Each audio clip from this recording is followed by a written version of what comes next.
Leader? Mr. President, Senator Quorum call. No. Mr. President, I understand that there is a bill at the desk that's due for a second reading. The clerk will read the title of the bill for the second time.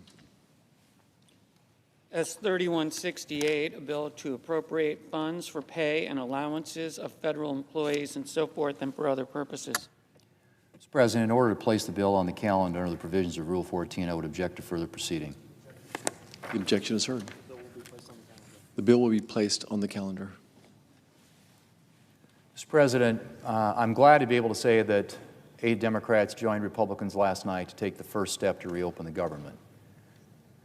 And in the very near future, we will be voting on a final package, a clean continuing resolution until January the 30th, and 3 bipartisan full-year appropriations bills. These bills are the military, construction, VA, agriculture, and legislative branch appropriations, 3 of the 12 bills that Congress needs to pass on an annual basis.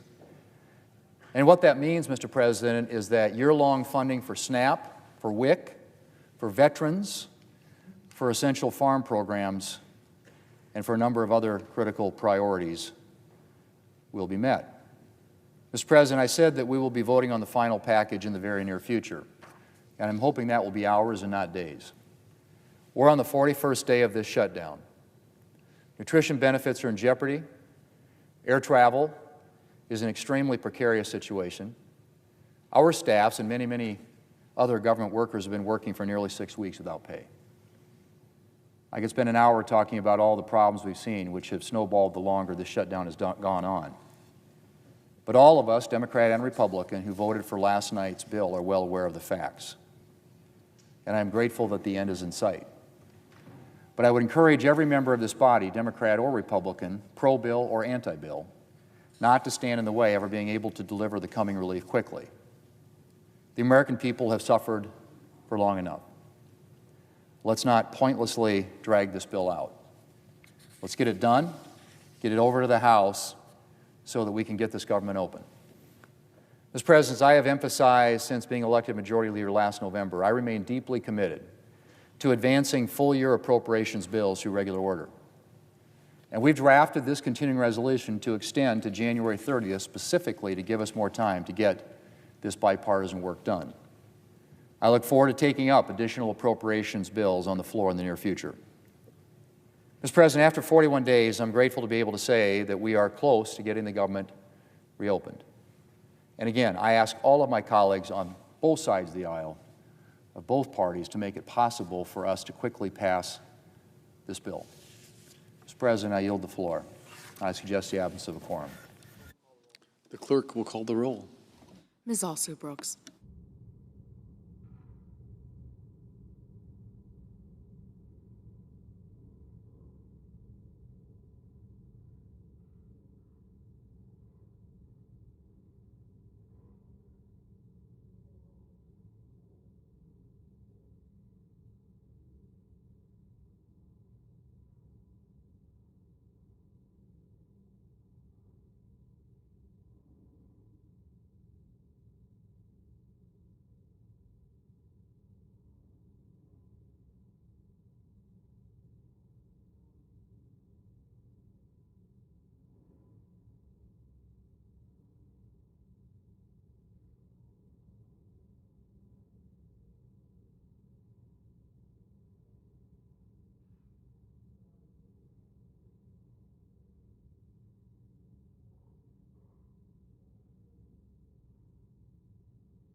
Mr. President. Majority Whip.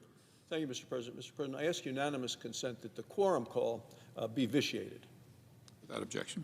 Mr. President, yesterday the Senate took a major step forward on the path to reopening the government. The bill before us is simple. It's clean, it's bipartisan, it's a continuing resolution, and it funds the government through January. It's paired with 3 full-year appropriations bills. So let me repeat that. Appropriations bills for the full next year. Now, these are bills that have already passed the Senate with bipartisan support, broad bipartisan support, I would add, and they were negotiated on a bipartisan basis with the House.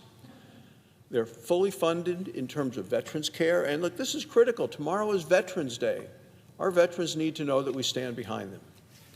It's also fully funding on food assistance, SNAP, women, infants, and children. That's what we're debating here on the floor of the United States Senate. I believe it's reasonable, it's responsible, and it's ready to go. Let's remember that this shutdown has caused serious pain to many, many American families. People who have stood in line around the block at food banks all across the country. And that's because 42 million Americans missed their SNAP payments. Flights were delayed and canceled because control towers are understaffed. People there working are overworked. TSA agents and air traffic controllers have been working for the last 6 weeks without getting paid. Yesterday, there were 2,300 flight cancellations. It looks like it may be even more than that today. Yesterday was one of the worst travel days in the last 2 years, and today may be worse. This shutdown has hurt our economy, and it has hurt our country. Now, the government is finally on the path to reopening. This is the right result. This is what the American people need. They need certainty, and opening the government provides that level of certainty that the American people want, especially heading into the holidays. So I want to thank President Trump. I want to thank my colleagues in the Senate and both sides of the aisle who voted to support that. You know, the president stood strong when Chuck Schumer stood here and demanded tens of billions of dollars be sent from the federal treasury directly to the bank accounts of health insurance companies. President Trump's leadership protected taxpayers and continues to protect the country. Now let's be clear about what comes next. The Senate is going to use the next few months to pass the additional appropriations bills that will completely fund the government for a full year.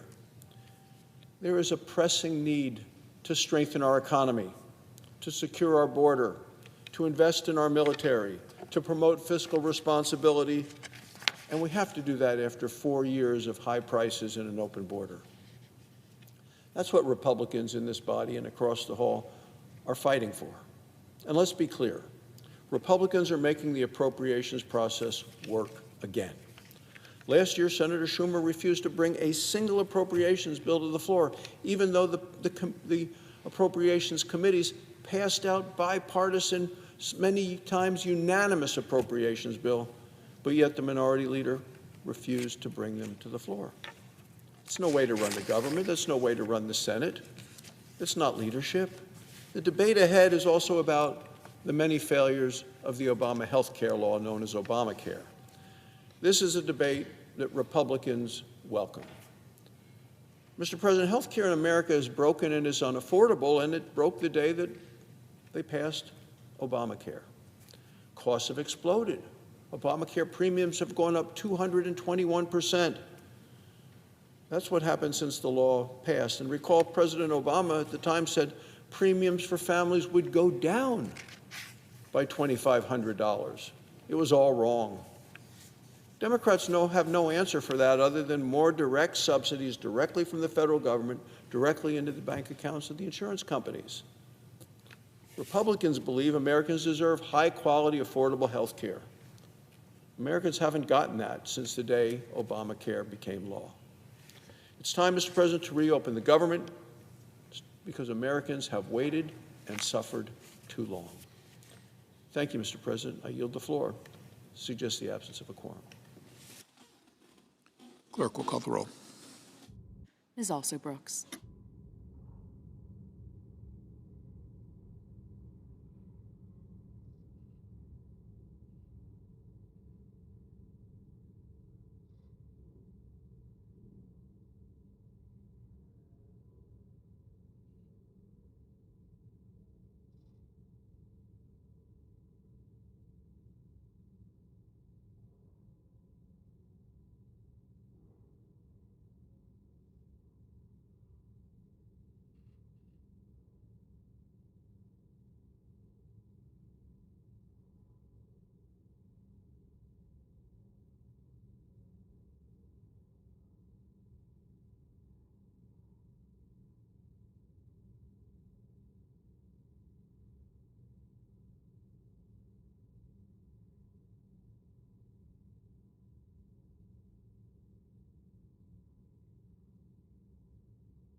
Democrat leader. I ask unanimous consent the quorum be dispensed with. Without objection. So, Mr. President, the last 41 days have exposed the depths of Donald Trump's cruelty. He shut the government down longer than any president in American history, took innocent kids, veterans, federal workers as hostages, political hostages, all because he refuses to do anything to fix the health care crisis, and instead keeps pushing policies that will cut people's coverage even more. Look no further than Donald Trump's war on SNAP. Last night, the First Circuit reaffirmed what lower courts have already said. Donald Trump cannot take 42 million hungry people as hostages. He cannot withhold the benefits they need for food for their families.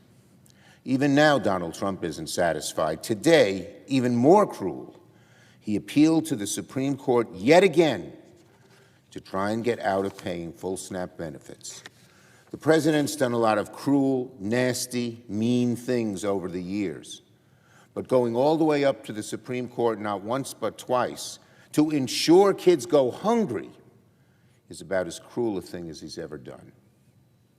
Donald Trump would rather make hungry Americans suffer, make kids suffer, make veterans go hungry and disabled individuals suffer, than do anything to lower health care costs for the American people. The American people will not forget Donald Trump's cruelty and heartlessness over the last 6 weeks. And let me say something else. The American people have now awoken to Trump's health care crisis. Health care is once again at the forefront of people's minds. People now see that premiums are about to skyrocket. They're terrified about how they're going to pay for their insurance. Democrats demanded that we find a way to fix this crisis, and quickly, but Republicans have refused to move an inch. So I cannot support the Republican bill that's on the floor because it fails to do anything of substance to fix America's health care crisis. The health care crisis is causing millions of families back home sleepless nights because they don't know how they're going to afford health care insurance so much needed by their families. Doing nothing is unacceptable, but that's the choice the Republican side made in obeisance to Donald Trump. Republicans now own this health care crisis. They knew it was coming. We wanted to fix it. Republicans said no, and now it's on them. When people's out-of-pocket costs double or triple, very soon Americans will know Republicans made it happen. When 60-year-old couples start paying $20,000 a year for health insurance, they'll know Republicans made it happen. When 4 million Americans lose insurance, when kids with cancer are priced out of coverage, when families face financial ruin, they'll know Republicans made it happen. And the pain will only get worse as more and more people on ACA and with private insurance see their premiums go up and up and up. People out there are struggling. It's harder to make ends meet. Rent is up, groceries are up, people's electricity bills have gone up, and now, thanks to Republicans, health care costs will spike dramatically. The past few weeks have exposed with shocking clarity how warped Republican priorities truly are. While people's health care costs have gone up, Republicans have come across as a party preoccupied with ballrooms, Argentina bailouts, and private jets. Republicans' breach of trust with the American people is deep and perhaps irreversible. And now that they have failed to do anything to prevent premiums from going up, the anger that Americans feel against Donald Trump and the Republicans is going to get worse. Republicans had their chance to fix this, and they blew it. Americans will remember Republican intransigence every time they make a sky-high payment on health insurance. Yield the floor. Note the absence of a quorum. Clerk will call the roll. Ms. Alston-Brooks.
Democrat Whip.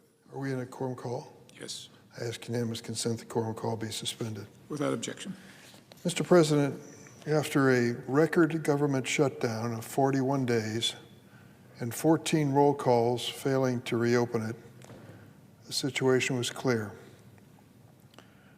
Donald Trump and the Senate Republican leadership were unwilling to do anything to reduce skyrocketing health insurance premiums, a terrible problem facing some 24 million American families. The shutdown of the government stopped paychecks for thousands of federal workers, causing real hardship for their families, including our overworked and understaffed air traffic controllers and many other critical members of the federal workforce. Food pantries in my state and across the nation were overwhelmed when President Trump stopped SNAP food payments to 42 million Americans, 1/3 of whom were children. Food pantries being overwhelmed as well by unemployed workers who'd been laid off and furloughed because of the government shutdown. So a group of senators sat down to try to find a bipartisan resolution. After lengthy negotiations, an agreement was reached with the Republican Senate leader, John Thune. We will agree to open the government until January 30th, 2026. During that time, we will pass 3 bipartisan appropriation bills that will fully fund SNAP, WIC, and all the veterans programs and finish our work on the remaining spending bills for this fiscal year. The agreement would also reverse the Trump administration's mass firings during the shutdown and prevent future ones through January 30th.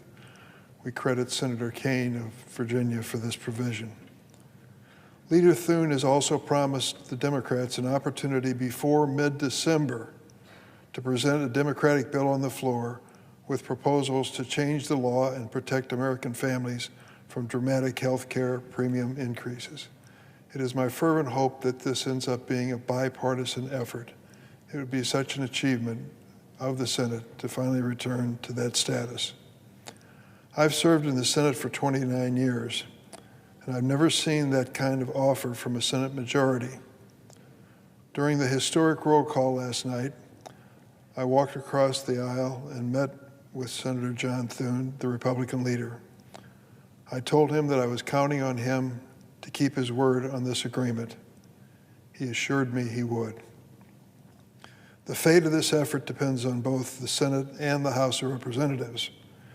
After a 7-week absence, the Speaker Johnson needs to call his members back and join us in the hard work that lies ahead. Many of my friends are unhappy. They think we should have kept our government closed indefinitely to protest the policies of the Trump administration. I share their opinions of this administration, but cannot accept a strategy which wages political battle at the expense of my neighbor's paycheck or the food for his children. Mr. President, I yield the floor.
President. Senator from Colorado. Thank you, Mr. President. Is the Senate in a quorum call?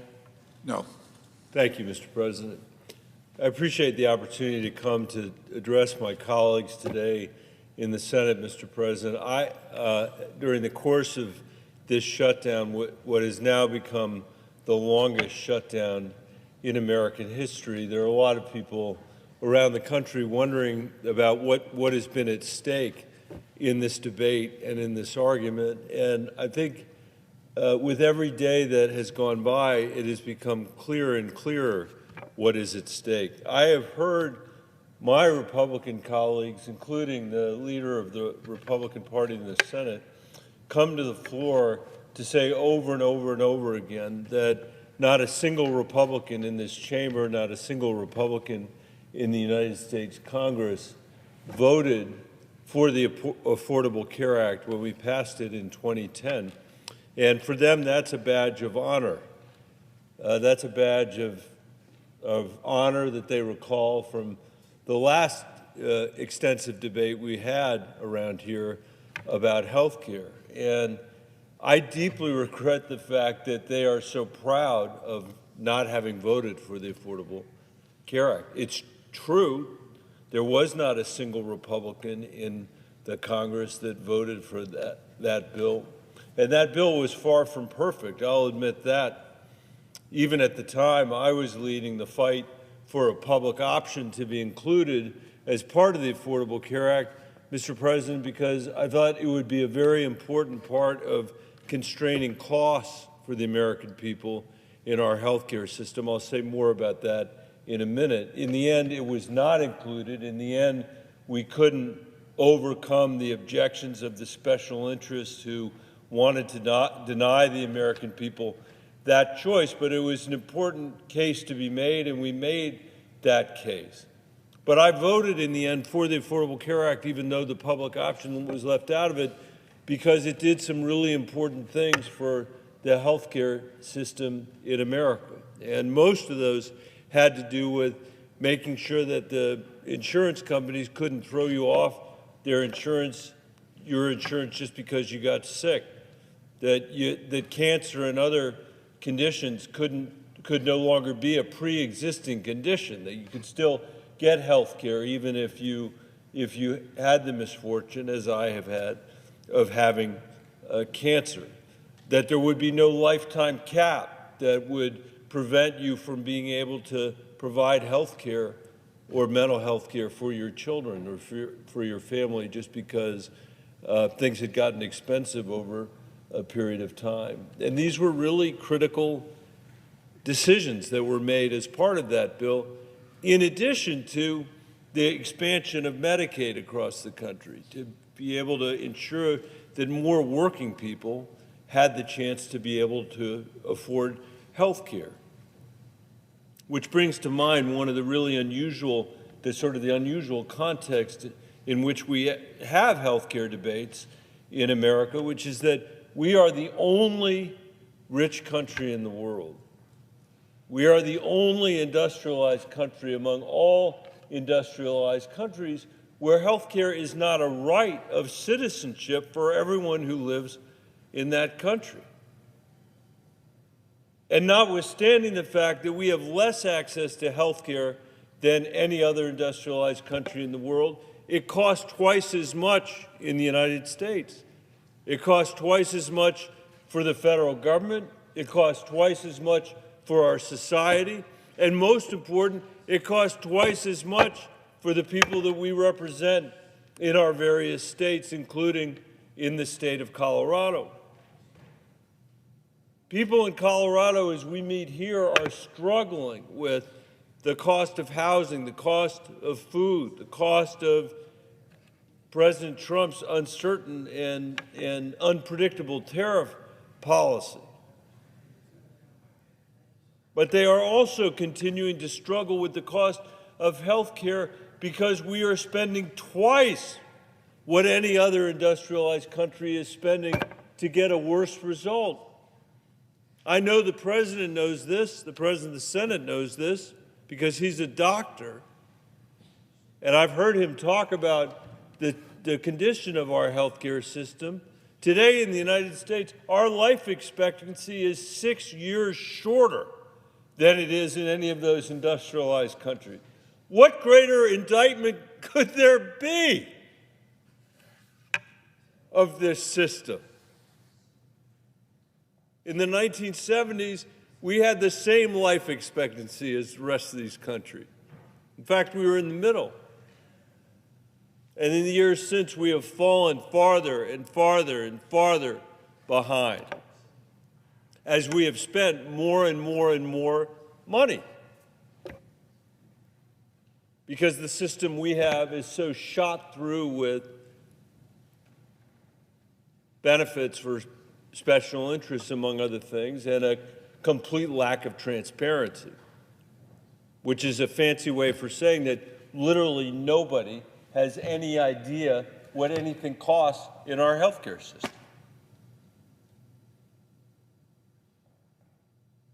I know the presiding officer agrees with that. You can't tell what anything costs.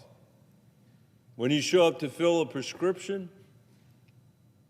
when you're in the emergency room, we've worked together on the surprise billing issue, which is an important part of this. If you're a senior that's trying to get your prescriptions filled, you go from one pharmacy to the next to the next. I'll never forget, as long as I serve in public office, and probably for my lifetime, the conversation I had with senior citizens in Pueblo, where they basically were telling me that their entire retirement was spent fighting to get prescriptions filled that their doctors had assigned them, prescribed them. Seniors in other countries, in other industrialized countries, don't spend their retirements doing that. Only in the richest country in the world do seniors have to do that. And that's because a lack of transparency, a lack of clarity is built into our healthcare system from top to bottom. But we took some important steps in the Affordable Care Act. I wish that it had included a public option. It didn't. I think that the rate of rise of our healthcare inflation would have been a lot less. And by the way, that is what the people that have looked at that bill and scored that bill over the years have said. We've been fighting for it now for a decade and a half. They've said that it would actually save the government money because it would lower healthcare costs. It would introduce some competition into our insurance market. And I'll say this to the presiding officer, he'd probably be amused by it. This is the one place where I really am a Bolshevik. I believe in universal health care for all Americans. I think we should provide that to people in this country as a right. There is no reason not to do it in the richest country in the world, especially if we can save half of the cost of health care that we're providing now. And families all over my state, all over Colorado, are fighting to get their kid the mental health care that they need, are fighting to get their parents the prescriptions that they have been prescribed, are fighting to hold on to their own health insurance because that also has become less and less affordable over the years. That is a fight that no one else in the industrialized world has to have. And I think it's important to point out that most of the people that I'm talking about, almost all the people that I'm talking about, are working for a living in this country and still can't afford health care, still can't afford the peace of mind that they know that if their kid breaks their leg on a hike or breaks their leg skiing or needs to have the benefit of a mental health counselor, that's something that our safety net provides.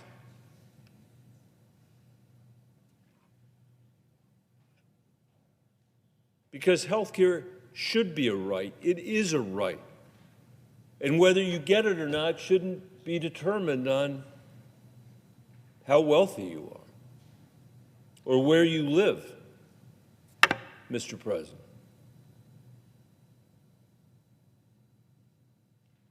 And I think given the rhetoric that I hear out here sometimes about makers and takers and all that other stuff, it's important to point out that almost all the people that I'm talking about are working or taking care of children or are retired.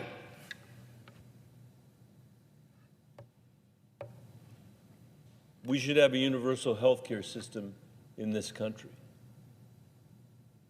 But in the meantime, Mr. President, we shouldn't be making matters worse, which is why this debate is so crazy. When we passed the Affordable Care Act without a single vote from the Republican Party in the House or the Senate, they said that they were going to make President Obama a one-term president. They said I was going to lose my Senate seat. In fact, I was asked on national television whether I would lose my Senate seat as a result of my vote on the health care bill, and I said, if that's the cost of being here for that period of time, it's worth it. I'm happy to lose based on that vote. And they ran ad after ad after ad during that campaign, attacking me for being the 60th vote for the Affordable Care Act. And because I survived and a couple other senators barely survived, we were able to preserve that bill, and 30 million people who would have lost their health insurance in America didn't lose their health insurance. And then the efforts in the House began to repeal the Affordable Care Act. And Mr. President, they voted, I lost count, I think it was 70 times to repeal the Affordable Care Act in the House of Representatives. At least 70 times. They never were able to do it, and the longer it was there, the more people came to see the benefits of the insurance protection, came to see the benefits of the expansion in Medicaid, came to see the benefits of at least having a little bit of comfort that they couldn't just throw you off your insurance because they felt like it.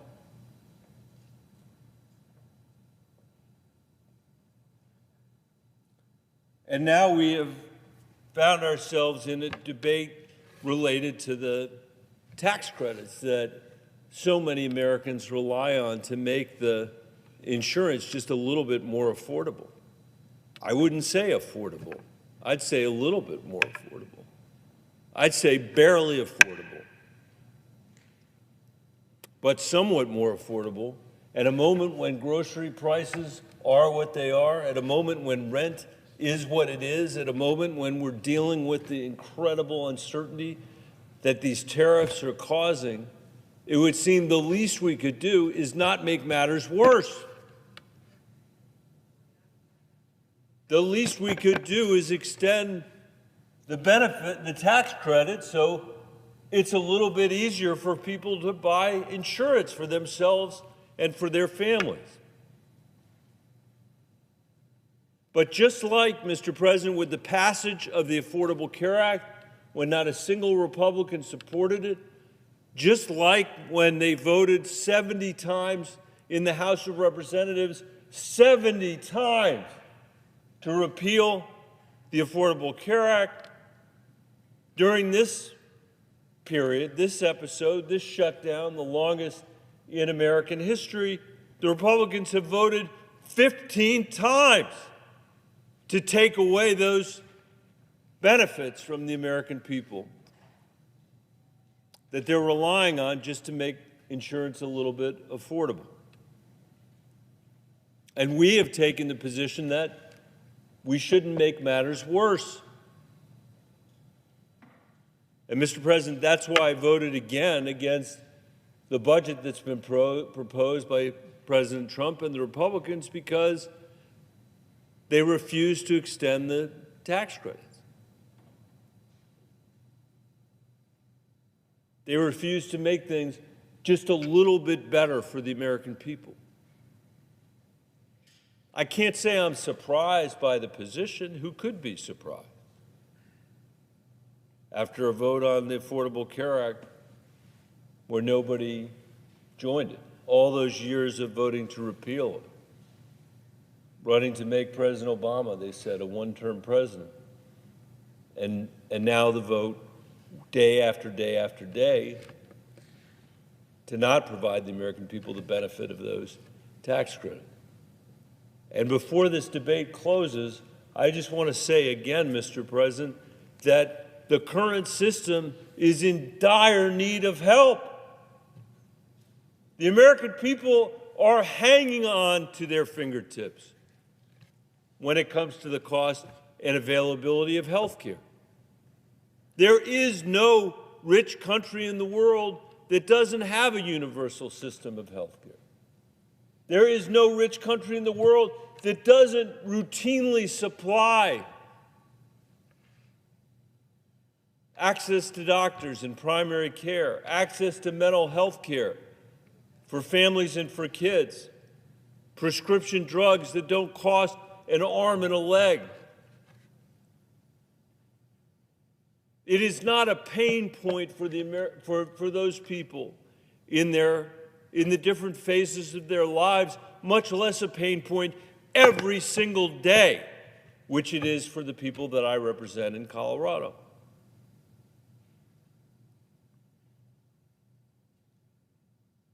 So apparently President Trump is going to get his way, and those tax credits are not going to be extended by the majority here.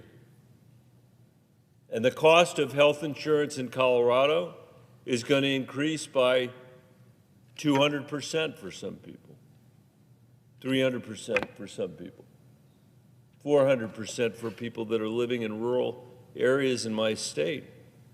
That's thousands and thousands of dollars to a typical family that just doesn't have that kind of money, Mr. President. And I just want to remind everybody in this chamber that when this debate is done, we still have a very important project that we need to be engaged with the American people. And that is to be able to provide a health care system like other wealthy and industrialized countries have provided, where people can count on their health care, where they know it's not going to cost them an arm and a leg, where they know in the course of their lifetime there are other things they can worry about, like the cost of their rent and the cost of food. But one thing we're going to do is take care of this problem, just as countries all over the world have taken care of it for their citizens.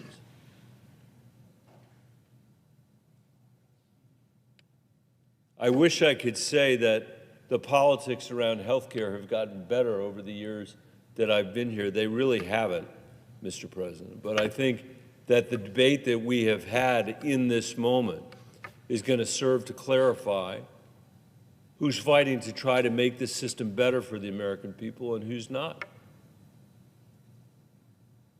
I guarantee you this, as long as we have President Trump and the White House and a majority of the Republicans in this chamber, we will never have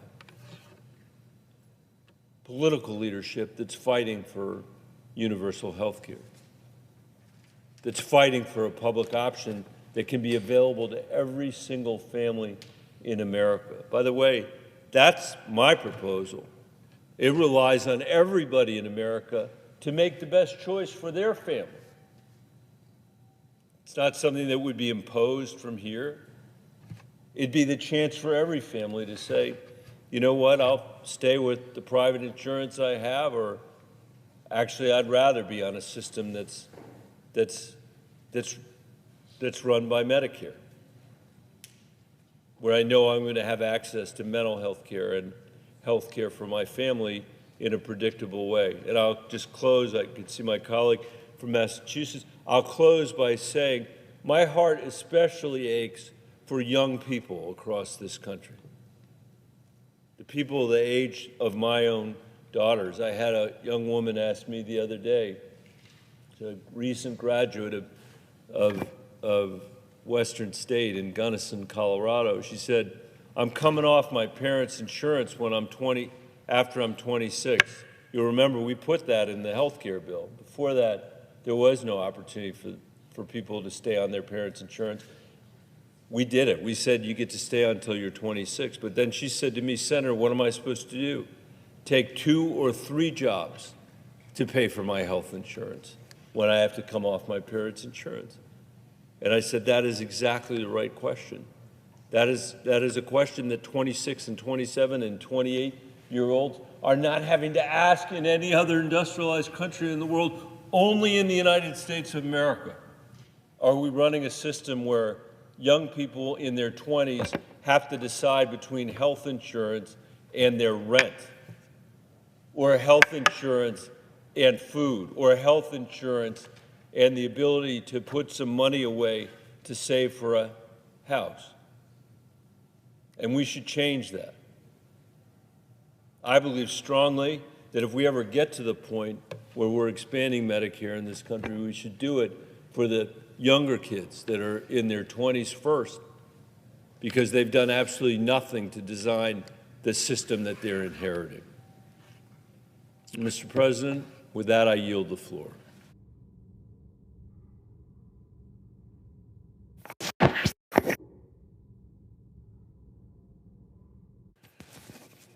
Mr. President. The senator from Massachusetts. Thank you, Mr. President. Mr. President, our dedicated federal workers deserve to get paid. And I'm glad this deal means that the government will reopen, that public servants will be returning to work, and that they will receive their paychecks, including back pay.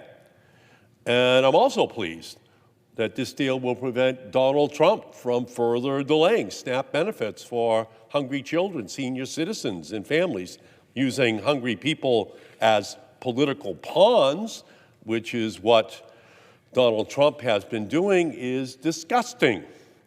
But this legislation does nothing concrete to lower costs or protect health care for millions of Americans from MAGA Republican attacks. There's 22 million Americans who are going to see dramatic increases in their health care costs at the end of this year. 22 million Americans who are going to be very concerned about the health care of their families. I cannot support this deal.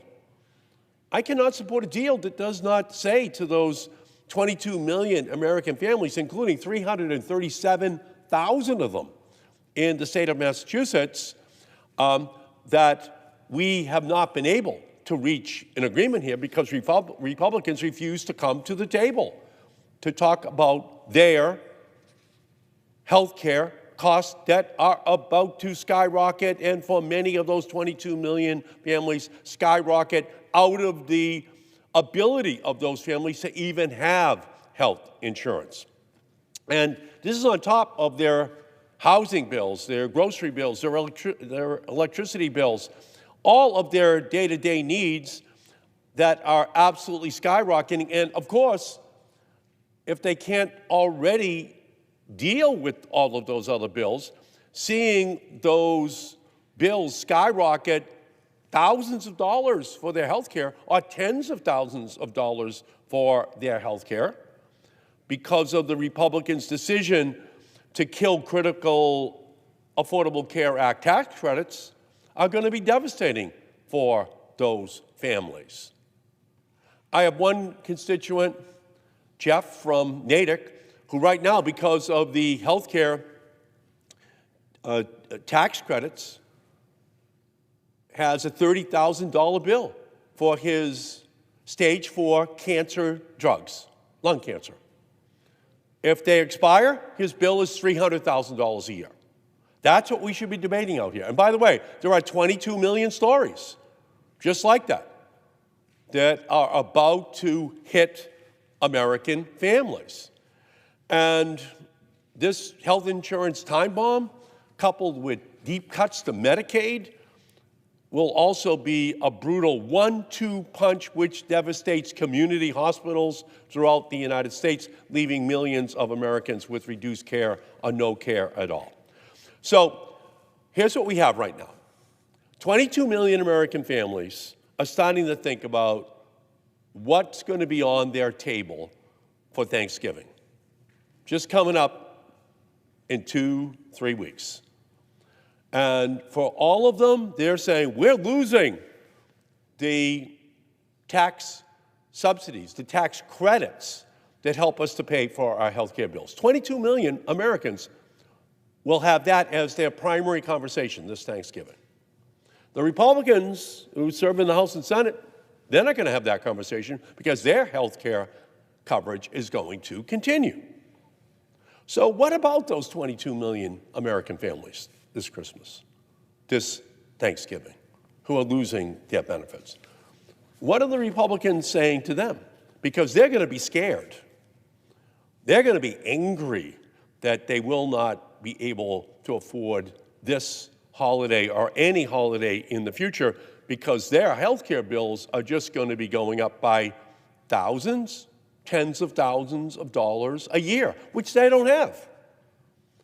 And again, it's in the context of their electricity rates, their food costs, their clothing costs. Everything is skyrocketing for them. And they're not getting raises that will help them to pay for it. 22 million American families. So let me just tell you, I heard from Laurie in North Truro, the insurance for her and her husband is increasing from $6,000 a year to $26,400 a year. Who can afford to pay more on health insurance? Who can afford to pay $20,000 more on their health insurance and just get the notice now that it's over on December 31st and have the Republicans just walking away from that problem for Laurie and for 22 million other Americans? Now they're going to have to decide, do I take the funding from retirement savings? Do they just do without other things in their families' lives? Because $20,000 is a lot for a family who are not millionaires. Millionaires don't qualify for this tax credit. It's just regular families. It's middle-class families. That's who qualifies. And they just don't have 20 extra grand under the cushion that can pay for their health insurance. So this is a tragedy in the making and one that we can't avoid. But let's not fool ourselves. Trump and MAGA Republicans have been shutting down the government since Inauguration Day. Gutting Medicare, gutting Medicaid, gutting the Affordable Care Act. That was their big vote in the first week of July of this year, 2025. Gutting, gutting, gutting. Medicare, Medicaid, the Affordable Care Act. They have been committing the greatest health care heist in history, and it's all to pay for tax cuts for billionaires. They're looting the health care for middle-class families, poor families, in order to pay for tax breaks for people who already have too much. The top 3 hedge fund managers in the United States have more wealth than the bottom 50% of our entire population combined. Think about that. And it's that bottom 50% that qualifies for Medicaid, that qualifies for the Affordable Care Act tax subsidies. That's who we're talking about right now. Those are the people who are going to be most negatively impacted. And the American people want us to stop this health care heist. They don't want Democrats to be driving the getaway car with all of those tens of billions, hundreds of billions of dollars, which will just be transferred into the bank accounts of the wealthiest people in our country. So we should just be fighting for transformative policies to fix our broken healthcare system, bring us back from the brink of this crisis. That's what the American people want us to do. That's what they want us to fight for. And even when it's hardest, even when we're in the darkest moments, we have to remember what we are fighting for. A better future is still possible. One where one missed medical bill won't lead to bankruptcy. A future where families don't have to choose between a prescription and a meal.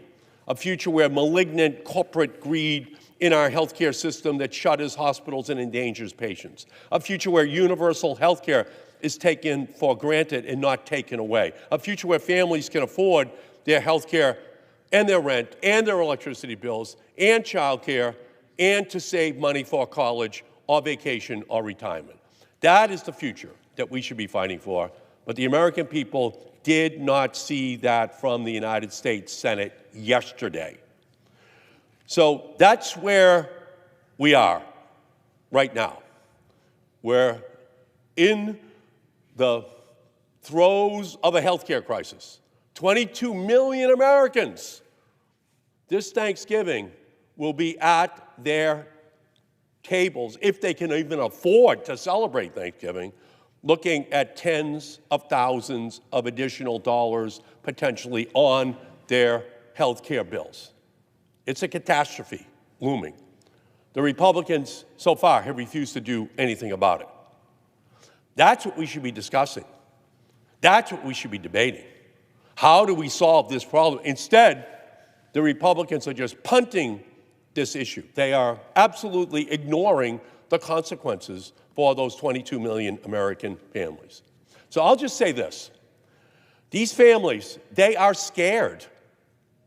These families, they are angry. But I'll say this, in addition to those 22 million families, tens of millions of other families are angry for them. They are pissed that people are going to be victimized by having their tax credits just be pulled away from them for their health care bills, and then that health care is going to be unaffordable for them. 22 million people and their families in our country. That is what we should be talking about here. And now the Republicans at the 11th hour are asking us to trust them that they will have a vote on extending the tax credits Americans rely on to afford their insurance. Remember when earlier this year Trump promised, we're not going to touch Medicaid. Remember that? Trump said, we're not going to touch Medicaid. 4 months later, he decimated it. Remember when Trump promised he would love and cherish Medicare? Then he slashed $500 billion from Medicare. How are we supposed to trust them? So to all of the Senate Republicans inclined to oppose a simple one-year extension of the Affordable Care Act, premium tax credits when a vote is held in December, credits that are hugely popular in both red and blue states, just remember that you do so at your own political peril. The American people are watching. They're angry. They want to know who is on their side. And they're going to remember your vote. They're going to remember your vote if you do not solve this problem. Thanksgiving is going to be the worst Thanksgiving ever for millions of families, knowing that they're going to lose their health insurance. And the Republicans can do something about it. And unless and until they do so, then we're about to hit a health care tragedy that was avoidable and that the Republicans have, in fact, created. This is a man-made crisis. And that man is the President of the United States, and the Republicans here on the floor of the Senate are following him blindly in a way that is going to result in harm to 22 million Americans and their families. So this is the moment, this is the time, this is the place, this is where people should be standing up to fight for those people. Health is the first wealth. Health is the most important wealth. Without your health, you have nothing. You have nothing. Everything else is built upon health. Everything. And the Republicans are taking away that health care from 22 million Americans. This is not the way to send families into Thanksgiving and Christmas. This is not the way we should be treating people. We're the wealthiest country in the history of the world. Yale University has made it very clear that 50,000 people additionally are going to die per year if all of Trump's health care cuts go into place. That's 500,000 people dying over the next 10 years if these health care premiums, if Medicaid is slashed. That's on this body. That's on this Senate. That's on the Republican leadership. And all I can say to you is that this is a mistake. It's an historic mistake. It's cruel. It's wrong. It's not what we should be doing to those who are most vulnerable, most in need in our country. And that's is what the Republicans are about to perpetrate upon this country. We're better than this. You can't have trillions of dollars in tax breaks for the wealthiest and then saying we don't have enough money for those who are sickest. You only have room for a tax break after you've taken care of the sickest people, the people most in need of health care in our society. That's when you have room for tax breaks for billionaires. The Republicans are doing just the opposite. First, tax breaks for billionaires. Then we'll see what's left over. Oh, they say, we can't afford health care for 22 million Americans. We can't afford to take care of their families because we don't have enough money. Why don't you have enough money? Because you gave the tax breaks to billionaires. You gave the tax breaks to millionaires. That's why you don't have enough money. And who are you going to take? Who are you going to take it out on? Who are you going to say all of a sudden with your green eye shades that you're really concerned about the federal budget deficit? You're going to take it out upon those who are least healthy, those most in need of help in our society? No, we're better than that. So this is a historic mistake. But just remember, the Republicans have always harbored an ancient animosity towards Social Security and Medicare and Medicaid and the Affordable Care Act. They voted against all of those programs. And now with Donald Trump, they have an ability to gut them. And that's what they're doing. That's what they're doing. When they had a chance to stand up and say, no, let's be reasonable, let's keep the health care subsidies, which are most needed, they just are walking away right now. Donald Trump operates under Godfather Part 1 rules. He gives them offers they can't refuse. And we saw that with senators who tried to stand up to say, no, the Medicaid cuts are too deep. The Affordable Care Act cuts are too deep. Trump just called them and said, your career is over. You will not be a senator again. So now we're seeing the remaining senators who are here, who are Republicans. And they are just saying, whatever you want, Mr. Trump, whatever Russell Vought wants at OMB, whatever Stephen Miller wants, we'll do. We're not going to have a negotiation. We're not going to sit down. So before they cut the Medicaid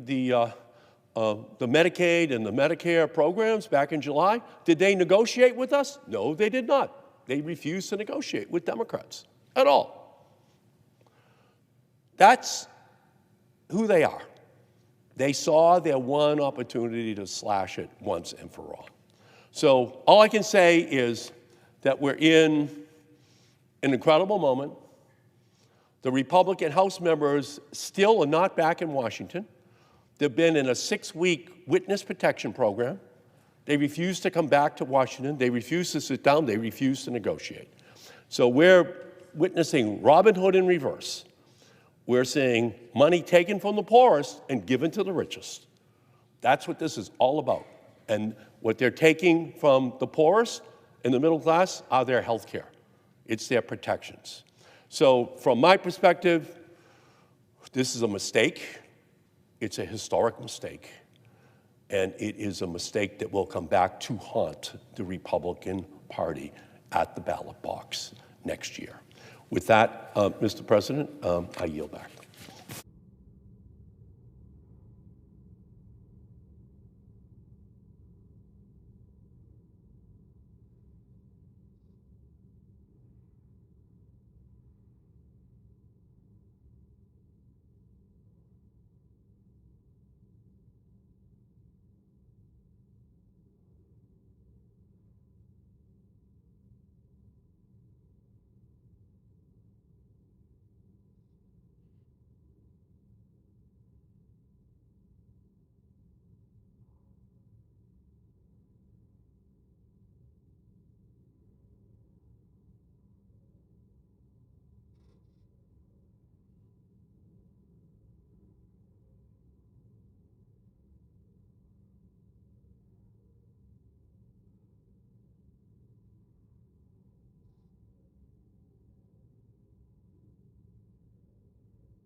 Senator from Louisiana.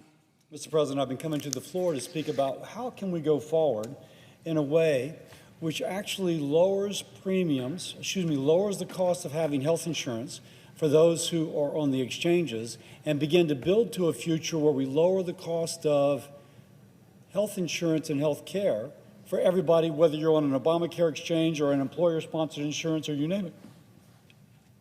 And so we know there's going to be a vote as part of this agreement to reopen the government on what to do about the exchanges.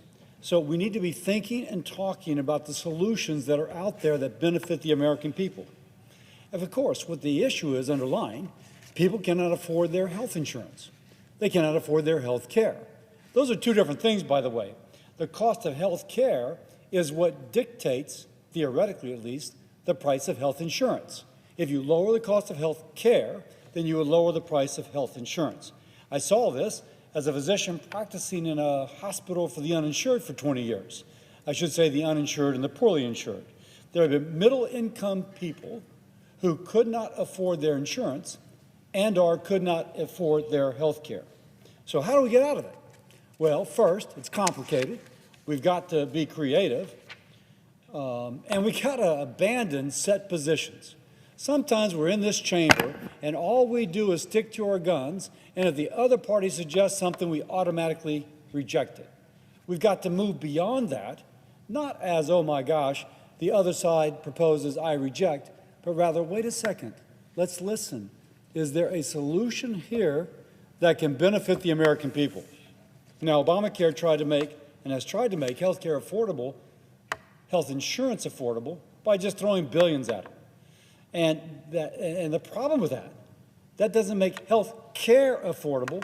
It just makes the health insurance premium less expensive for those who are on the exchanges. But this actually drives up the cost of insurance for some and does nothing about the underlying health care cost driving up the premiums for others. So what's my proposal? I would propose that we instead of paying insurance companies to manage more of our billions, why don't we trust the American people to manage their own resources, to manage their own care, with something which I call a pre-funded federal flexible spending account. Now let's first talk about the enhanced premium tax credit, which is the center of this discussion. Just a primer. Let's get the basics. There are two types of premium tax credits used to fund insurance for those who are on the Obamacare exchanges.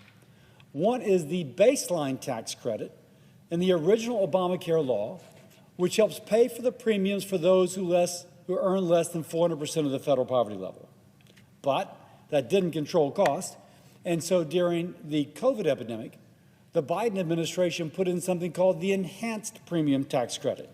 It provides some additional benefits for those less than 400% of federal poverty, but it gave additional benefits for those above 400% of federal poverty.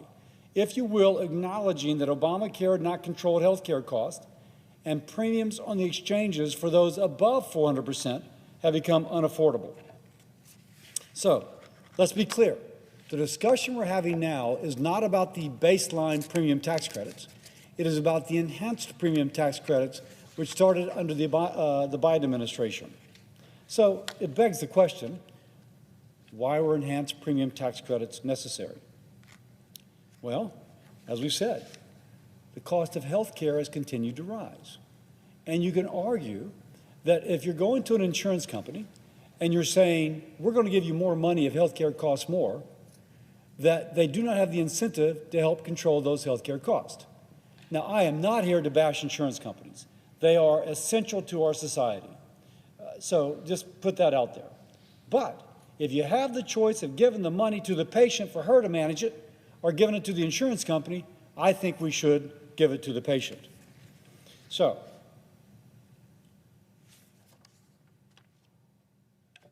the question is, can we put in programs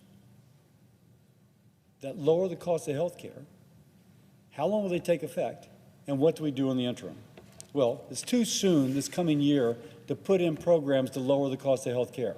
but it's not too soon, which is to say we can put in programs that empower patients to manage their cost and give them the money as opposed to giving it to the health insurance company. But to do that, we got to think differently. So, how do we lower costs for the coming year for the individual who's on the exchanges? Now, it's important to realize that the total cost of having health insurance is not just the premium, but it includes the deductible and the copay. So if you can help with the deductible and the copay, that is as effective or even more effective than helping with the premiums. So what I'm proposing is something which actually helps the patient become a wise consumer of health care, helping her with the premium and the copay, working with the health insurance policy, with the health insurance policy, but in a way which lowers their cost. Now, let me be clear. This is not the official Republican position. President Trump has endorsed the concept, but it's not, say, for Leader Thune. But I am the chairman of the Health, Education, Labor, and Pension Committee, which has jurisdiction over this, and we will be having hearings in the near future to address this. And my motivation is as a senator and as a doctor who wants to make health care more affordable for all Americans. So let's discuss what I'm calling a pre-funded, flexible, can you get my marks a lot again? A pre-funded flexible spending account. So first, here's what we currently have: an enhanced premium tax credit, which is going to take $26 billion next year and give it to insurance companies to tell the patient what she can buy and what she cannot buy. Now, I have a typo here, and I fixed it yesterday, but I got to fix it once more. 20% of the money, 20% of the $26 billion going out the door to help pay for insurance premiums actually will go for deductibles, will go for profit and overhead of the insurance company. So let me just change this right here. Again, I had a typo yesterday, I have a typo today. 20%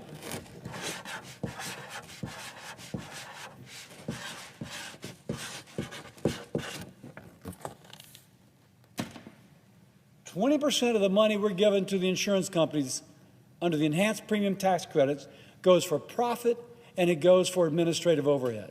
Only 80% goes to pay for the insurance premium, to pay for health care costs for the person who's the recipient. Let's speak of what I am describing, the pre-funded flexible savings account. Pre-funded because you take the enhanced premium tax credit, instead of giving it to the insurance company, you give it to the individual and her family through a flexible spending account. A flexible spending account which millions of Americans already have. She can use this money to pay for prescription drugs, for dental work, for medical care, eyeglasses, orthodontia, much more flexibility than through a traditional insurance policy. And the key thing is, whereas if we give the money to the insurance company, 20% goes for profit and overhead. If we give it to the patient, 100% goes to health care that she needs. 100% goes to her family's health care needs. 100%, not 80%. This is better value for the health care dollar. Next, please. Oh, I'm sorry. Do I have another slide or not? I have to stand on this floor. Now, who would get it? Every eligible American citizen on the exchange would receive a pre-funded flexible spending account equal in value to the enhanced premium tax credit they would have received had the money gone to their insurance company. It doesn't pay for insurance premiums, but it pays for the actual health care that they actually need. Now, I'm pleased to say, next slide, President Trump has tweeted in support of the concept. Now, of course, I'm pleased to be aligned with the president on this. He says he recommends that instead of giving hundreds of billions of dollars, and this is President Trump's rhetoric, to money-sucking insurance companies, the money should be sent directly to the people so they can purchase their own much better health care. Notice the caps. That is a President Trump tweet. I'm pleased to be aligned with the president, But for my Democratic colleagues that want to guarantee that whatever we pass will get a vote on the floor of the House of Representatives, this is effectively a guarantee that if we pass a program like this, it can get a vote on the floor of the House of Representatives. If the president asks Speaker Mike Johnson to bring it up for a vote, Speaker Johnson will. So if you're just thinking, just imagine, my Democratic colleagues, how do we get something that 100% of the money goes for real health care? It doesn't go to insurance companies where 20% goes for profit and overhead.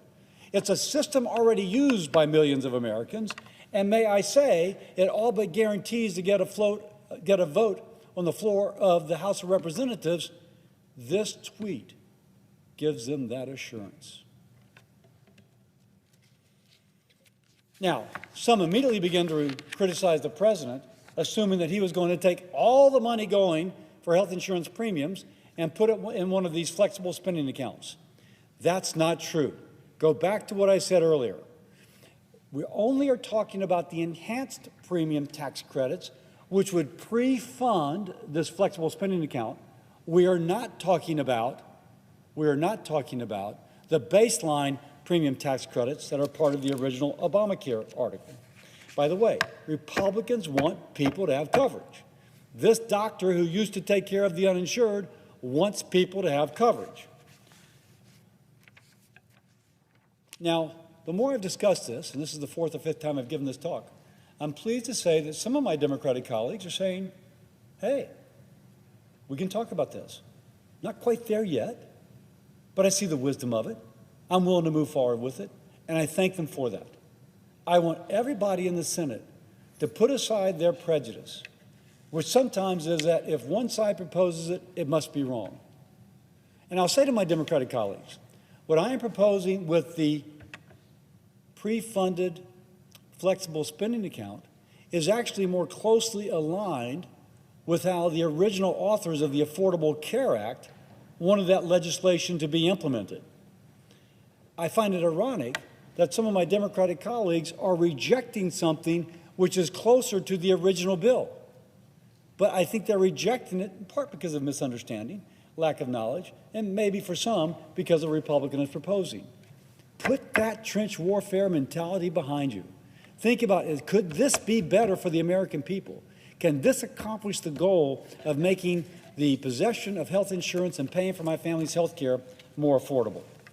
Now, for those who think this is too complicated, let me say that 72% of Americans who get their health insurance through a federal employer, a state employer, a local employer, 72% of us have a flexible spending account. My family and I have a flexible spending account. 47% of Americans who are on private insurance have access to a flexible spending account. Doesn't mean they take it, but it just means they have access. Millions of Americans are already using flexible spending accounts. What I'm proposing, let's just give the same option to people who are on the individual exchanges. Now, and by the way, let me just make the point. My wife and I, our family, we are on the Obamacare Small Business Exchange. Everybody in Congress is on a Obamacare Small Business Exchange. I am getting my flexible spending account through an exchange. All we're saying is open up the window just a little bit to allow those who are on the individual exchanges to likewise access that which I am getting through the Small Business Exchange. This merely extends what is current law for some people on their health plan to extend it to those who are within the individual exchange. The federal government can take the laws, the tools, the vendors, the department it is already using and implement a pre-funded flexible spending account for those on the individual exchange. Why is that important? Because that can happen for plan year 2026. I'm asking, well, what are we going to do about the people next year? This is about next year. How can we help those folks signing up for insurance right now for 2026? This brings them benefit right now for 2026. Now, let me now kind of go through the differences between the enhanced premium tax credit and a federally funded flexible spending account. And this is kind of the money chart, if you will. If you're with me in concept that maybe this could work, hopefully, I can convince people who might be watching, my Democratic colleagues who might be listening, to give power to the patients instead of giving enhanced premium tax credits to insurance companies. Okay, who gets the money? Under the enhanced premium tax credit, the insurance company gets the money, and 20% of it goes for overhead and for profit.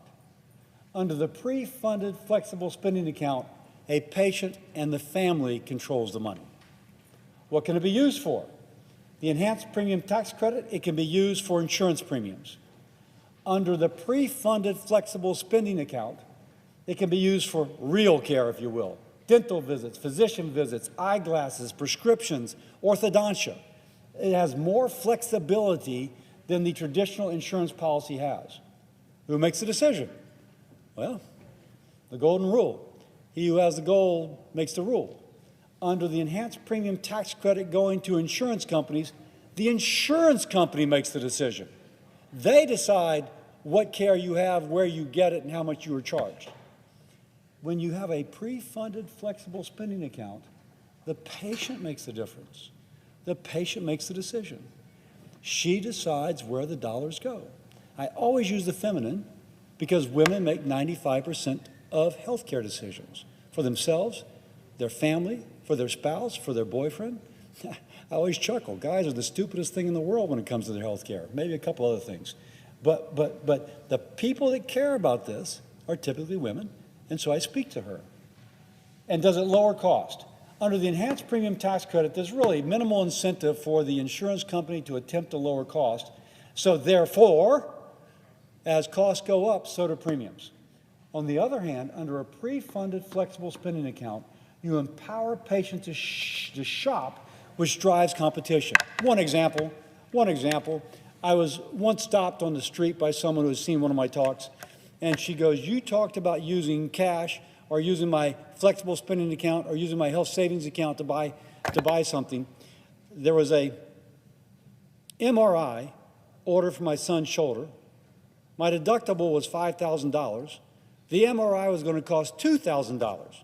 I was going to have to pay $2,000 for my son's MRI of his shoulder. And I said, "Wait, do you have a cash price?" "Oh, well, your cash price is $600. If you don't want to go through the insurance company, your cash price is $600. Now, the typical Obamacare plan has a deductible anywhere from $3,000 to $6,800. So if we're talking about an MRI costing $2,000, you're still within the deductible. If you have a flexible spending account, you're not paying for that out of your pocket, you're paying for it with your flexible spending account, and you can ask, what if I give you cash instead? And they'll give you the lower price, not the higher price if there's a lower cash price than there often is. This turns that woman, that family, into an informed consumer, and that begins to drive down the cost.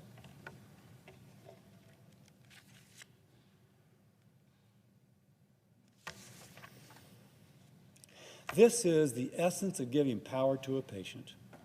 The patient picks the best deal for her health and the best deal for her family's pocketbook. The pre-funded flexible spending account doesn't treat someone like a dependent of the federal government. They treat them like somebody who can make wise decisions for themselves and empowers them to make wiser decisions than the insurance company itself can. Now, some will ask, how much money does it cost? The first year, depending on how we structure it, it might cost just as much as our enhanced premium tax credits. Why? Because we're going to take the amount of money that would go for the enhanced premium tax credit and put it into a pre-funded flexible spending account. My Democratic colleagues should like that. They should say, wait a second, okay, it's still given the same value. In fact, I would argue better value, because when you give it to the insurance company, 20% goes to profit and overhead, and when you give it to the patient, 100% goes to real care, but the cost the first year will be about the same. But I will repeat, the difference is where the money goes. Because it goes 100% for real care, there's more value for every federal dollar. And once more, It's in the family's vested interest, financial interest, to purchase wisely, and that begins to drive down health care costs. And that, coupled with other reforms in year 2 of this program, in year 2, would begin to reflect itself in lower premiums. So, to conclude, here's the choice before us. We can keep paying insurance companies to hide the cost of higher premiums behind confusing bills, rising premiums, in a system which actually raises costs for many. Or we can give the patient the tool and trust her to pay for her care directly at fair prices with transparency. If we will, it puts patients before insurance companies. It encourages competition. It encourages and rewards smart choices. It begins to make health care truly affordable, not by inflating subsidies, but by unleashing the power of the consumer. Let's stop writing blank checks to bureaucracies and insurance companies. Let's invest in our fellow Americans. If you will, invest in you.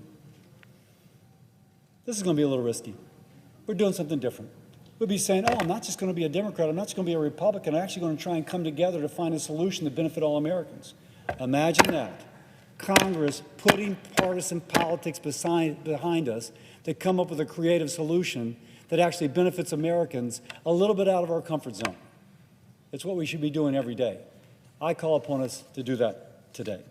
We have to be willing to take the risk to solve the problem, not be afraid to do something different. We have to be willing to tackle complex problems, not retreat to our trench, which is labeled Republican or Democrat, and be afraid to come out to find a creative solution.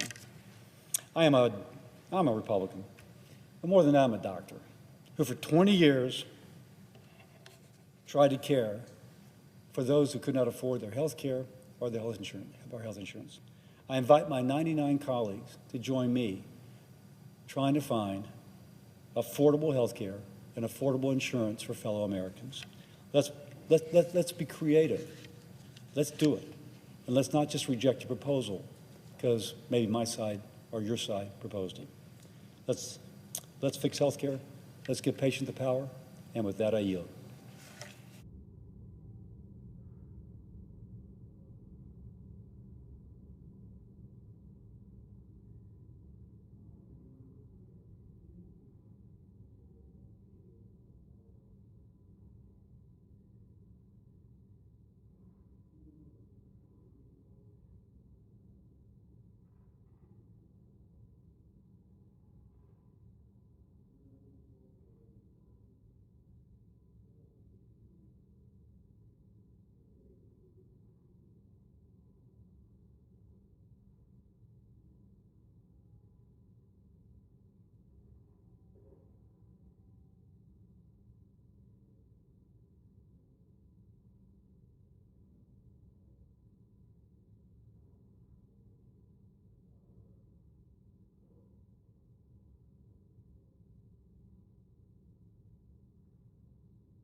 Mr. President.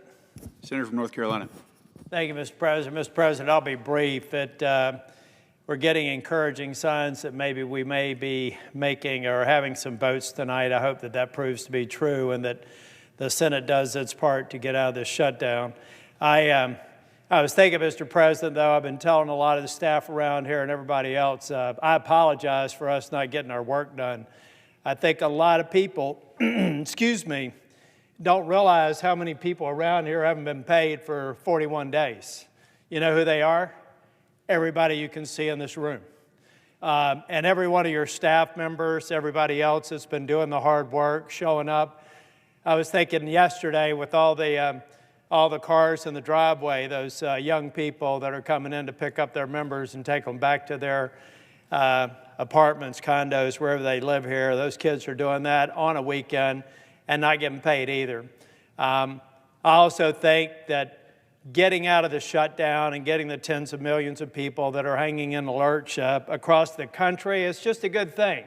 So it's a shame we got here, but I want to thank the members on both sides of the aisle that have finally decided that we need to do our work here, pass a continuing resolution, pass some actual regular order bills, and prove that this place can work. But the work's not done, Mr. President. We have about 90 days now to fix the other part that we couldn't get agreement on, and let's make sure we start doing the work now so that every Capitol Police officer, every sergeant at arms, every Senate staff, all the people down at the dais who are working extra long hours actually get paid for the hard work they do. On behalf of the other members, I thank you. Thank you, Mr. President.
Mr. President. To recognize the senator from Oregon. Mr. President, during the course of tonight's debate, we'll be voting on whether to table an item in the amendment lineup in order to submit an amendment that would ban pocket rescissions. Well, that's a fancy name. What does a pocket rescission mean? It means the president can steal the power of the purse from Congress, which is assigned to Congress in the Constitution, by submitting a proposal to undo spending for a program in the last 45 days of the fiscal year. And then, because under our rules there's 45 days to consider it as a grace period, even though Congress never votes affirmatively in support of this proposal, the clock runs out and the funding for the program dies. It's kind of like the clock running out on midnight, on Cinderella's stagecoach, and suddenly it's a pumpkin. In this case, it's the funding for some key program in healthcare and housing and education, or maybe it's an investment in infrastructure. Maybe it's something that creates good-paying jobs. Maybe it's the research that keeps our economy humming far into the future. Maybe it's energy policy. But one person, the president, says he doesn't like that program and decides to kill it by submitting a proposal to kill it in the last 45 days, and the clock runs out before Congress can vote, and then even without Congress voting, the program dies. This is an outright violation of the power of the purse assigned in the Constitution to Congress, to us. So we have a bipartisan responsibility to defend our congressional power, our congressional spending power. Let's consider the difference between a democracy and an authoritarian government. In a democracy, you have folks who are elected from every corner of the country. They come together with their different life experiences. They come together with their different insights.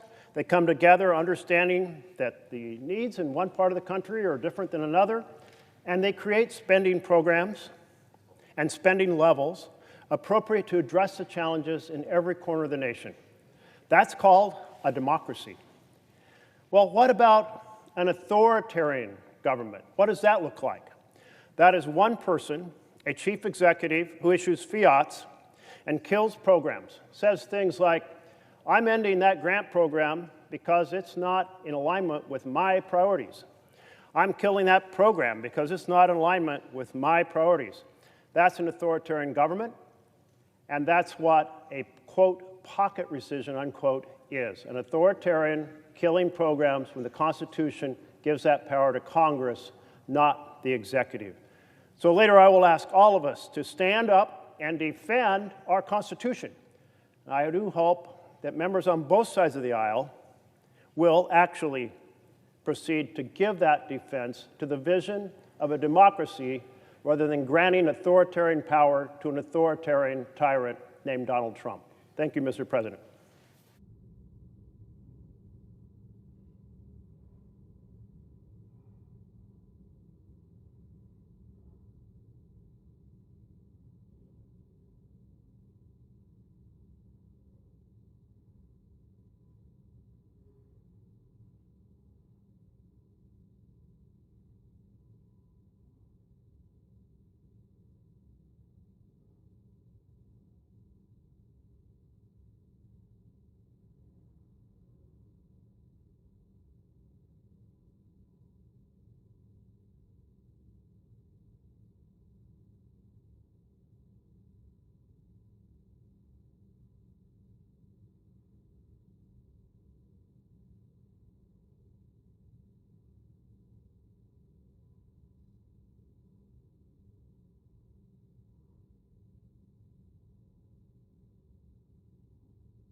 President. To recognize the Majority Leader. Mr. President, I ask unanimous consent that following the remarks of Senators Murray and Collins, the post-cloture time be expired and the Senate vote on adoption of the motion to proceed. Further, if agreed to, and following recognition of the Majority Leader, it be in order for Senators Baldwin, Sanders, Slotkin, and Merkley to speak for up to 5 minutes each prior to a Baldwin motion to table and a Merkley motion to table if made. And following the disposition of that vote, if it's not agreed to, Senator Paul be recognized to speak for up to 9 minutes. And the Senate then vote in relation to the Paul Amendment number 3941. Further, following disposition of the Paul Amendment, the Senate vote on the motion to invoke cloture on the Collins Substitute Amendment number 3937. And if cloture is invoked, all post-cloture time be expired. The pending amendments other than the Collins Substitute be withdrawn, and the Senate vote on adoption of the Collins Substitute Amendment. And if adopted, the Senate vote on the motion to invoke cloture on H.R. 5371 is amended. Finally, if cloture is invoked, all post-cloture time be expired. The bill is amended to be read the third time, and the Senate vote on passage of H.R. 5371 is amended. And if passed, the motion to reconsider be considered made and laid upon the table with no intervening action or debate, and the mandatory quorum calls be waived. Is there an objection? Without an objection, so ordered.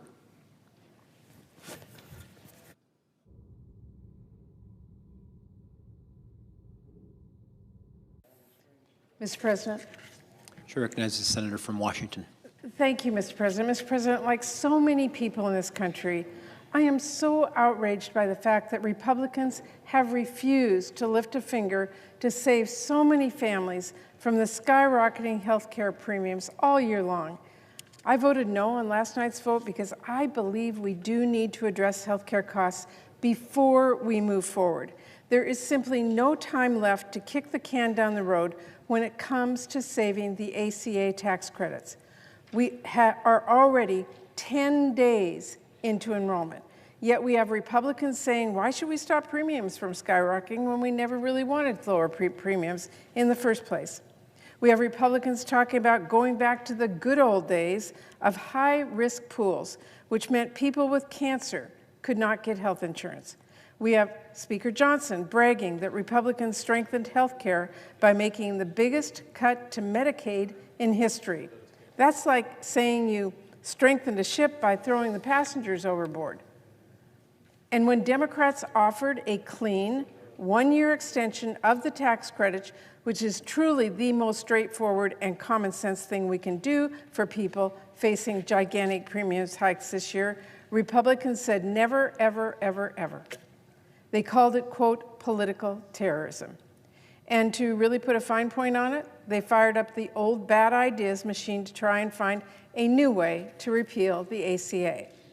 Republicans have gone from saying nothing about health care costs all year long to saying later, later, later, even after we are over a week into open enrollment and wasting every bit of time we had for real negotiations. Then, incredibly, Republicans started saying, let's scrap the Affordable Care Act altogether. Let's end protections for pre-existing conditions. By refusing to work with Democrats on a solution before open enrollment started, Republicans have already pushed millions of Americans off the health care cliff. The only question was and is, could we throw them a rope back up? Could Congress get something done and stem some of the bleeding Republicans already caused? Yes, by passing a clean one-year extension of the ACA tax credits.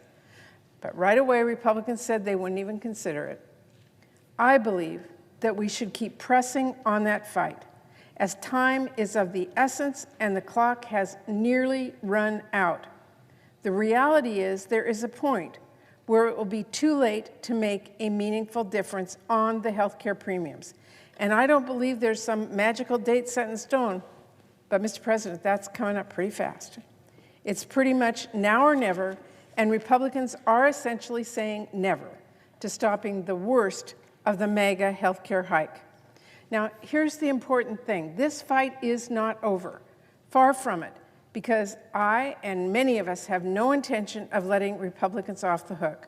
No one should doubt for a single second who is to blame for the skyrocketing health care costs, Republicans and Republicans alone.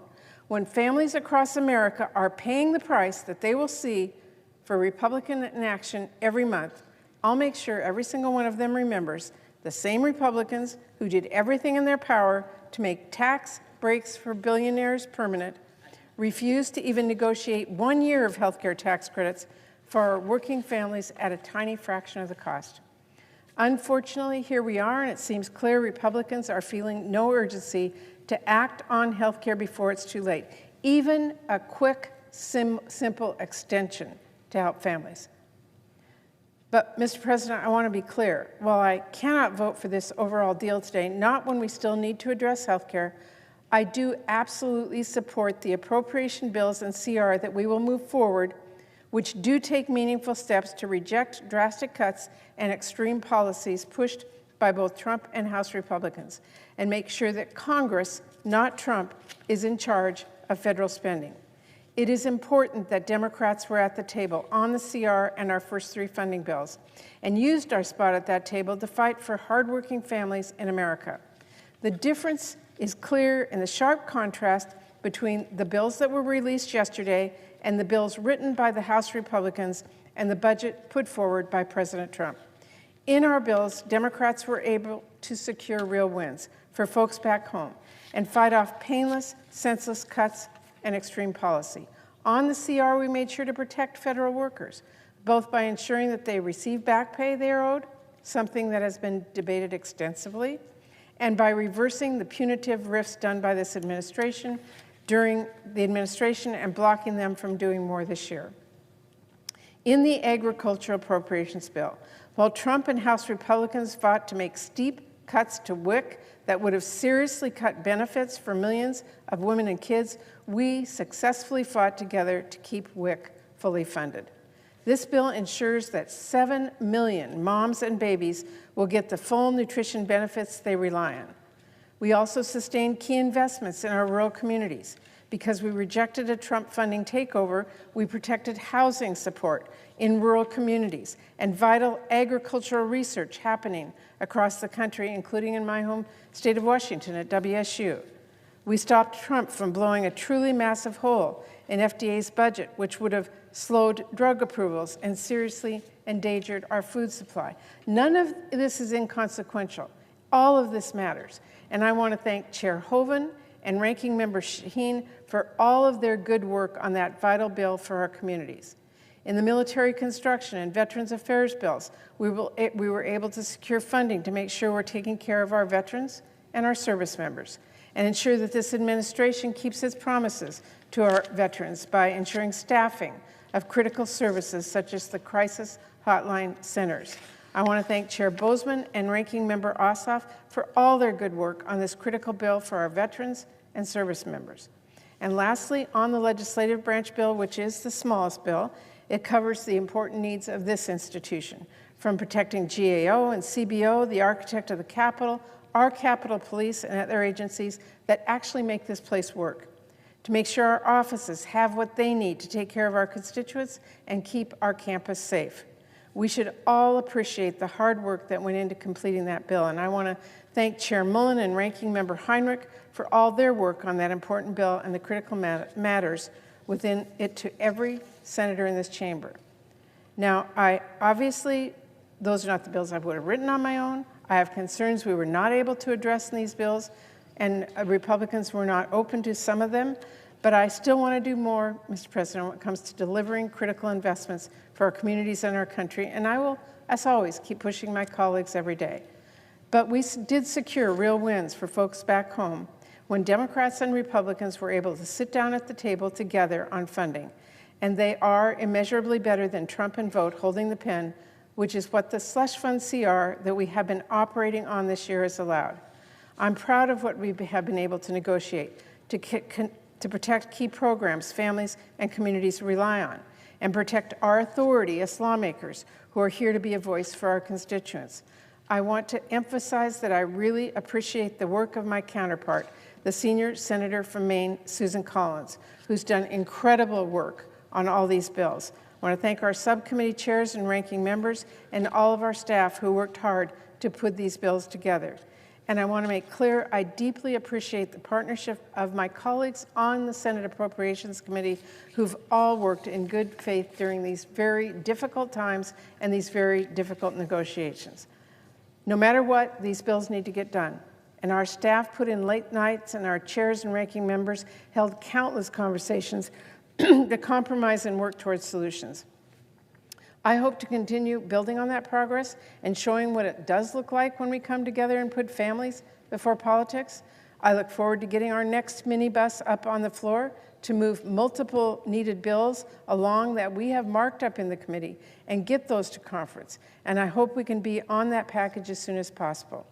I look forward to working with the senator from Maine and working to get those final bills completed so they too can be conferenced with the House as soon as possible. And I want to thank all of our committee members and staffs for their incredible work on these critical bills. We have a lot of work ahead, and I know we can get there. Passing full-year funding bills to ensure that Congress, not Trump or Russ vote, decides how taxpayer dollars are spent. We should never turn the keys over to Trump and his cabinet secretaries, allowing them to make unilateral cuts and to shift funding around however they please.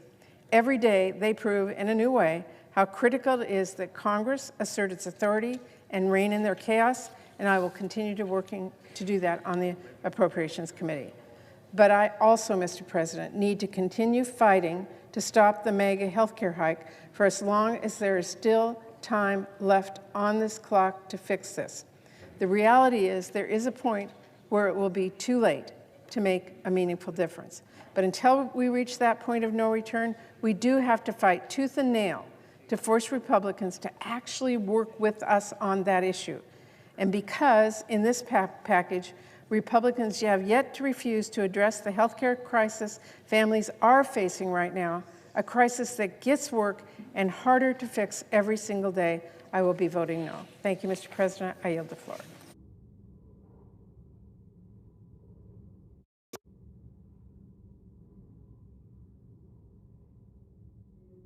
President.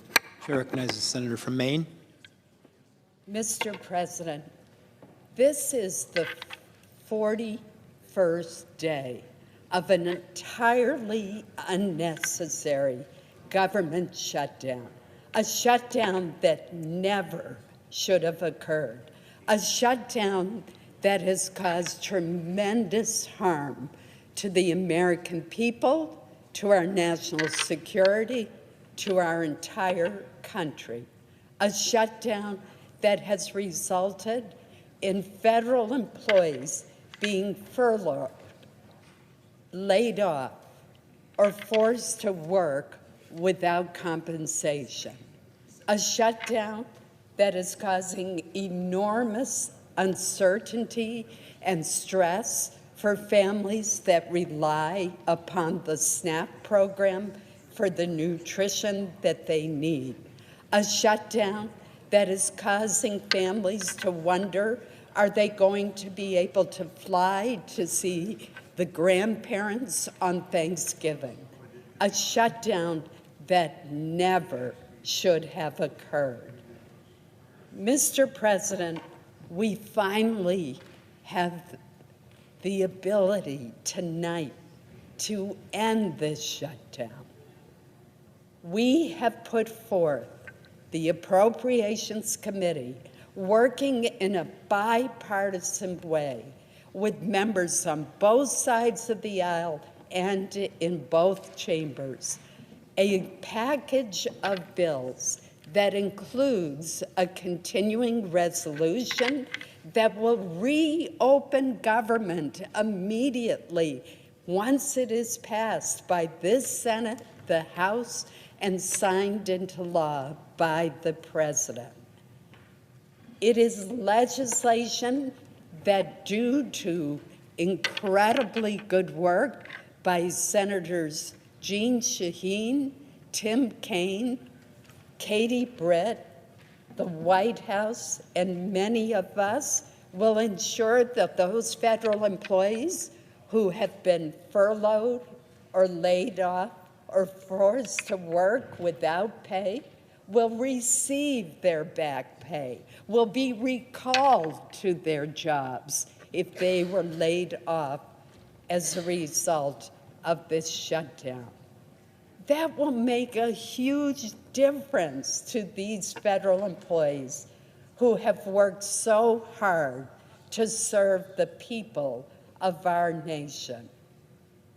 This package of bills also includes three year-long appropriations bills that were passed by overwhelming margins, bipartisan margins, more than 80 votes in each case by the members of this Senate way back on August 1st. These bills are the agriculture bill, the agriculture FDA bill, which Senator Boozman chairs that subcommittee, and it includes funding for the SNAP program, for the Women's, Infants, and Children's Nutrition Program known as WIC, for our farmers, for rural development, for our rural communities throughout this country. A very important bill, a bill that will take away the worry that families who are low income, that seniors who are low income and rely upon the SNAP program or the WIC program are feeling today about whether the funding is going to be there.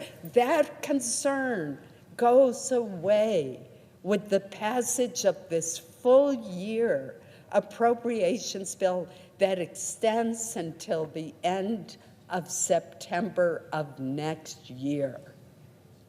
A second bill in this package is the military construction and Veterans Affairs bill. That subcommittee is chaired, I've actually mixed up the two subcommittees. Agriculture is chaired by Senator Hoeven, and the military construction VA bill is chaired by Senator Boozman. They are both extraordinary chairmen who work in a bipartisan manner with their ranking minority members and with their House counterparts. Think about it. Tomorrow is Veterans Day.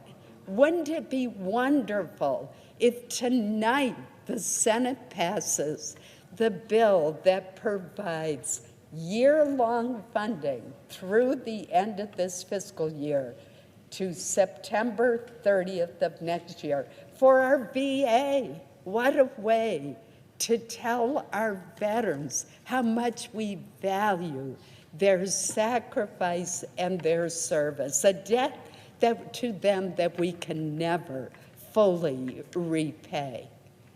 That is so important to get that bill through.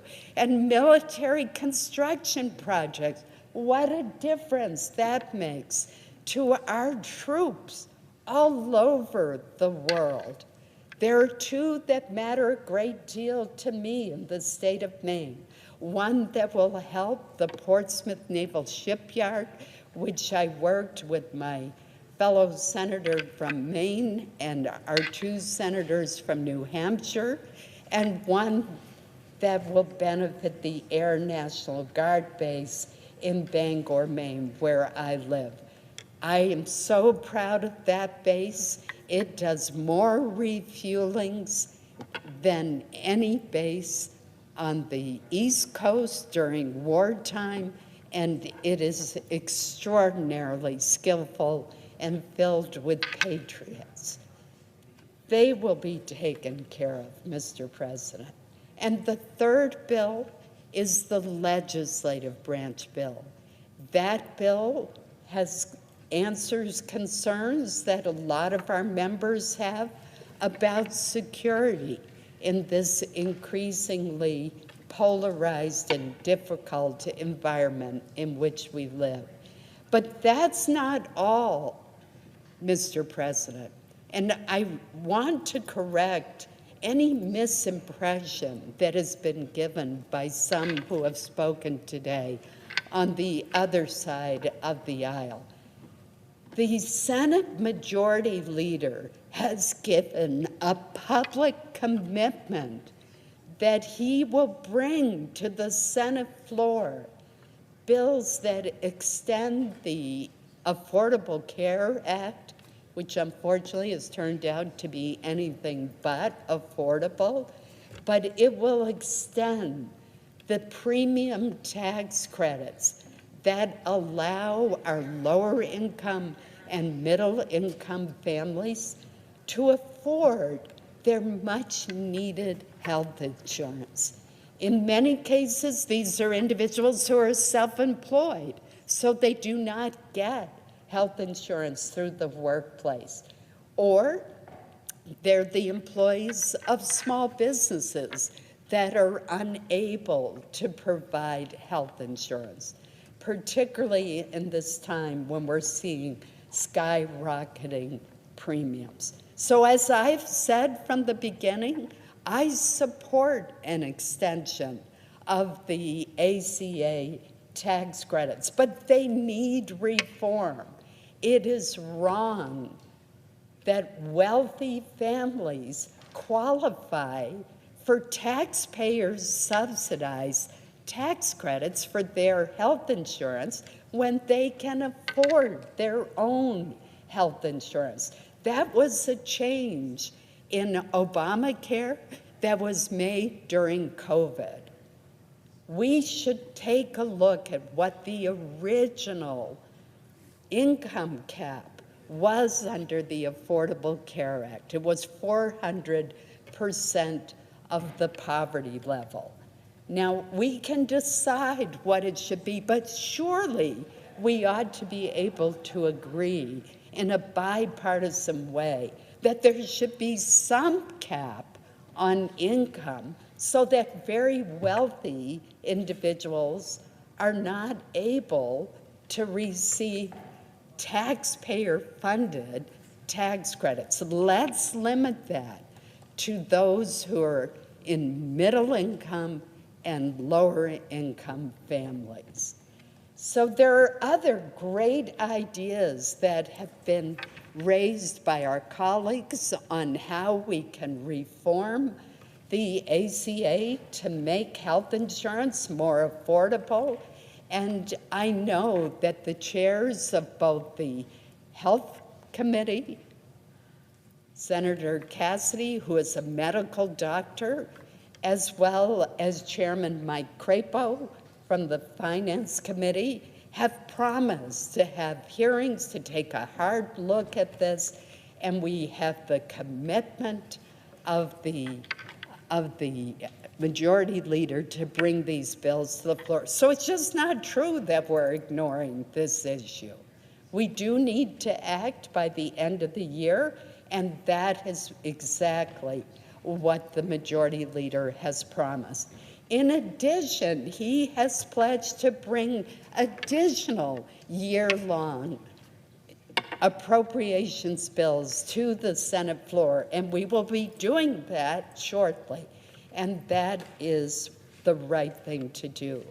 I want to thank the 8 Democrats who yesterday stood up for the American people and did what was right, pledged to reopen government, to pass these 3 appropriations bills that members of this chamber passed by over 80 votes on August 1st, and which will take away the threat of any kind of shutdown for the programs in those 3 bills. And as I mentioned, the last bill is the Ledge Branch bill. I want to thank Senator Mark Wayne Mullen for his leadership on that bill as well. We have terrific members of the Appropriations Committee on both sides of the aisle who have worked so hard. And I must say that I think all of them ought to be voting for this package of bills tonight. Mr. President, I made most of my comments yesterday when I brought these bills to the floor. There are others who are seeking recognition, so I will cease my remarks, but I just want to encourage everyone to cast their vote for this package of bills so that we can send it over to our House colleagues, where I hope they will do the same, and then send it to the President, who has already endorsed this package and pledged to sign the bill into law. Let's end this entirely unnecessary, shameful shutdown. Mr. President, I ask unanimous consent that there be 2 minutes of debate equally divided prior to each roll call in relation to calendar number 168, H.R. 5371. Without objection.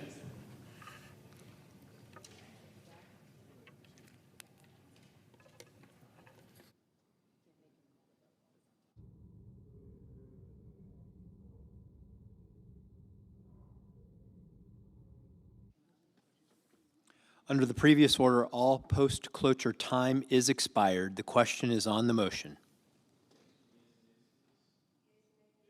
President, I request the yeas and the nays. Is there a sufficient second? There appears to be. Clerk will call the roll. Ms. Alsobrooks, Ms. Baldwin.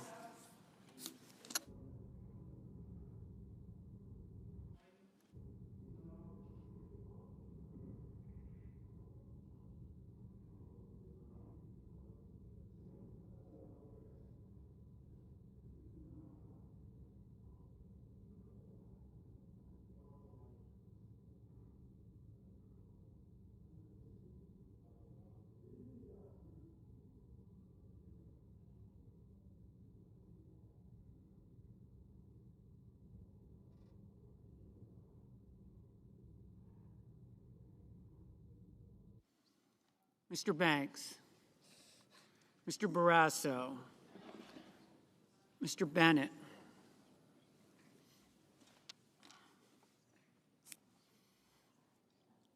Mrs. Blackburn, Mr. Blumenthal, Ms. Blunt-Rochester, Mr. Booker.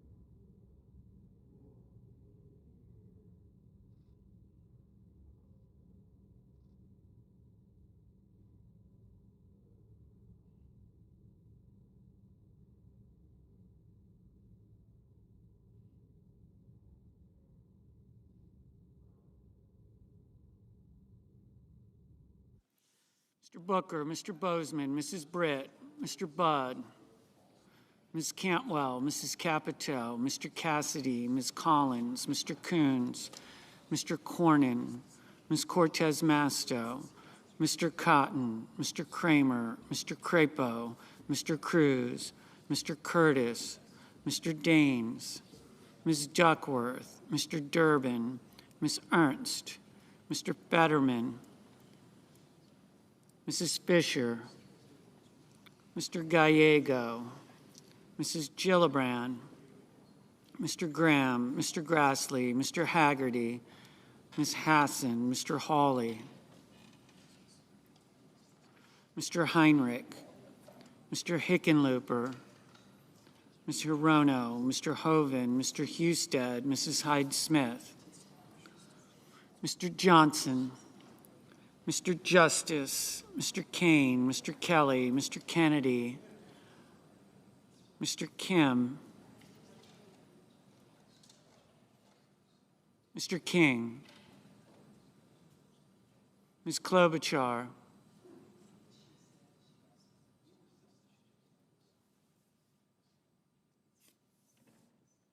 Mr. Langford, Mr. Lee,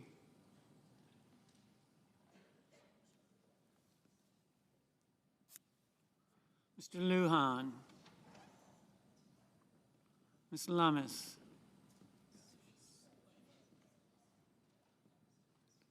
Mr. Markey.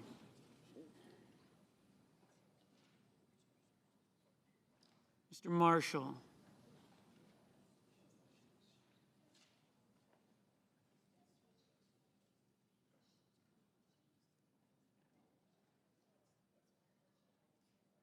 Mr. McConnell. Mr. McCormick. Mr. Merkley. Mrs. Moody. Thank you.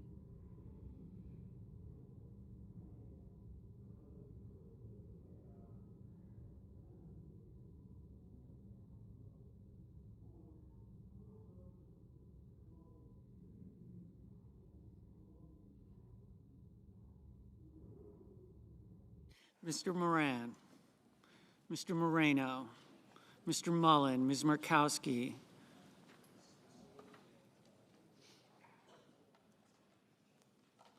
Mr. Murphy, Mrs. Murray, Mr. Ossoff, Mr. Padilla, Mr. Paul, Mr. Peters, Mr. Reed, Mr. Ricketts, Mr. Risch, Ms. Rosen, Mr. Rounds, Mr. Sanders,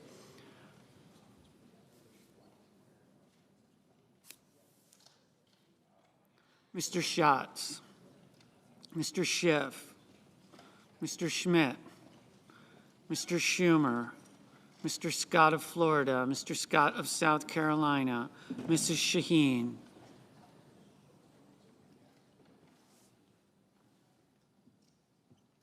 Mr. Sheehy, Ms. Slotkin, Ms. Smith, Mr. Sullivan, Mr. Thune, Mr. Tillis, Mr. Tuberville, Mr. Van Hollen, Mr. Warner, Mr. Warnock, Ms. Warren, Mr. Welch, Mr. Whitehouse, Mr. Wicker, Mr. Wyden, Mr. Young.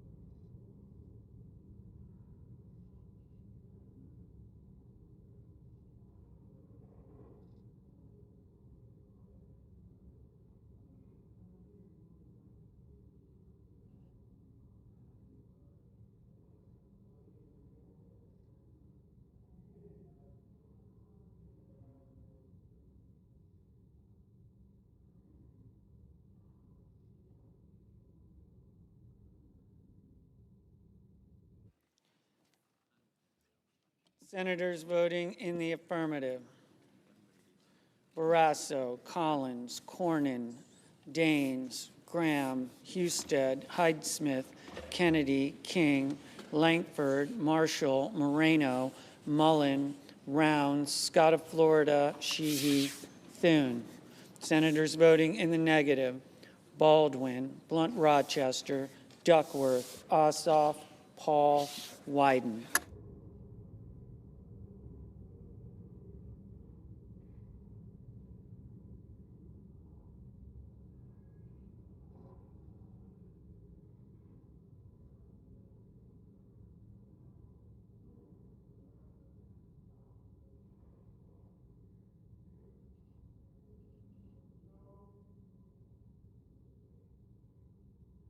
Mr.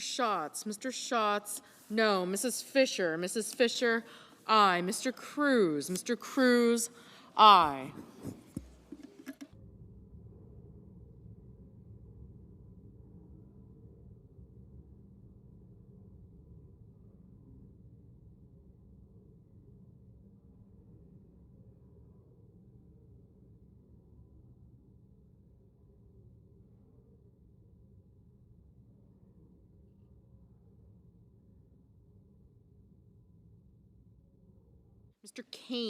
Mr. Kane, aye.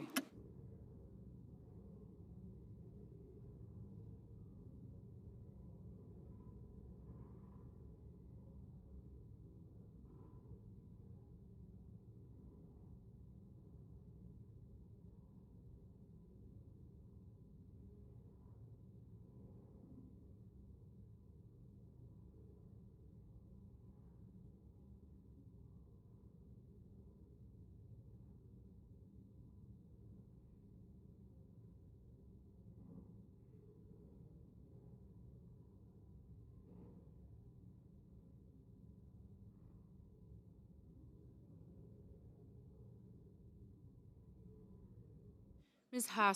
Hassan, aye.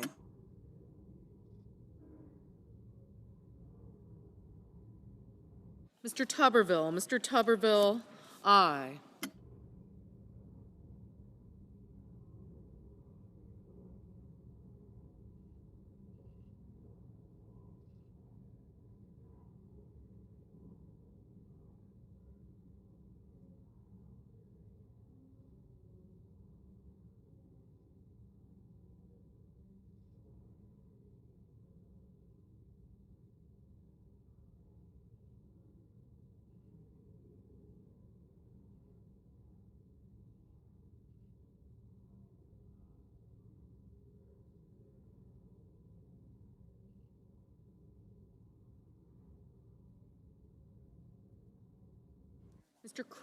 Mr. Kramer, aye.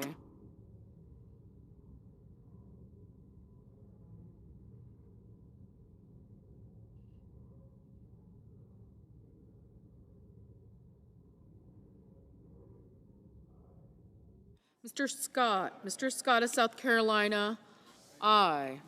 Mr. Tillis, aye.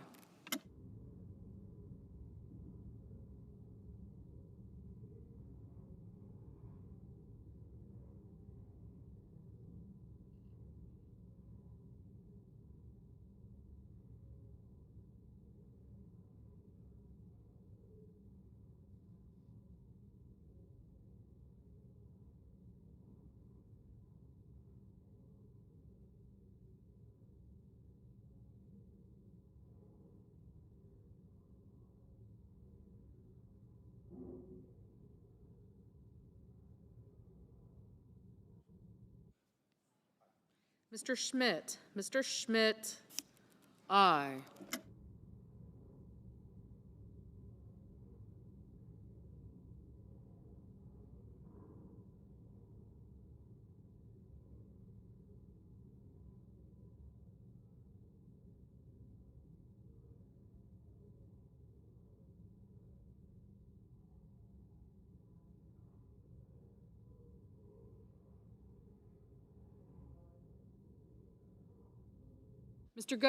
Mr. Gallego, no.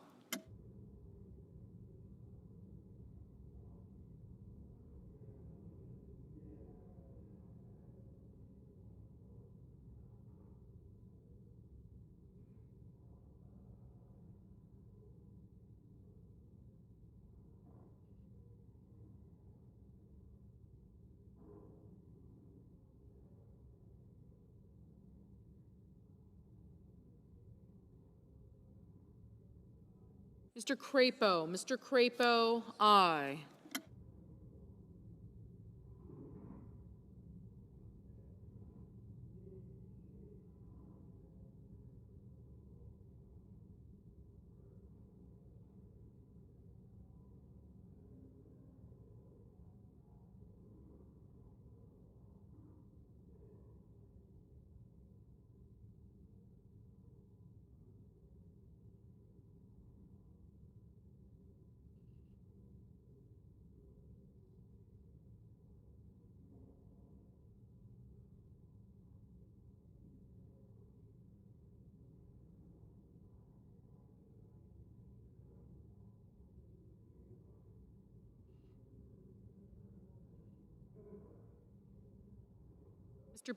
Mr. Padilla, no.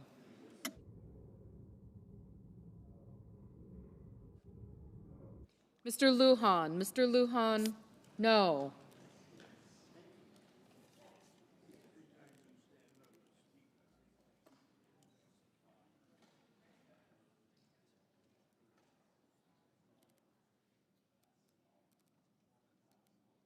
Mrs. Capito, aye.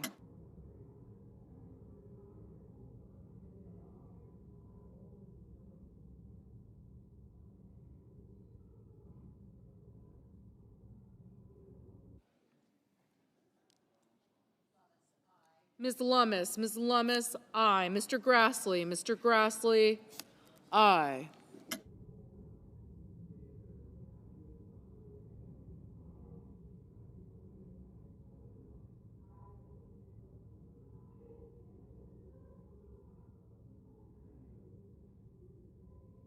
Mr. Durbin, Mr. Durbin, aye.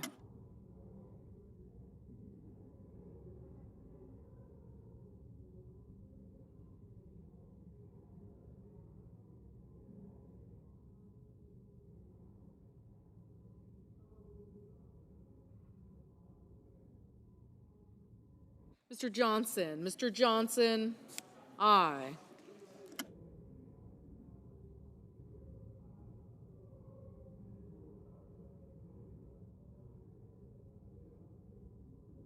Ms. Ernst, aye.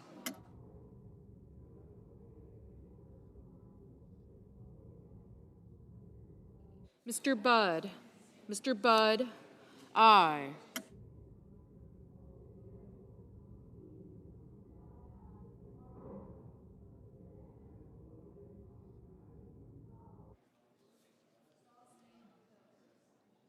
Mr. McConnell, aye.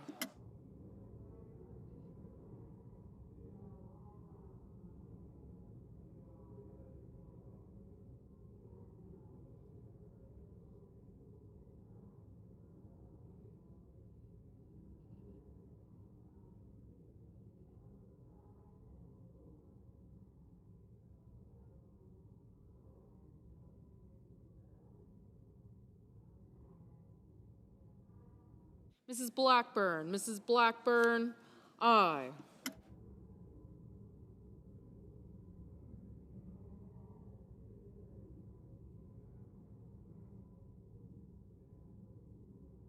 Mr. Young, aye. Mr. Kim, no.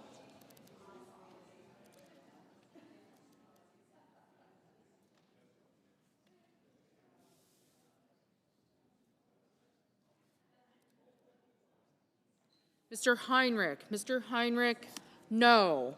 Mr. Reed, no.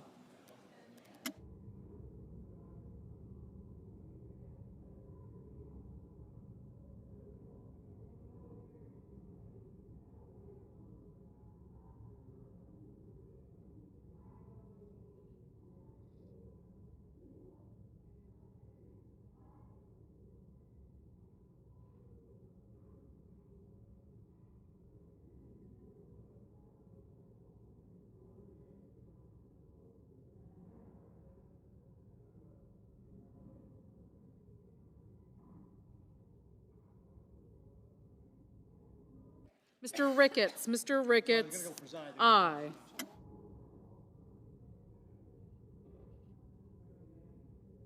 Mr. McCormick, aye.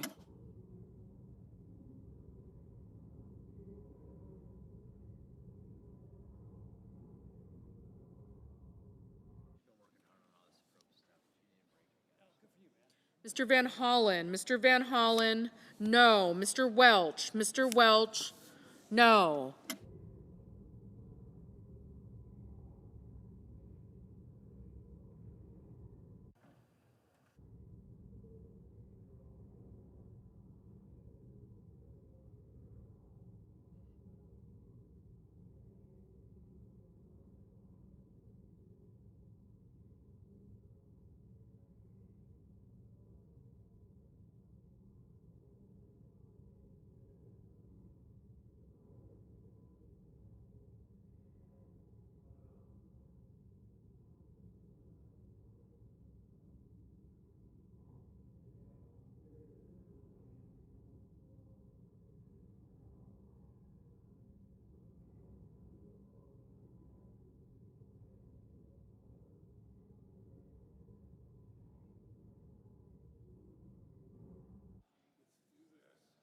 Mr. Curtis, aye.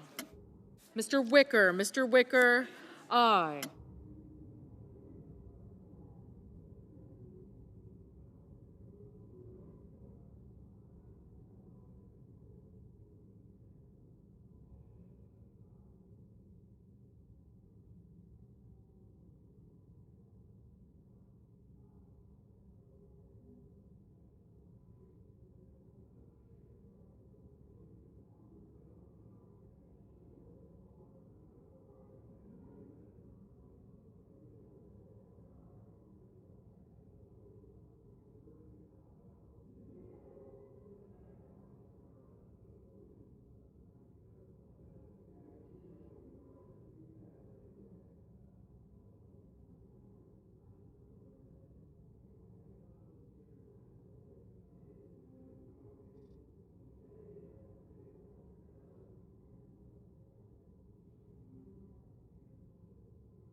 Mr. Merkley. Mr. Merkley, no.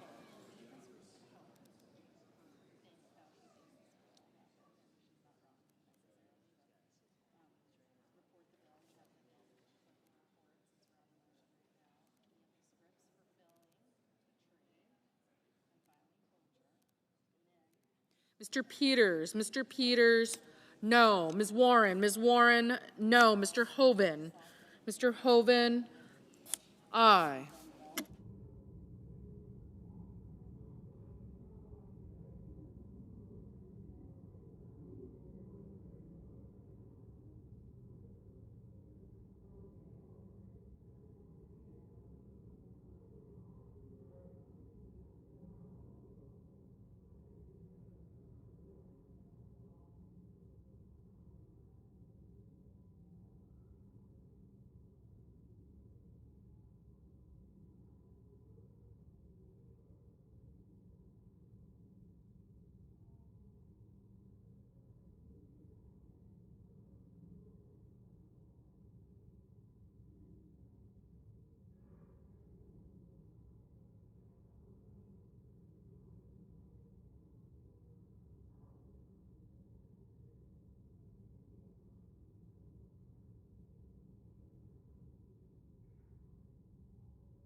Mr. Markey. Mr. Markey, no.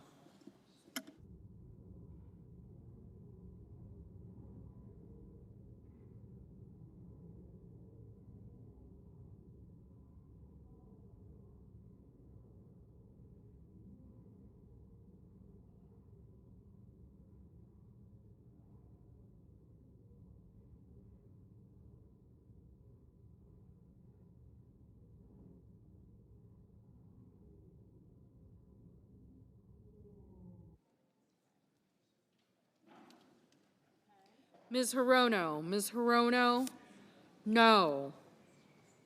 Mr. Moran. Mr. Moran, aye. Mr. Kelly. Mr. Kelly, no.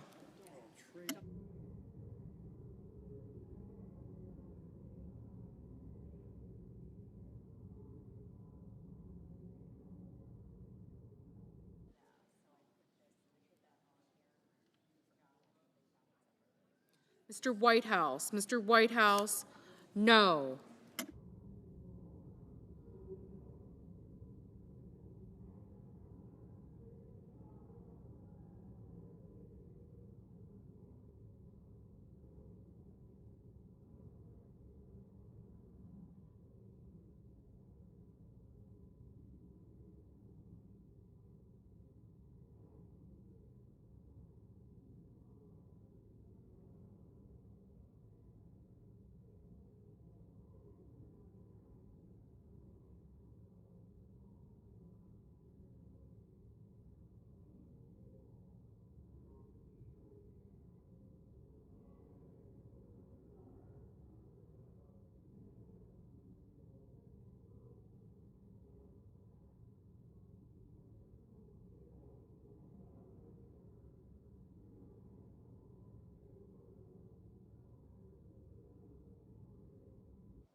Mr. Schiff.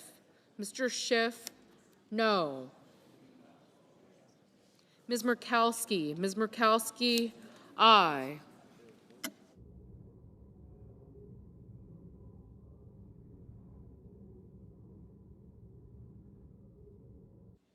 Mr. Fetterman. Mr. Fetterman, aye.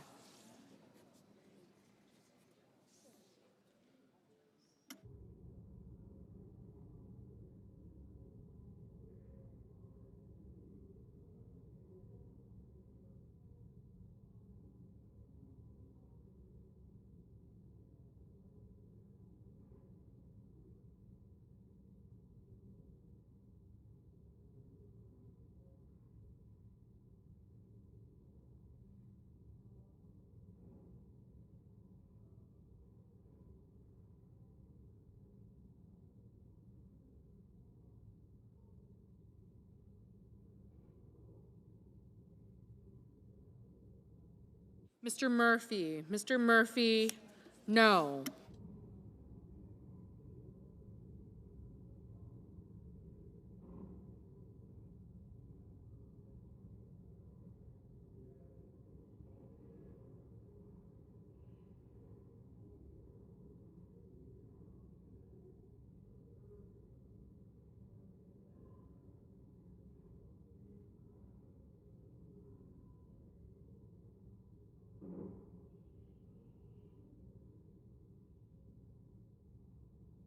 Mrs. Murray. Mrs. Murray, no.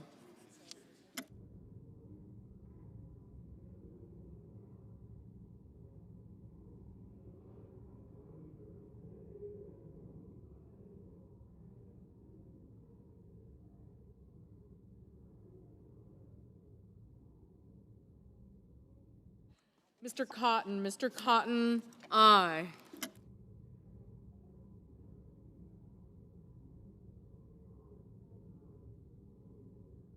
Mr. Bozeman. Mr. Bozeman, aye.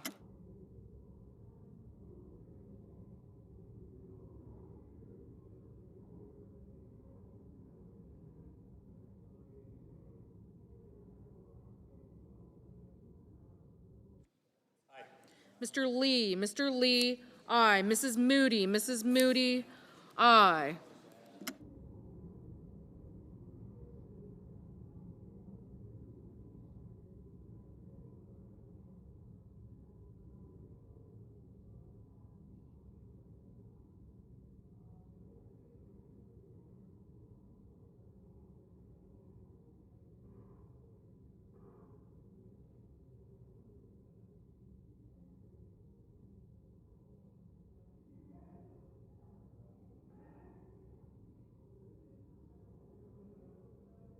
Mr. Banks. Mr. Banks, aye.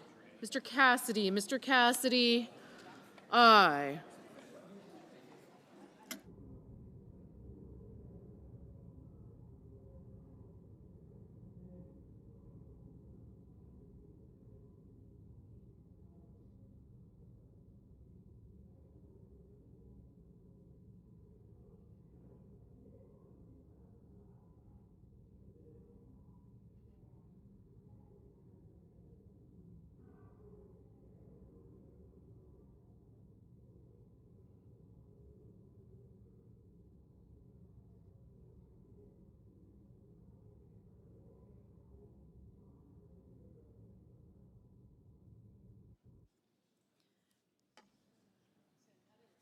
Ms. Smith. Ms. Smith, no.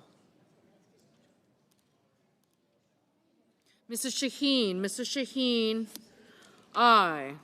Ms. Cortez Masto. Ms. Cortez Masto, aye.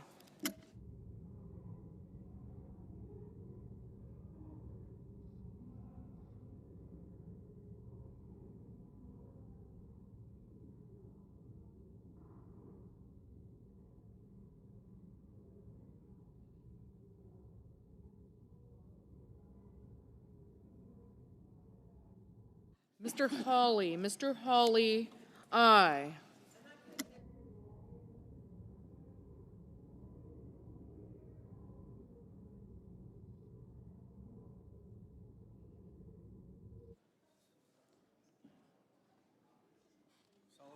Mr. Sullivan. Mr. Sullivan, aye.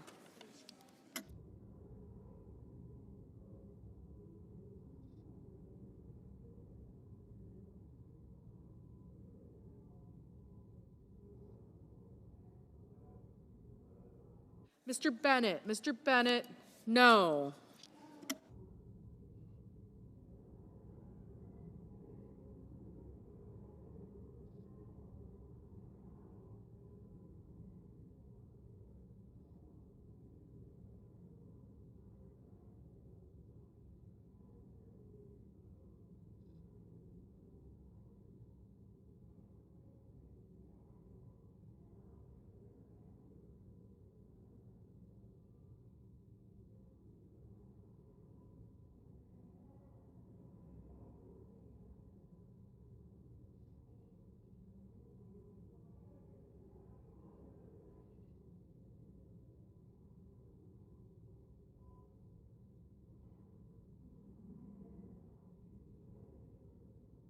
Ms. Also Brooks, Ms. Also Brooks, no.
Ms. Cantwell, Ms. Cantwell, no. Mr. Hickenlooper, Mr. Hickenlooper, no.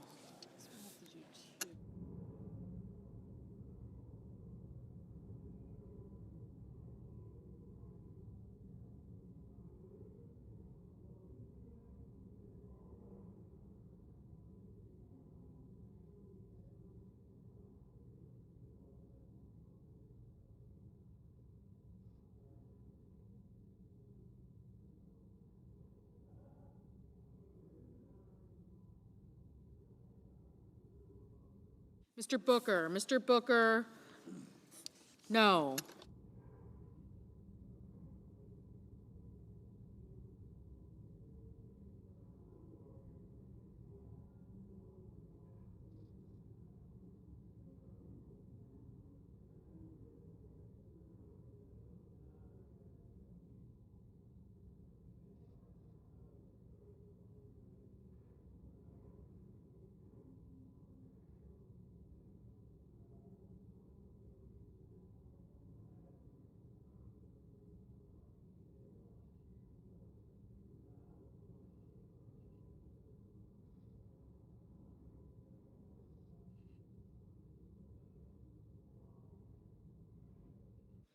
Mr. Warner, no.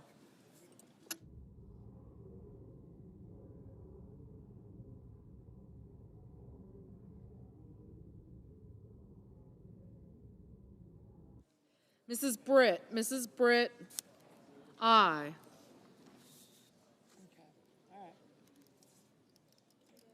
Ms. Slotkin, no.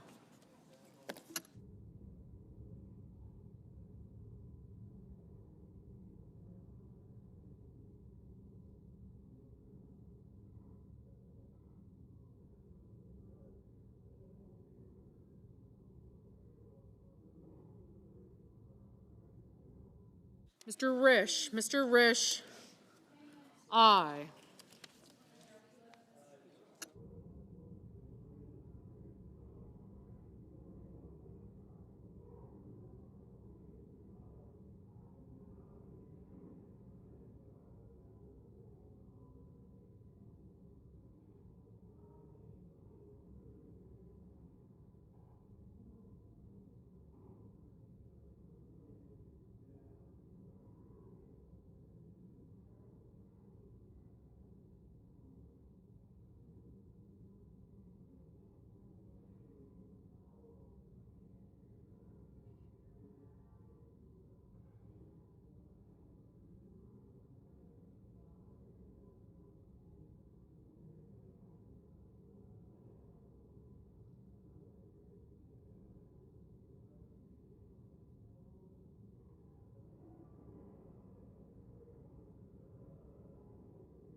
Mr. Coons, no.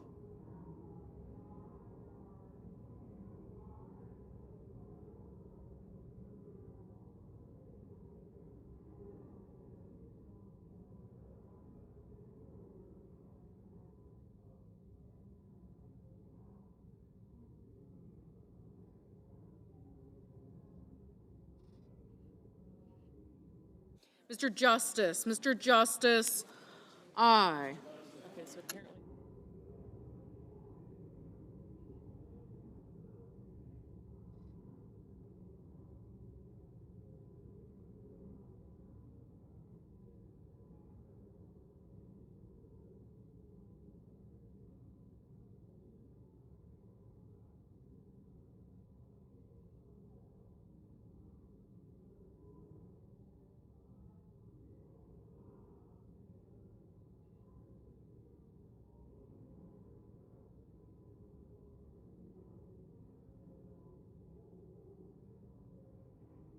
Ms. Klobuchar, no.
Mr.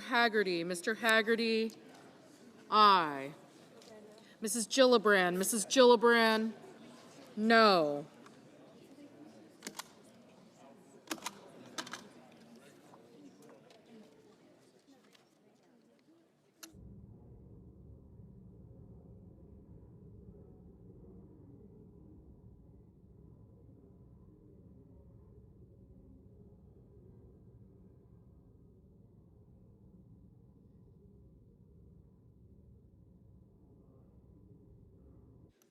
Ms. Rosen, aye.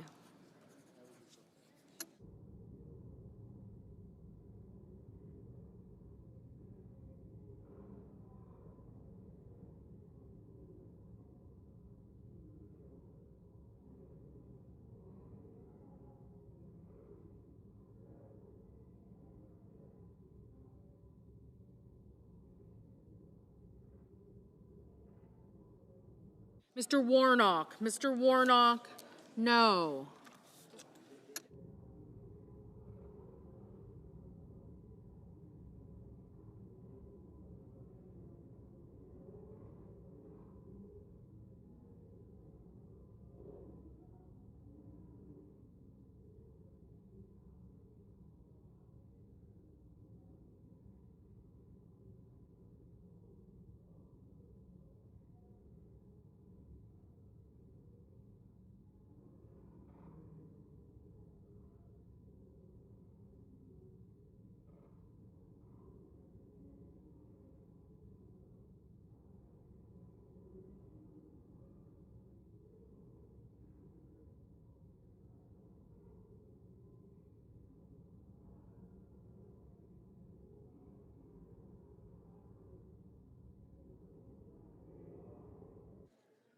Mr.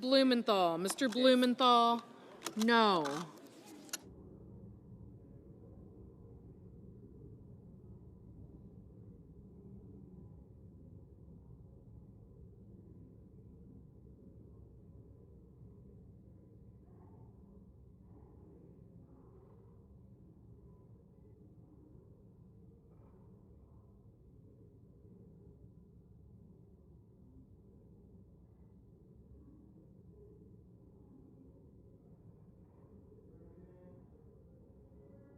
Mr. Schumer, no.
Mr.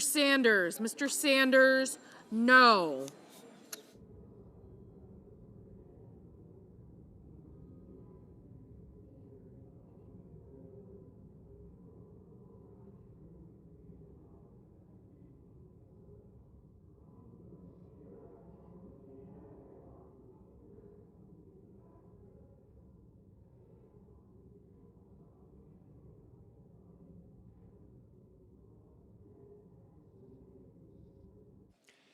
On this vote, the ayes are 60, the nays are 40. The motion is agreed to. The clerk will report the bill. Calendar number 168, H.R. 5371, an act making continuing appropriations and extensions for fiscal year 2026 and for other purposes. Mr. President, I call up Majority. substitute amendment number 3937. Clerk will report. Senator from South Dakota, Mr. Thune, for Ms. Collins, proposes an amendment number 3937 to H.R. 5371. Mr. President, I ask the reading be dispensed with, Without objection. and I send a cloture motion to the desk. Clerk will report. Cloture motion, we, the undersigned senators, in accordance with the provisions of Rule 22 of the Standing Rules of the Senate, do hereby move to bring to a close debate on substitute amendment number 3937 to calendar number 168, H.R. 5371, an act making continuing appropriations and extensions for fiscal year 2026 and for other purposes, signed by 17 senators as follows. President, I ask consent to reading the names be waived, Without objection. and I ask for the yeas and nays on the amendment. Is there a sufficient second? There appears to be. The yeas and nays are ordered. Mr. President, I call up amendment number 3941 from Senator Paul. Clerk will report. The Senator from South Dakota, Mr. Thune, for Mr. Paul, proposes an amendment number 3941 to amendment number 3937. Mr. President, I ask that the reading be dispensed with, Without objection. and I ask for the yeas and nays on the amendment. Is there a sufficient second? There appears to be. The yeas and nays are ordered. Mr. President, I have a second-degree amendment at the desk. Clerk will report. The Senator from South Dakota, Mr. Thune, proposes an amendment number 3942 to amendment number 3941. Mr. President, I ask the reading be dispensed with, Without objection. and I have an amendment to the text of the underlying bill. The clerk will report. The Senator from South Dakota, Mr. Thune, proposes an amendment number 3943 to the language proposed to be stricken by amendment number 3937. Mr. President, I ask the reading be dispensed with, Without objection. and I ask for the yeas and nays on my amendment. Is there a sufficient second? There appears to be. The yeas and nays are ordered. Mr. President, I have a second-degree amendment at the desk. The clerk will report. The Senator from South Dakota, Mr. Thune, proposes an amendment number 3944 to amendment number 3943. Mr. President, I move to commit the bill to the Committee on Appropriations with instructions. The clerk will report. The Senator from South Dakota, Mr. Thune, moves to commit the bill H.R. 5371 to the Committee on Appropriations to report back forthwith instructions. Mr. President, I number ask that the reading be 3945. dispensed with, Without objection. and I ask for the yeas and nays on the motion to commit with instructions. Is there a sufficient second? There appears to be. The yeas and nays are ordered. Mr. President, I have an amendment to the instructions. Clerk will report. Senator from South Dakota, Mr. Thune, proposes an amendment number 3946 to the instructions of the motion to commit, amendment number 3945. Mr. President, I ask consent the reading be waived, Without objection. and I ask for the yeas and nays on my amendment. Is there a sufficient second? There appears to be. The yeas and nays are ordered. Mr. President, I have a second-degree amendment at the desk. The clerk will report. The senator from South Dakota, Mr. Thune, proposes an amendment numbered 3947 to amendment numbered 3946. Mr. President, I ask consent the reading be waived. Without objection. And I send a cloture motion to the desk with respect to calendar number 168, H.R. 5371. The clerk will report. Cloture motion, we, the undersigned senators, in accordance with the provisions of Rule 22 of the Standing Rules of the Senate, do hereby move to bring to a close debate on calendar number 168, H.R. 5371, an act making continuing appropriations and extensions for fiscal year 2026 and for other purposes as amended, signed by 17 senators as follows. President, I ask consent the reading of the nays be waived. Without objection.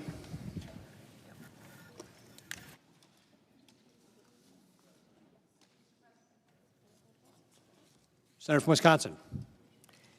Shortly, I will move to table Amendment 3947 for the purposes of offering my amendment to extend the Affordable Care Act tax credits for 1 year. I am doing this because my Republican colleagues are refusing to act to stop health care premiums from doubling for over 20 million Americans. I just can't stand by without a fight. Americans have said loudly and clearly that they are in a health care crisis. That's not up for negotiation, but it didn't have to be this way. We're at this moment because Donald Trump and congressional Republicans have simply refused to address the biggest increase in American premiums they'll likely ever experience. For months, congressional Republicans and Donald Trump have refused to even talk to us about addressing it. Estimates show that 22 million Americans will see their premiums double on average. I'm getting calls daily from Wisconsinites begging me to stay in this fight. A couple in Door County, Wisconsin, told me their premium is rising by over $550 a month next year. Everything is already too expensive. So where are they supposed to find $6,500 extra in their budget? Another couple from Butternut, Wisconsin, told me their premiums are going from $400 per month to over $5,000 per month. That's $55,000 more a year. As they wrote to me, healthcare tax breaks are not just numbers on paper. They are the lifeline that allows us to sleep at night knowing that we won't lose everything if one of us gets sick. Behind every one of the 22 million Americans who rely on these tax credits is a story, a family who has to put together a budget, who has to make the hard decisions of what they can afford for their family next year. Some are logging on to healthcare.gov right now and finding that they simply can't afford health insurance next year. That is unconscionable. Addressing this demands that we act now, not in a week, not next month, but now. That's why a handshake deal with my Republican colleagues to reopen the government and no guarantee to actually lower costs is simply not good enough. The people I work for need more than that. They need health care that they can afford, not a symbolic vote. For over a year now, I've been fighting to get a bill passed to avoid this very situation and make these tax credits permanent. My colleagues and I have tried every which way to get this bill passed. Every time my Republican colleagues killed the effort and put 22 million Americans on the path to pay more for health care next year. For 41 days, I've been clear. I will work with anyone to reopen the government and lower Americans' health care costs. And I'm not throwing in the towel until we have exhausted every option to make that happen. And that's why I've offered an amendment to extend tax breaks for Americans who buy their insurance through the Affordable Care Act for 1 year. My amendment is as straightforward as it gets. It would extend current law for 1 year, stop costs from skyrocketing for our constituents, and give us time to negotiate on health care costs without leaving 22 million Americans in the lurch. Is this everything I think we should do? No. We should make health care more affordable for everyone forever. But I am willing to compromise to avoid catastrophe for the families I work for. I am demanding that we take this vote so that we can actually provide some relief to millions of American families. The American people are desperate for health care that they can afford and demand that we do everything in our power to lower costs. This is a tool in my toolbox to try to lower their costs, so I'm using it. I've talked to so many of my Republican colleagues who want to do something here, who want to keep health care costs down for their constituents, who know their constituents in red states and districts will be hardest hit. Well, now is the time to show it. My sincere hope is that the Republicans join me so I can make this amendment to the continuing resolution and let 22 million Americans rest easier. I hope my Republican colleagues choose to join us. And now I yield to Senator Sanders. I want to thank the Senator for Wisconsin. Senator from Vermont is recognized. Thank you. I want to thank the Senator for Wisconsin for offering this important and very simple and straightforward amendment. Nothing can be simpler. Are you prepared, I say to my Republican friends, to sit back and allow over 20 million Americans to see a doubling of their health care premiums? In my state of Vermont, people who are 65, 63 years of age will in some cases see a tripling or a quadrupling, and that is the case in your states as well. And all that Senator Baldwin is saying is, let us take a deep breath. Let us make sure that people do not see an outrageous increase in their premiums. Let us not pave the way for 15 million Americans to lose their health care entirely because of savage cuts to Medicaid. All she is asking. Now, I noticed that recently some of my Republican colleagues are beginning to talk about the health care crisis. Well, during Trump's first 4 years, he had virtually nothing to say about the crisis, nothing to say about it in the next 4 years, but I'm glad that there is some discussion. The truth of the matter is, in my view, that the current health care system is broken, it is dysfunctional, and it is cruel. But I want to ask my Republican friends a simple question. Are you happy with the fact that here in the United States we are the only major country not to guarantee health care to every man, woman, and child? We are unique. That's not the kind of exceptionalism we should be proud of. Are you happy that we are paying twice as much per capita for health care, over $14,000 per person, than any other major country, and yet we have 85 million Americans who are uninsured or underinsured? Are you content with the fact that the insurance companies and the drug companies are making huge profits, paying their CEOs exorbitant salaries? Are you happy with that? Are you happy that patients in America have to get on the phone and fight like crazy and deal with all kinds of bureaucrats in order to get the health care that they paid for in an incredibly complicated, broken system? So if you want to have a debate about health care, let's have that debate. I happen to believe that we should join the rest of the industrialized world, guarantee health care to all people through a Medicare for all single-payer system. You got a better idea, bring it forward. But what we should agree upon is that you don't raise premiums by 100%, or in some cases, triple or quadruple. Let's take a deep breath. Let's extend these ACA subsidies for another year. Let's have that debate on health care. That's what the American people want. And with that, Mr. President, I would yield to the Senator from Michigan. Thank you, Mr. President. Senator from Michigan is recognized. Thank you, Mr. President. Mariah's today in support of Ms. Baldwin's amendment on a clean one-year extension of the healthcare.gov credits. Since July, I'd been really clear, if you want me to vote on a deal, it's got to do something to bring down the cost of healthcare because of the healthcare crisis that Republicans in this chamber precipitated back in July. Just to review the bidding.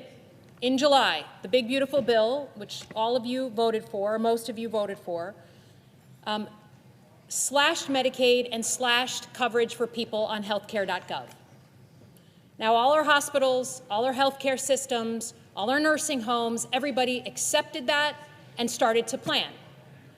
In response to that, the hospitals said, well, look, people are still going to come. They're still going to get in car accidents. They're still going to have heart attacks. They're just not going to be covered by health insurance.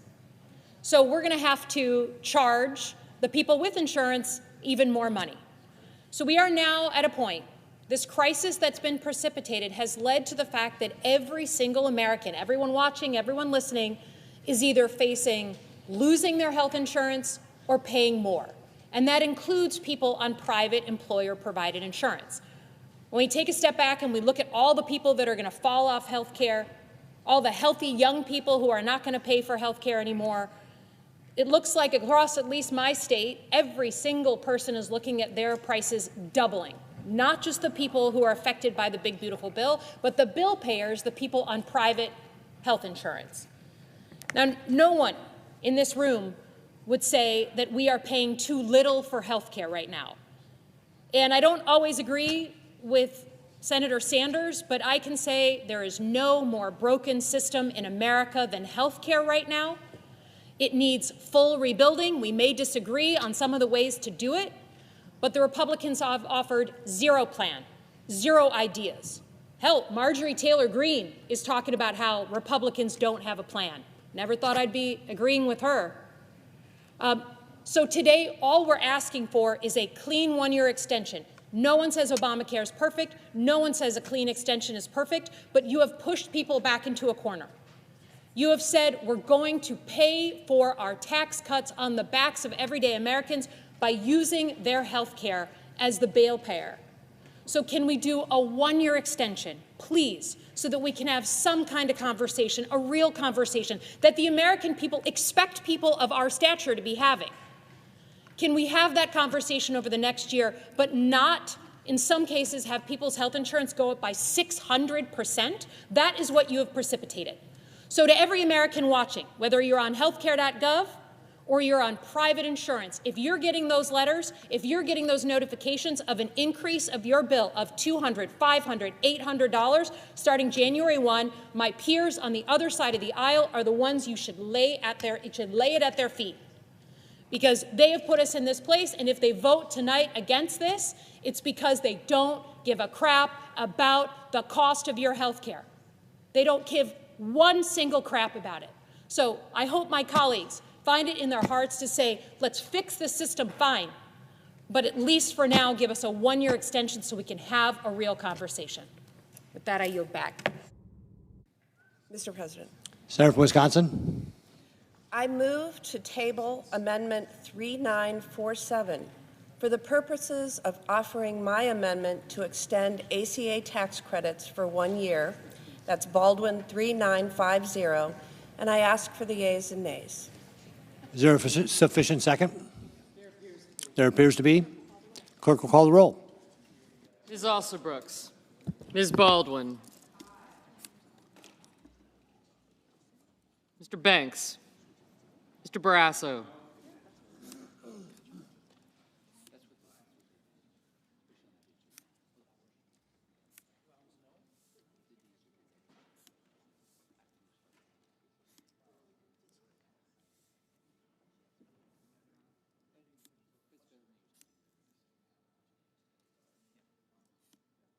Mr. Bennett.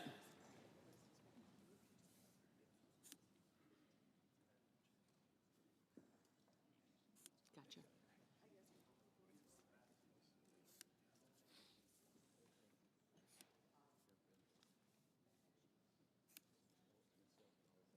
Mrs. Blackburn, Mr. Blumenthal. Ms. Rochester. Mr. Booker. Mr. Bozeman. Mrs. Britt. Mr. Budd, Ms. Cantwell. Mrs. Capito. Mr. Cassidy. Ms. Collins.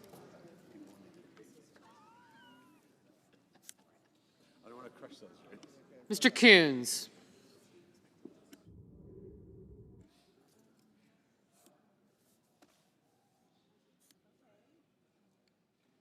Mr. Cornyn. Ms. Cortez Masto. Mr. Cotton.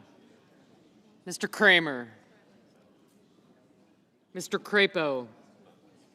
Mr. Cruz. Mr. Curtis. Mr. Daines.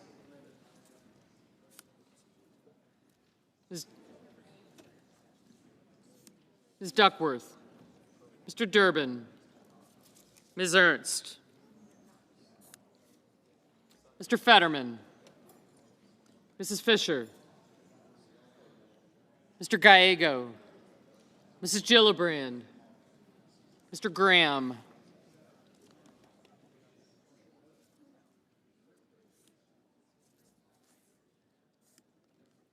Mr. Grassley.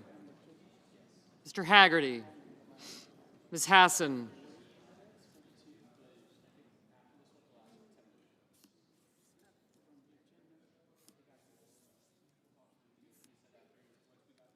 Mr. Hawley.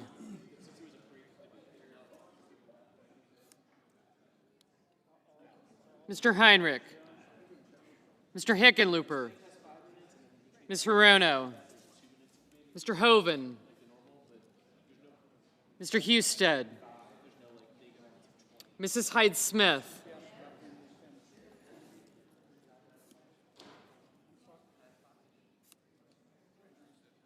Mr. Johnson. Mr. Justice. Mr. Kane. Mr. Kelly. Mr. Kennedy. Yes, you did.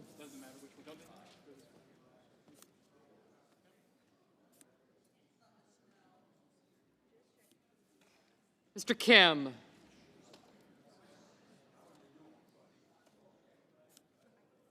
Mr. King. Ms. Klobuchar. Mr. Lankford. Mr. Lee. Mr. Lujan. Ms. Lummis. Mr. Markey. Mr. Marshall. Mr. McConnell. Mr. McCormick. Mr. Merkley. Mrs. Moody. Mr. Moran. Mr. Marino. Mr. Mullen.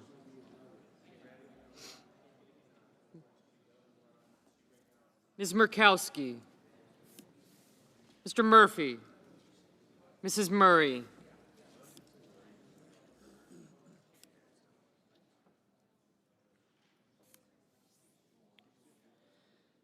Mr. Ossoff. Mr. Padilla.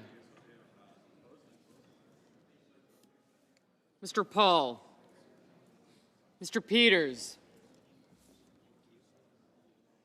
Mr. Reed, Mr. Ricketts. Mr. Risch. Ms. Rosen. Mr. Rounds. Mr. Sanders. Mr. Schatz. Mr. Schiff. Mr. Schmidt. Mr. Schumer. Mr. Scott of Florida, Mr. Scott of South Carolina. Mrs. Shaheen.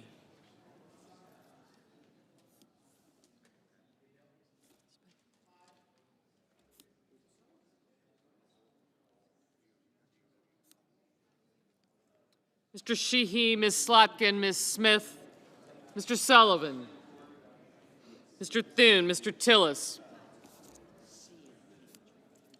Mr. Tuberville, Mr. Van Hollen, Mr. Warner, Mr. Warnock, Ms. Warren, Mr. Welch, Mr. Whitehouse, Mr. Wicker, Mr. Wyden, Mr. Young,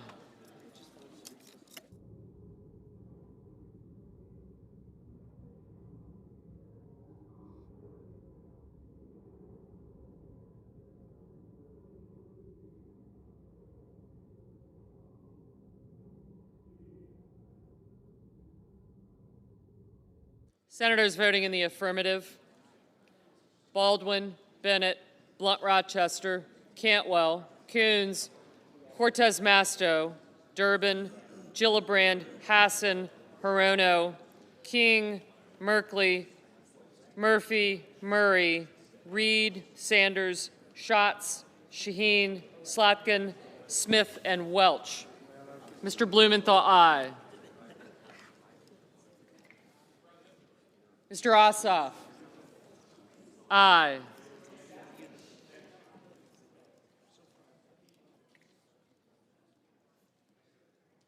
Mr. Padilla, aye. Mr. Kelly, aye.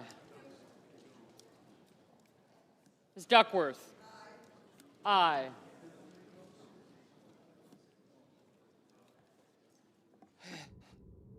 Senators voting in the negative: Banks, Barrasso, Blackburn, Bozeman, Britt, Budd, Capito, Cornyn, Cotton, Kramer, Crapo, Cruz, Graham, Grassley, Haggerty, Husted.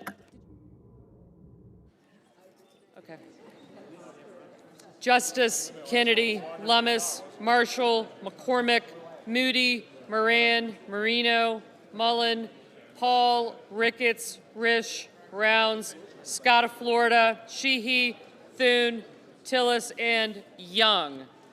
Mr. Schiff, aye. Ms. Warren, aye. Mr. Johnson, no. Mr. Tuberville, no. Mr. Kane, aye.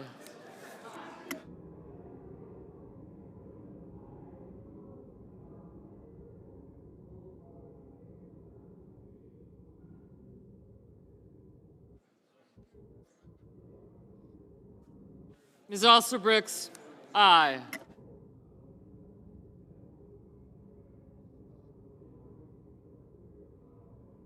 Mr. Peters, aye.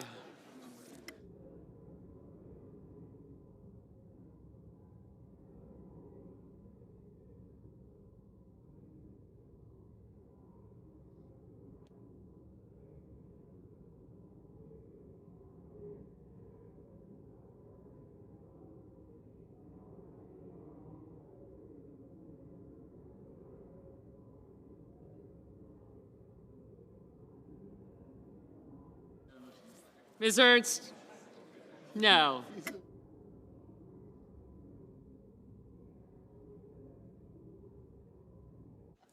Ms. Murkowski, no. Mr. Wyden, aye. Mr. Schmidt, no.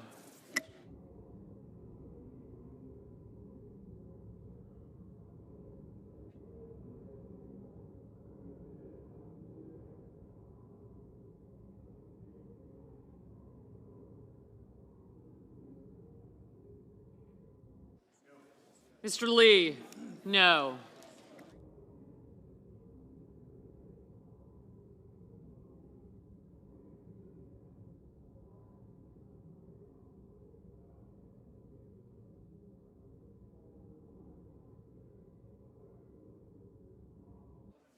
Mr. Sullivan, no.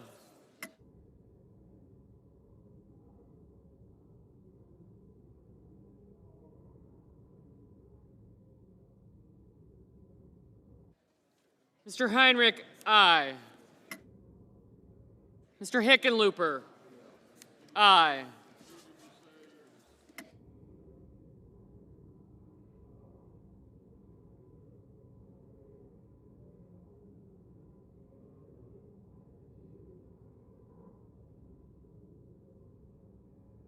Mr. Curtis, no.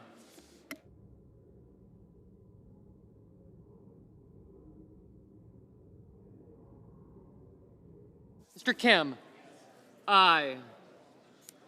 Mr. Daines, no.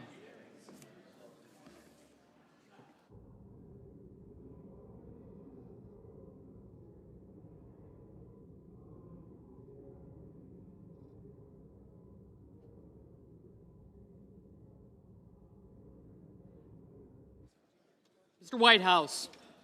Aye.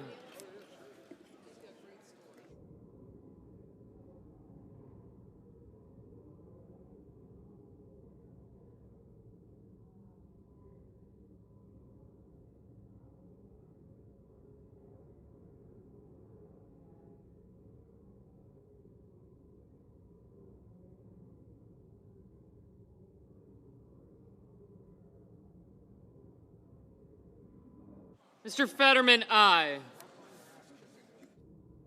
Mr. Warner, aye. Mr. Wicker, no. Ms. Collins, no. Mrs. Fisher, no.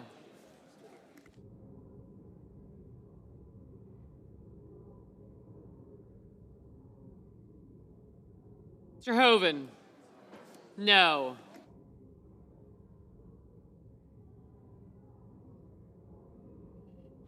Ms. Klobuchar, aye. Mrs. Hyde-Smith, no.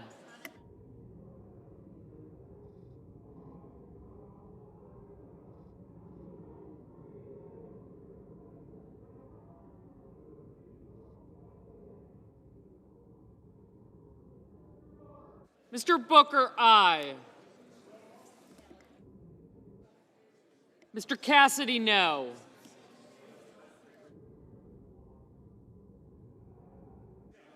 Mr. Lujan, aye.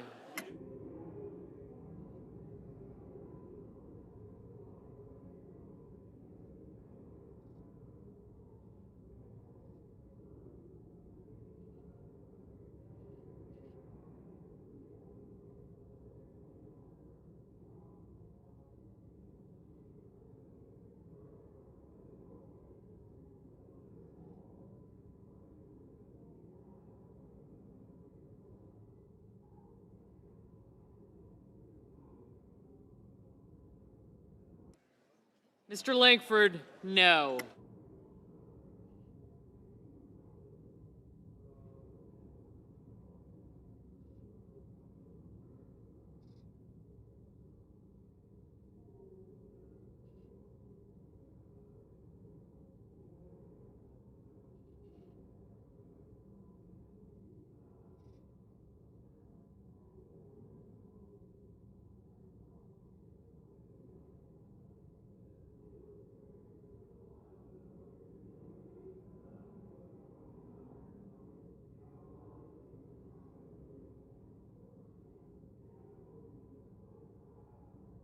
Mr. Hawley, no.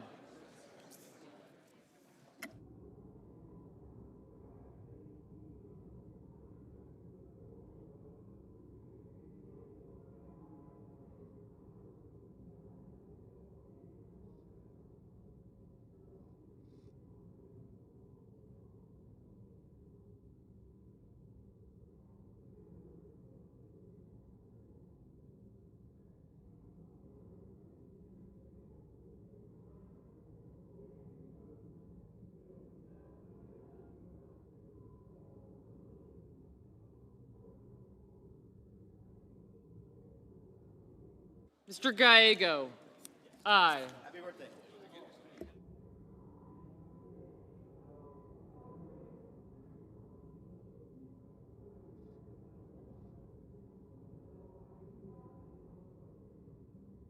Mr. Warnock, aye.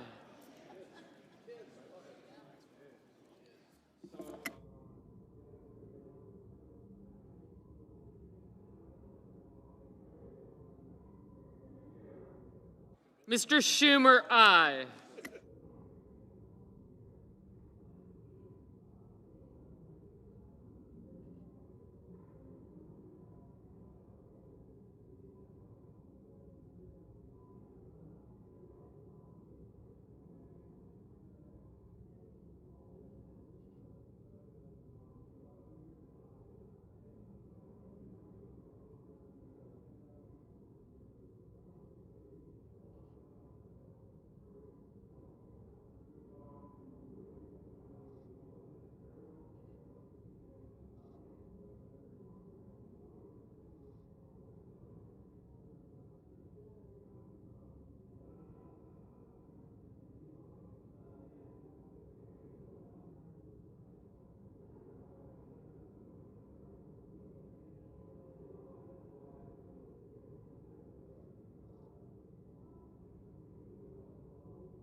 Ms. Rosen? Aye.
Mr. Van Hollen? Mr. Van Hollen, aye. Mr. Markey?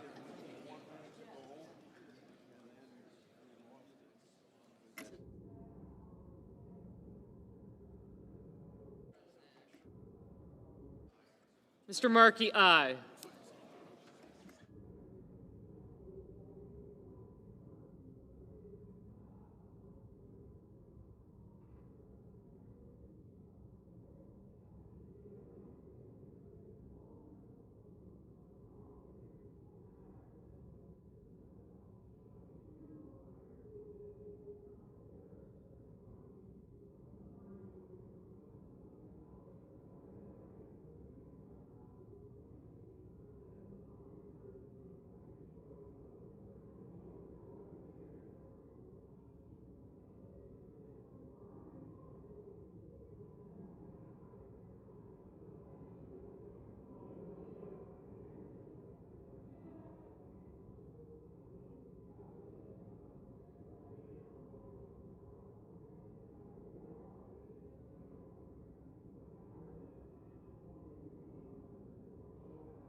Mr. Scott of South Carolina, no.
Mr. McConnell, no.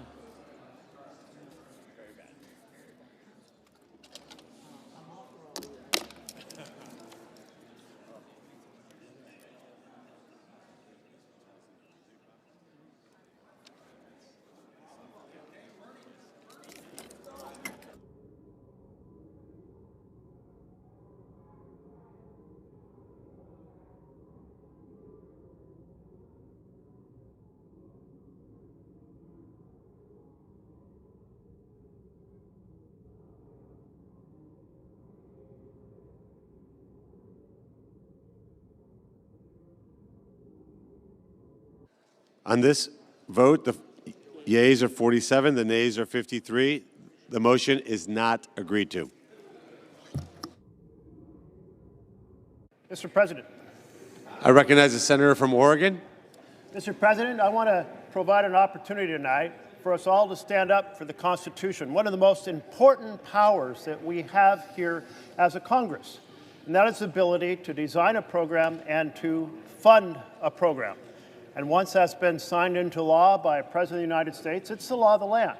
The President has the responsibility to execute that program as designed and funded. But back in 1974, we decided to give the President a fast track to propose that something that we have designed and funded should be unfunded.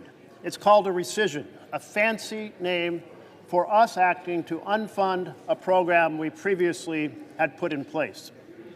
And here's the thing.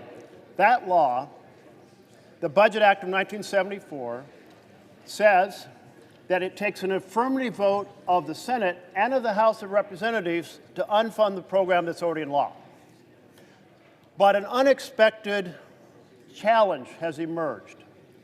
And that unexpected challenge, that is, if the request from the President to unfund the program comes within 45 days of the end of the year, even if we were to act and turn down the rescission, it still means that under a grace period in the law, the funds evaporate at the end of the year. So, in other words, with no approval from the House or Senate, no new law being passed, the existing law is undone on the clock. It's like, well, it's like Cinderella's coach. It reaches midnight, and the coach becomes a pumpkin. It falls apart. It disappears. That is a threat that goes fundamentally to the difference between a democracy and an autocracy. In a democracy, we come together with all of our varied experiences, with all of our different parts of the country, and we say, here's programs and funding that fit our nation as a whole. It's a master compromise. But in an authoritarian government, one person decides what's funded and what isn't. And that is what happens in this special power when it's submitted within 45 days of the end of the fiscal year. So, however much one may like or dislike a given president in power, support or oppose, all of us have a responsibility to stand up for our constitutional power of the purse, that all of America will be served by the laws we pass, and that if they are to be undone, they have to be voted on by this chamber and the chamber down the hall in an affirmative fashion. So I will, at the appropriate moment, a minute or two from now, propose at that point to table an amendment that's in the tree so we can submit an amendment that will defend our Constitution, defend Article 1 power, defend our democracy. Thank you, Mr. President. Got it. Mr. President. Recognize the Majority Leader. Mr. President, I would ask unanimous consent that the remaining roll call votes be 10 minutes in length. Without objection, there will now be 2 minutes of debate equally divided.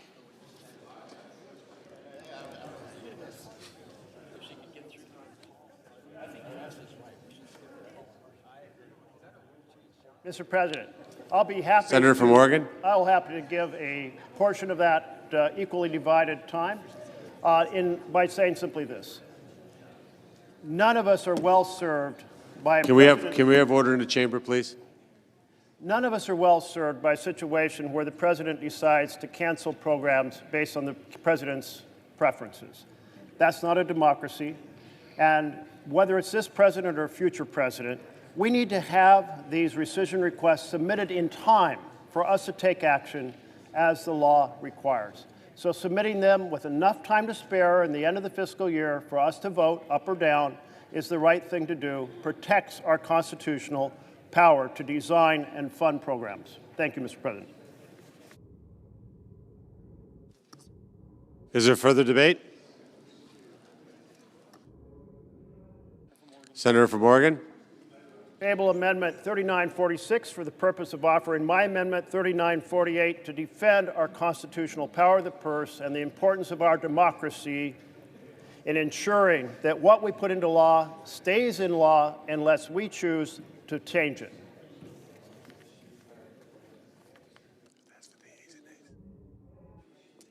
Is there a sufficient second? There appears to be. The clerk will call the roll. Ms. Alsobrooks, Ms. Baldwin.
Mr. Banks, Mr. Barrasso, Mr. Bennett, Mrs. Blackburn, Mr. Blumenthal, Ms. Blunt Rochester,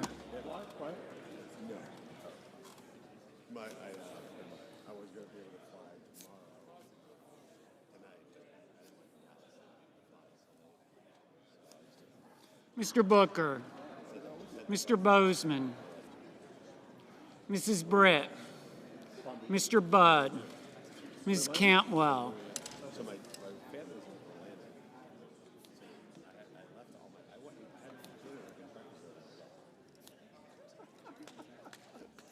So, except for today. You literally flew down there and flew down? Yeah, every day. Had breakfast with them and busy with them. Flew back. But tonight it was not possible. When you were just, anybody recognize you?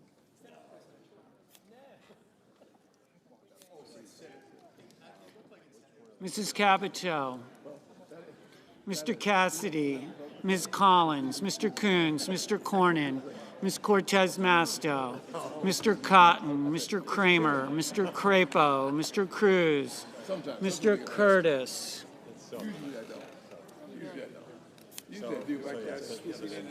love it. I love it. Mr. Daines, Ms. Duckworth, Mr. Durbin,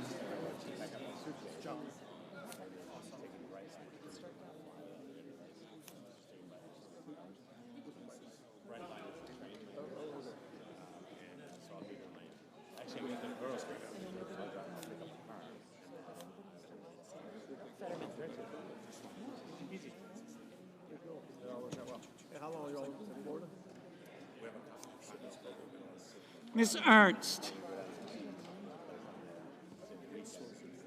Mr. Fetterman, Mrs. Fisher, But I like that. Swoop in. That's good. Mr. Gallego, Mrs. Gillibrand, Mr. Graham, Mr. Grassley, Mr. Haggerty, Ms. Hassan, Mr. Hawley, Mr. Heinrich, Mr. Hickenlooper, Mr. Rono,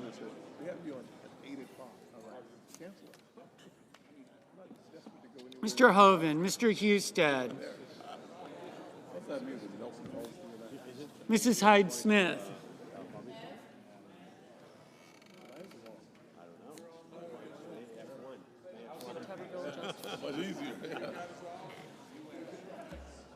Mr. Johnson, Mr. Justice, Mr. Kane,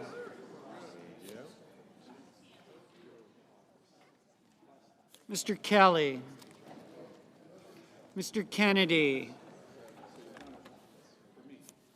Mr. Kim,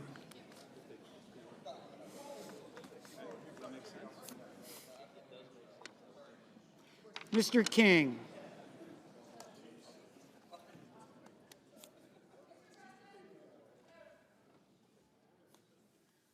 Ms. Klobuchar, Mr. Langford, Mr. Lee, Mr. Lujan, Ms. Lummis, Mr. Markey,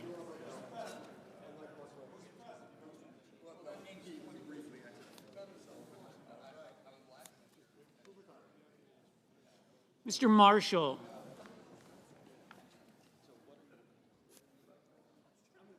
Mr. McConnell.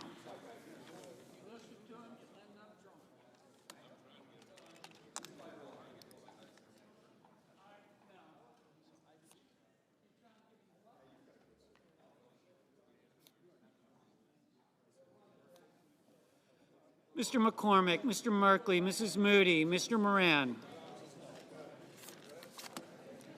Mr. Moreno. No. Mr. Mullen, Ms. Murkowski, Mr. Murphy, Mrs. Murray, Mr. Ossoff, Mr. Padilla, Mr. Paul, Mr. Peters, Mr. Reed, Mr. Ricketts, Mr. Risch, Ms. Rosen, Mr. Rounds, Mr. Sanders, Mr. Schatz, Mr. Schiff, Mr. Schmidt, Mr. Schumer, Mr. Scott of Florida, Mr. Scott of South Carolina, Mrs. Shaheen, Mr. Sheehy, Ms. Slotkin,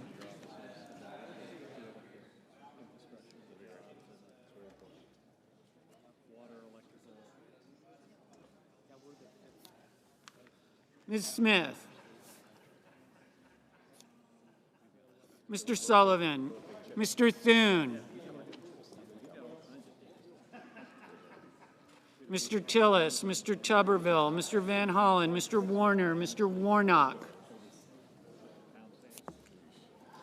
Ms. Warren, Mr. Welch, Mr. Whitehouse,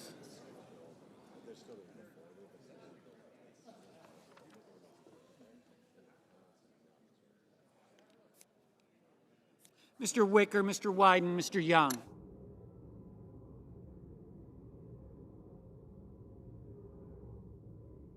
Senators voting in the affirmative.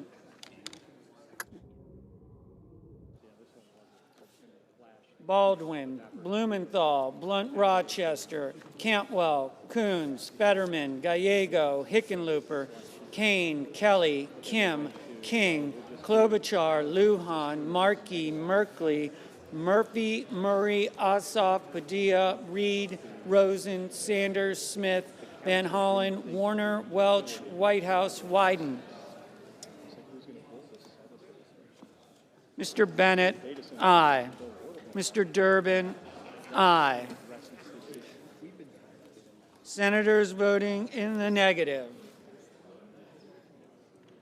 Banks, Barrasso, Blackburn, Bozeman, Britt, Budd, Cassidy, Cornyn, Cotton, Kramer, Crapo, Cruz, Curtis, Daines, Ernst, Fisher, Graham, Grassley, Hawley, Hoven, Husted, Hyde-Smith, Johnson, Justice, Kennedy, Langford, Lee, McConnell, McCormick, Moody, Moran, Moreno, Mullen, Murkowski, Paul, Ricketts, Rounds, Schmidt, Scott of Florida, Scott of South Carolina, Sheehy, Sullivan, Tillis, Tuberville, Wicker, Young. Ms. Lummis, no. Ms. Alsobrooks, aye. Mr. Risch, no. Ms. Hirono, aye. Well, it wasn't all going to be in one place, but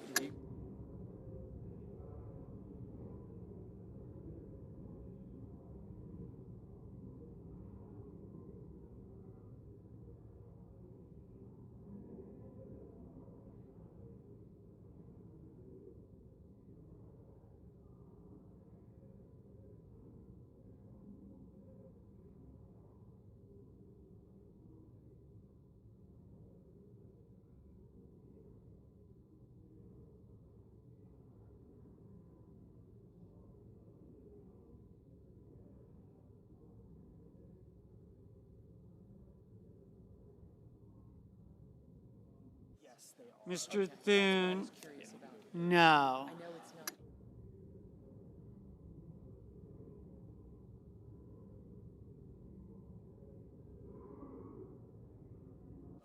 Mr. Peters, aye.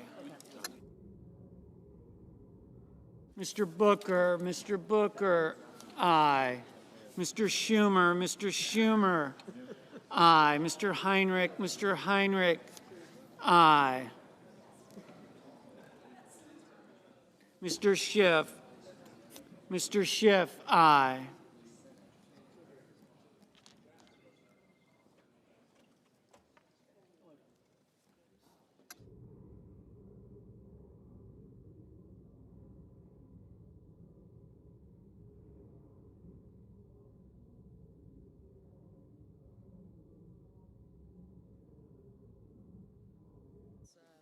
Ms. Hassan, aye.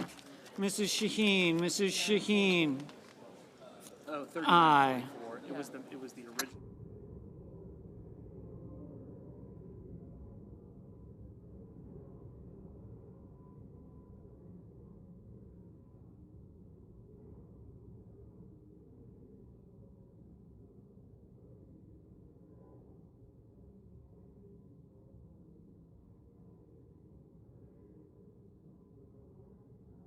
Ms. Duckworth, aye.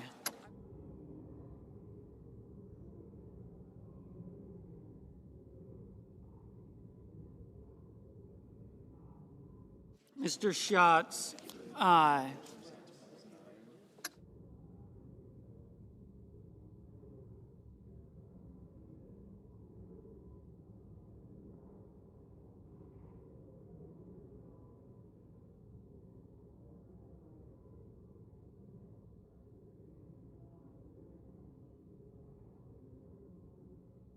Mr. Marshall, no.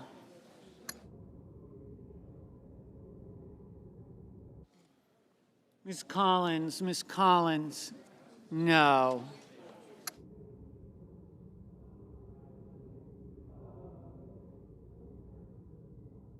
Mr. Haggerty, no.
Mrs. Capito, no.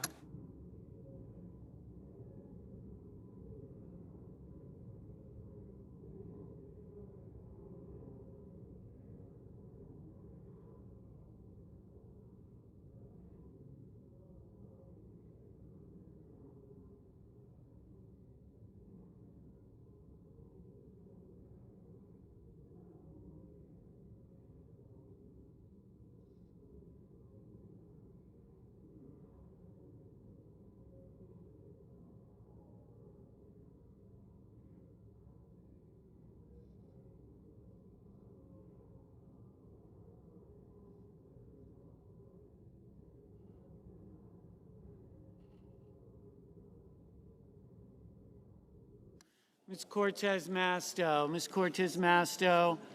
aye. Ms. Warren, aye. Ms. Slotkin, aye.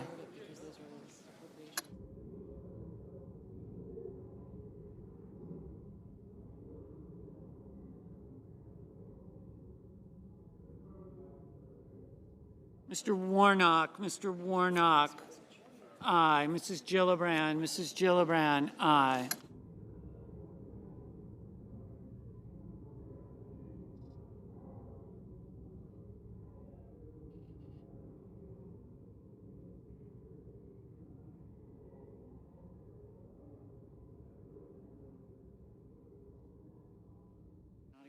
On this vote, the yeas are 47, the nays are 53. The motion is not agreed to.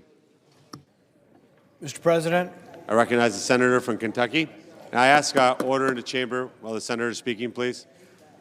instead of a clean CR, this bill contains language that has been airdropped in that will destroy hemp farming in Kentucky and across the United States.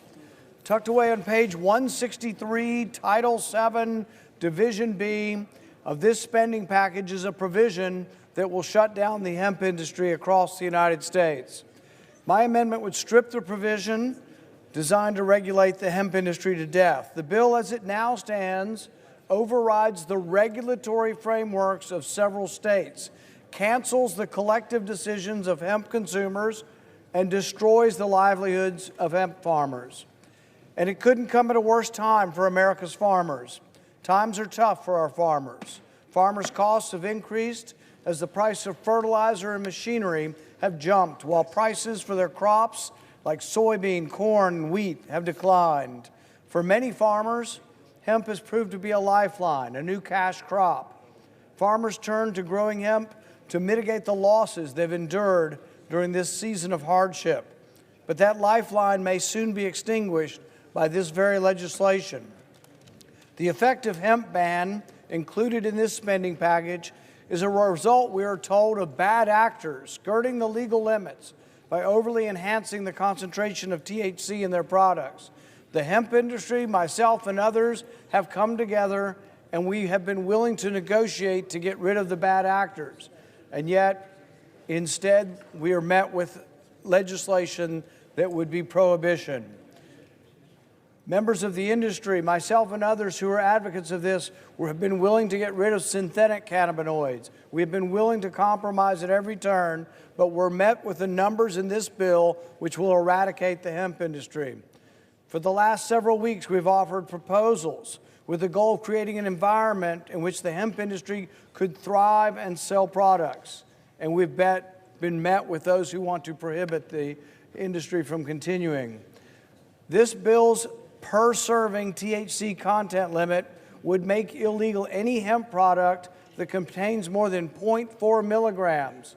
That would be nearly 100% of the existing market. The numbers put forward in this bill will eliminate 100% of the hemp products in our country. That amounts to an effective ban because the limit is so low that the products intended to manage pain or anxiety will lose their effect. The states have done what they're supposed to. The states have instituted laws. 23 states have instituted laws on hemp. None of them have limits anywhere close to what is being proposed in this bill. So what will happen is most of the things that your states have regulated, are regulating, and have made legal will be made illegal by this bill. This bill will effectively preempt and nullify all state laws concerning hemp. Currently, Maine limits THC to 3 milligrams per serving. That will be overruled. My home state limits THC to 5 milligrams in beverages. That will be overruled. Minnesota, Utah, Louisiana also have 5 milligrams per serving. Alabama and Georgia have 10 milligrams. Tennessee has 15 milligrams. The bill before us nullifies all these state laws and makes the hemp industry kaput. The language in this bill will outlaw all current hemp plants and seeds. It changes the definition of what a hemp plant is. It makes it so low that there may not even be an existing plant that can meet the parameters. But every plant in the country will have to be destroyed. Every hemp seed in the country will have to be destroyed. This is the most thoughtless, ignorant proposal to an industry that I've seen in a long, long time. The states have made progress, and more progress was coming. Most states have age limits. To add insult to injury, we are given this legislation in an appropriation bills. We have Senate rules against this. So I would recommend that we vote for this amendment, and my amendment would strip out the language, and I would like to transfer the remainder of my time to Senator Merkley. Mr. President, thank you very much. Before I recognize the senator from Oregon, I know it's late, but if everybody could take their conversations off the floor and give the respect to the speaker, please. I really ask my recognize the senator from Oregon. Thank you, Mr. President. I really ask my colleagues, particularly on this side, to hear me out on this. The senators from Kentucky and Oregon cooperated to create the first research on hemp. We cooperated to give the first opportunity to move research seeds across state lines. We cooperated and pushed to create hemp as a legitimate agricultural product. CBD derived from hemp has been approved by the FDA for treating seizures. It is a legal medicine. We would wipe out an industry that we have spent more than a decade creating. Now, the advocates for this language that's in the bill will tell you this won't affect CBD. Every expert I've consulted has said that is exactly wrong, that this will, in fact, wipe out 95 to 99% of the industry. My colleague from Kentucky is exactly right. We asked our farmers to engage in this research. We asked them to build this industry. We should protect it for CBD. I support my other colleague from Kentucky who doesn't want intoxicated products produced from hemp. But the definition that is in this bill does far more than that, and it has to be fixed. So for now, it needs to be stripped out. Please support Senator Paul's position. Mr. President. I recognize the senator from Kentucky. The language I helped secure in the Agriculture Appropriations Bill addresses a serious concern regarding the manufacturing and selling of unregulated, intoxicating THC products nationwide. I led the effort to legalize industrial hemp through the 2014 pilot program and the 2018 Farm Bill. Unfortunately, companies have exploited a loophole in the 2018 legislation by taking legal amounts of THC from hemp and turning it into intoxicating substances and then marketing it to children in candy-like packaging and selling it easily accessible places like gas stations and convenience stores all across our country. So children end up being the unknowing consuming of these poisonous products and being sent to the hospital at an alarming rate. My efforts to close the loophole and stop this from happening are included in this appropriations package.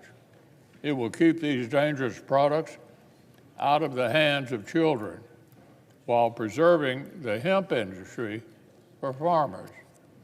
Industrial hemp and CBD will remain legal for industrial applications such as seed, stock, fiber, grain oil, or used in drug trials. This language merely classifies the original intent of the 2018 Farm Bill, rooting out the bad actors and protecting the growing hemp industry. While some may masquerade as advocates for hemp farmers, even sometimes threatening to hold up government funding over this issue, I'll continue to work on behalf of Kentucky's farmers while protecting our children, not only in my state, but in yours as well. I would urge my colleagues to do the same. Therefore, I move to table Senate Amendment 3941 and ask for the ayes and nays. Is there a sufficient second? There appears to be. The clerk will call the roll. Ms. Alsobrooks, Ms. Baldwin, Mr. Banks, Mr. Barrasso,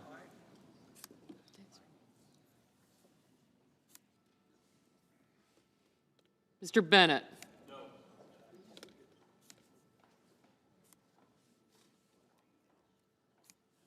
Mr. Paul.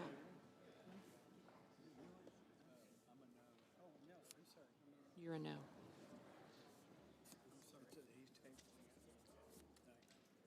You're a no. Sir. Did you?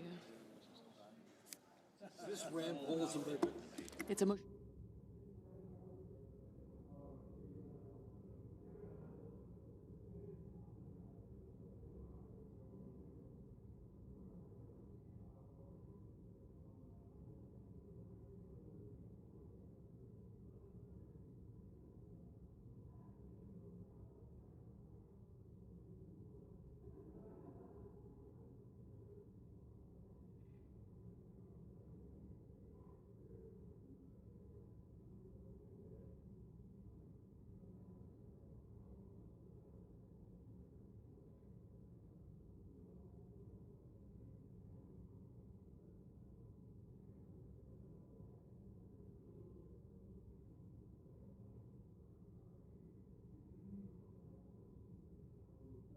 Mrs. Blackburn, Mr. Blumenthal, Ms. Blunt Rochester.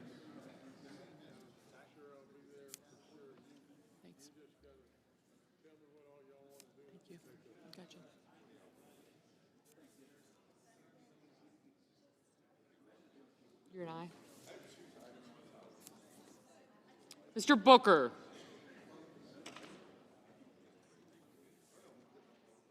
Mr. Bozeman. Mrs. Britt, Mr. Budd, Ms. Cantwell.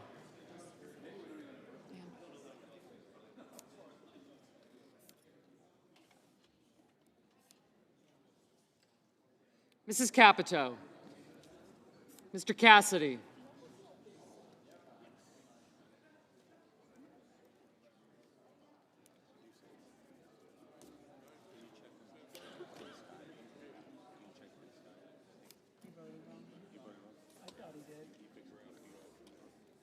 Who?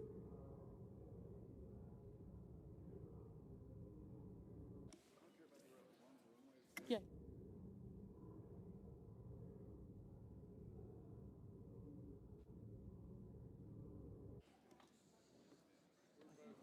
You're an aye and you're an aye. Thank you. I don't know if they're good, but that might be a stretch. Ms. Collins, Mr. Coons.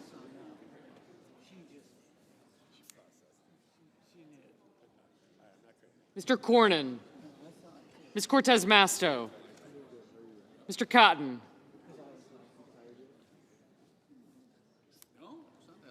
Mr. Kramer. Mr. Crapo. Mr. Cruz. Mr. Curtis.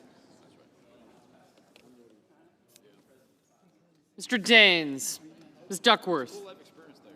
Mr. Durbin.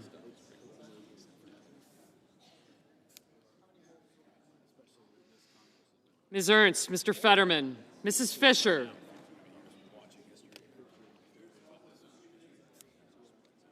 Mr. Gallego, Mrs. Gillibrand. Mr. Graham, Mr. Grassley. Mr. Haggerty. Ms. Hassan. Mr. Hawley, Mr. Heinrich. Mr. Hickenlooper.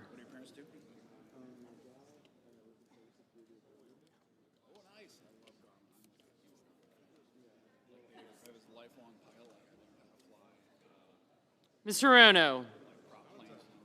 Mr. Hoven, Mr. Husted. Mrs. Hyde-Smith.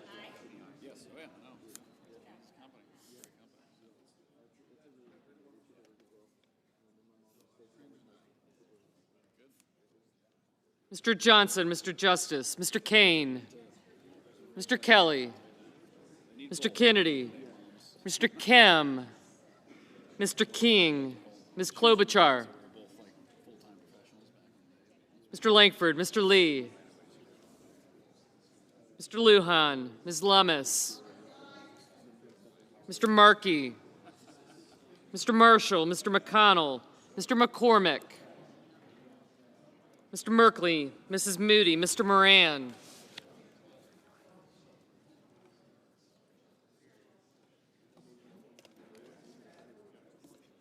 Just a moment. Sorry. Thanks. Mr. Marino. Aye.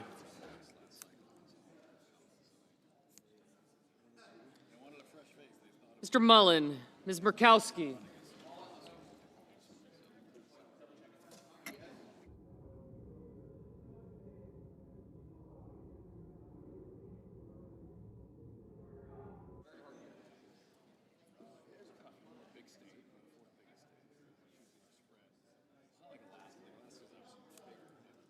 Mr. Murphy, Mrs. Murray, Mr. Ossoff,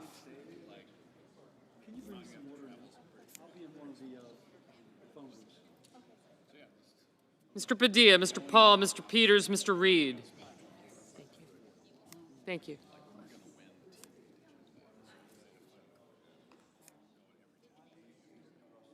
Mr. Ricketts, Mr. Risch, Ms. Rosen. Mr. Rounds, Mr. Sanders. Mr. Schatz.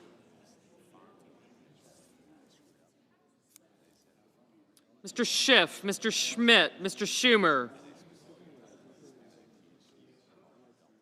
I have you.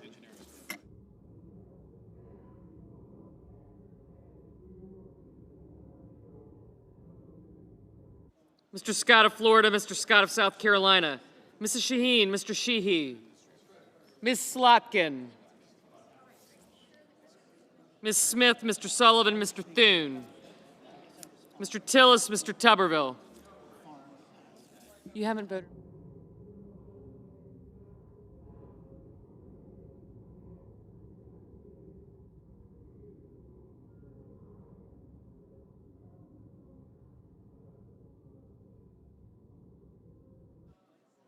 Mr. Van Hollen, Mr. Warner, Mr. Warnock, Ms. Warren, Mr. Welch, Mr. Whitehouse, Mr. Wicker, Mr. Wyden, Mr. Young.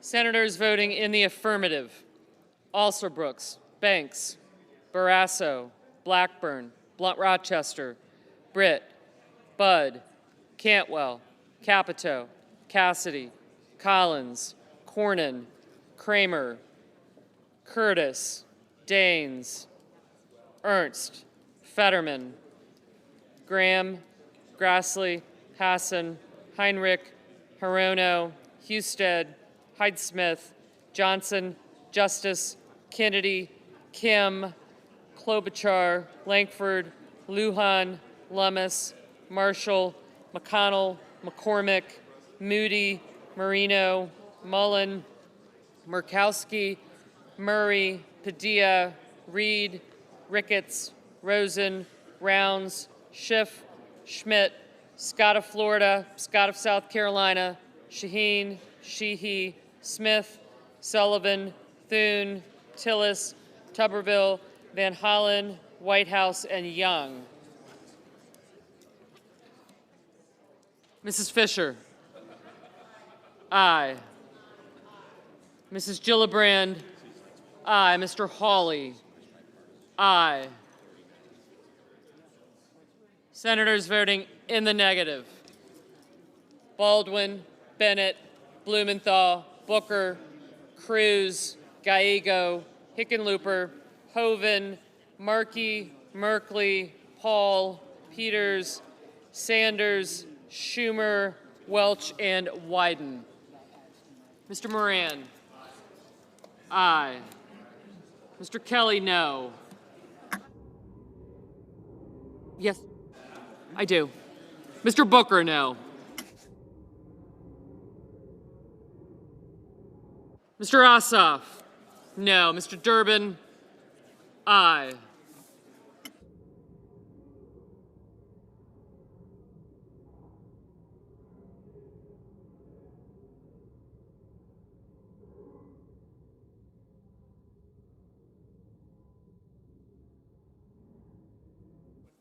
Mr. King, aye.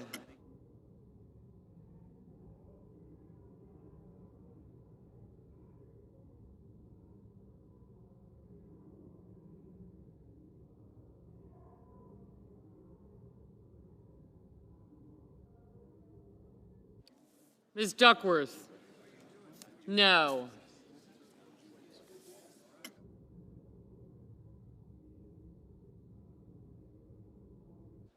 Mr. Risch, aye. Mr. Crapo, aye. Mr. Warner, aye.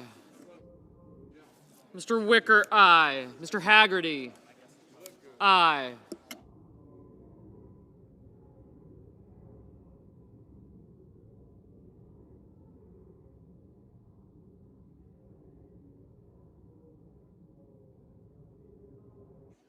Ms. Duckworth? Aye.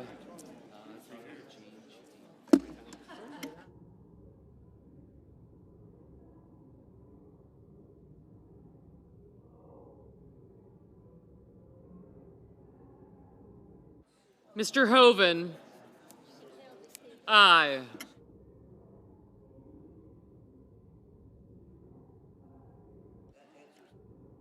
Mr. Lee, aye. Mr. Coons, no.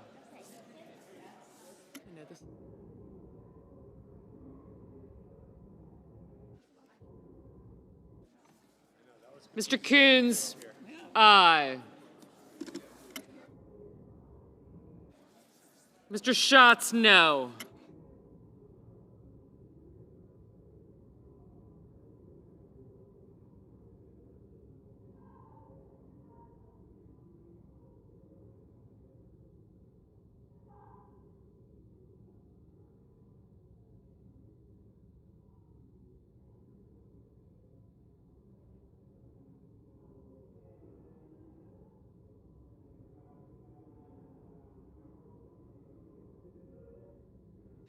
Mr. Cotton, aye.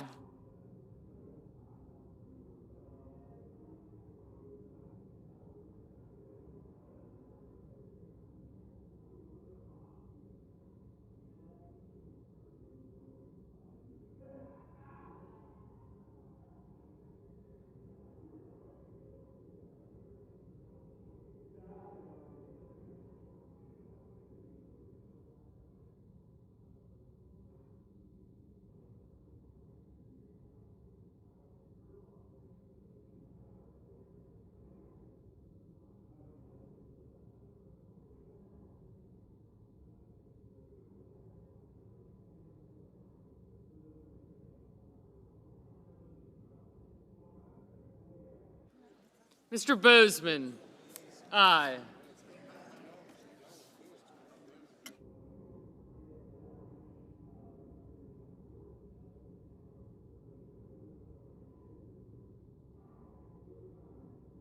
Mr. Kane, no.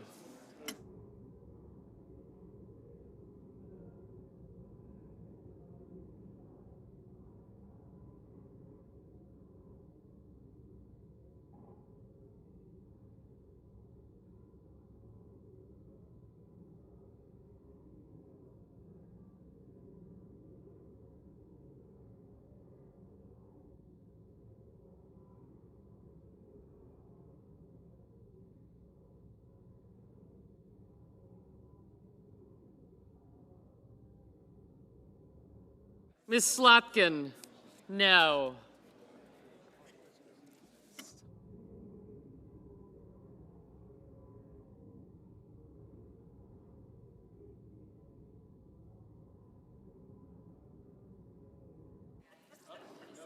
Ms. Slotkin, aye. Ms. Cortez Masto, aye.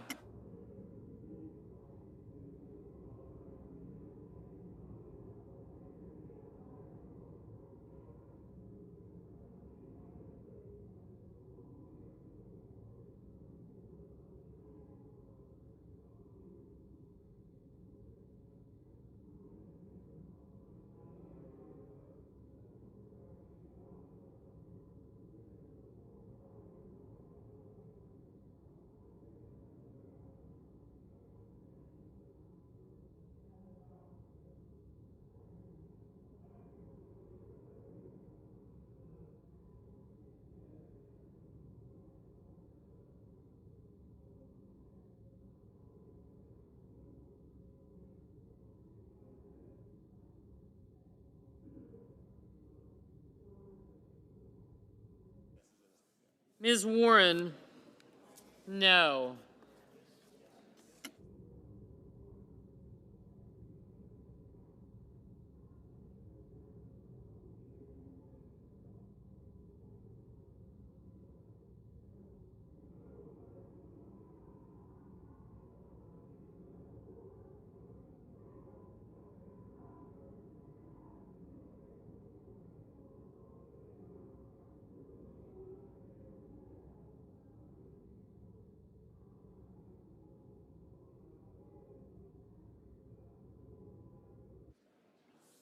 Mr. Murphy? No.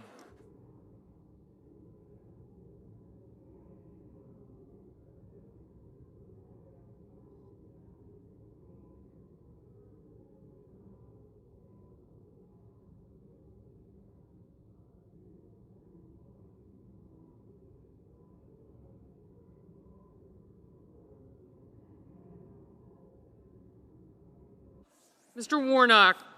No.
Ms. Smith?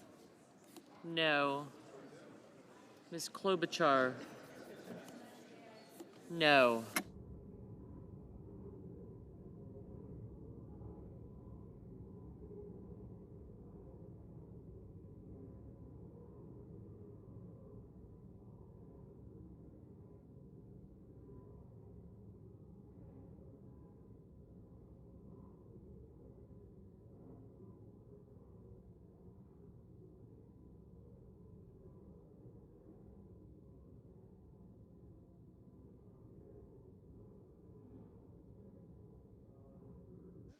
Yeas are 76, the nays are 24, and the motion is agreed to. These are 76. The yeas are 76, Oh. the nays are 24. The motion to table is agreed to. The yeas are 76. The nays are 24. The motion to table is agreed to. Thank you.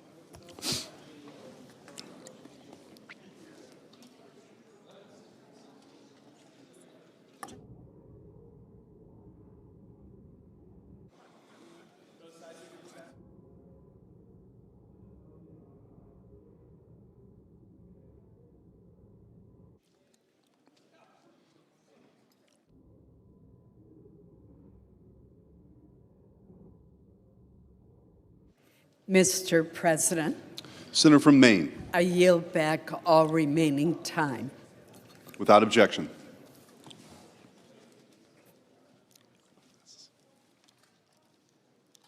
Just under the previous order, the clerk will report the motion to invoke cloture.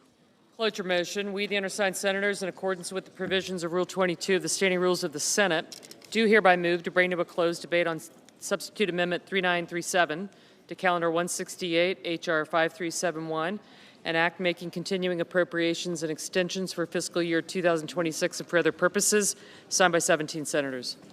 Under the previous order, the mandatory quorum call under Rule 22 has been waived. The question is it the sense of the Senate that debate on amendment number 3937 offered by the senator from Maine to H.R. 5371, an act making continuing appropriations and extensions for fiscal year 2026 and for other purposes, shall be brought to a close. The yeas and nays are mandatory under the rule. Under the rule, the clerk will call the roll. Ms. Alsobrooks, Ms. Baldwin,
Mr. Banks.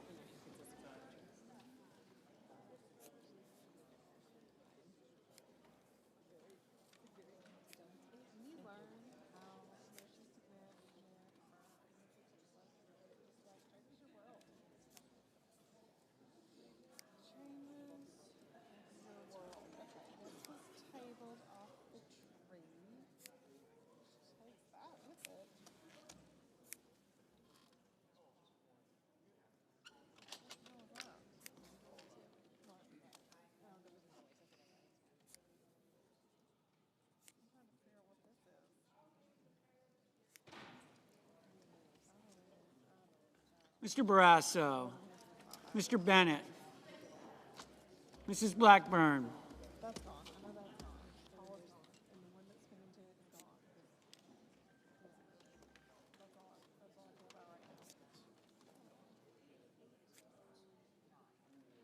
Mr. Blumenthal,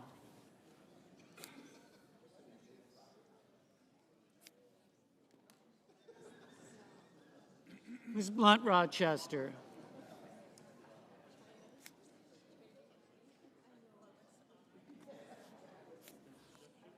Mr. Booker, Mr. Bozeman, Mrs. Britt, Mr. Budd, Ms. Cantwell, Mrs. Capito,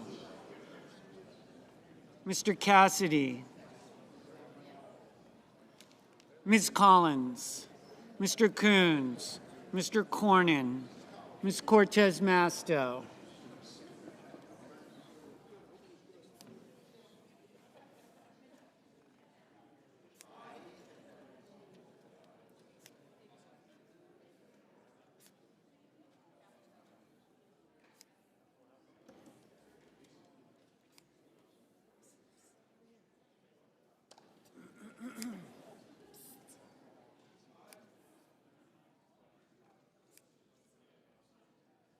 Mr. Cotton, Mr. Kramer, Mr. Crapo, Mr. Cruz, Mr. Curtis, Mr. Daines, Ms. Duckworth,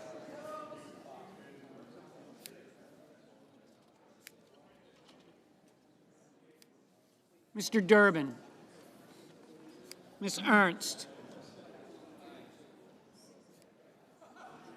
Mr. Fetterman, Mrs. Fisher, Mr. Gallego, Mrs. Gillibrand, Mr. Graham, Mr. Grassley, Mr. Haggerty, Ms. Hassan, Mr. Hawley, Mr. Heinrich, Mr. Hickenlooper, Ms. Hirono, Mr. Hoven, Mr. Husted, Mrs. Hyde-Smith, Mr. Johnson, Mr. Justice, Mr. Kane, Mr. Kelly, Mr. Kennedy, Mr. Kim, Mr. King,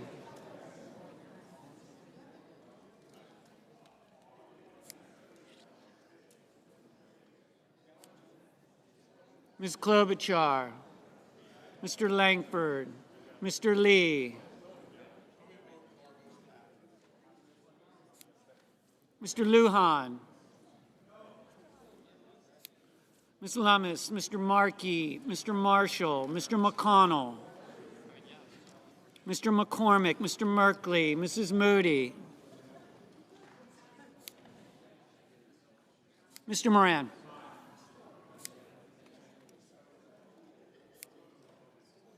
Mr. Moreno, Mr. Mullen, Ms. Murkowski, Mr. Murphy, Mrs. Murray, Mr. Ossoff,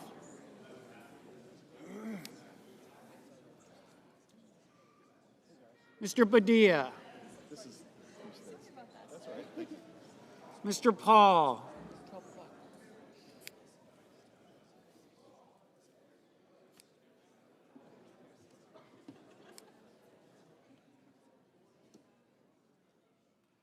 Mr. Peters, Mr. Reed, Mr. Ricketts, Mr. Risch, Ms. Rosen,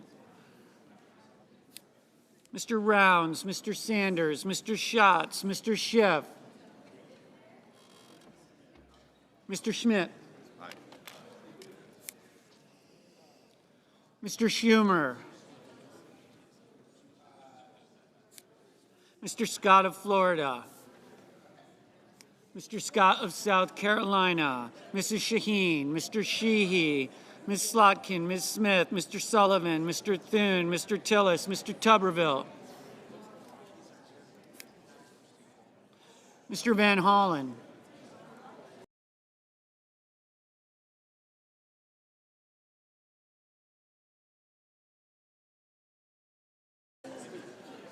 Mr. Whitehouse, Mr. Wicker, Mr. Wyden, Mr. Young,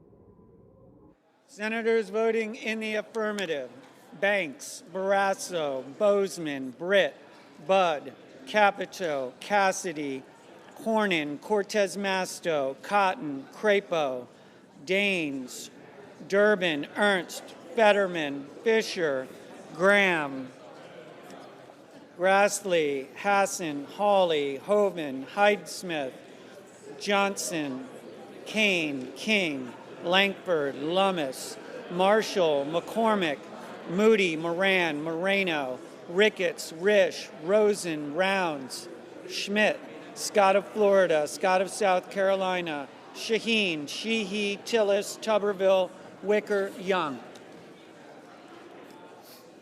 Senators voting in the negative: Also Brooks, Baldwin, Bennett, Blumenthal, Blunt Rochester, Coons, Duckworth, Gallego, Heinrich, Hickenlooper, Hirono, Kelly, Kim, Lujan, Markey, Merkley, Murphy, Murray, Ossoff, Hall, Peters, Reed, Sanders, Schiff, Slotkin, Smith, Van Hollen, Warner, Warnock, Warren, Welch, Whitehouse.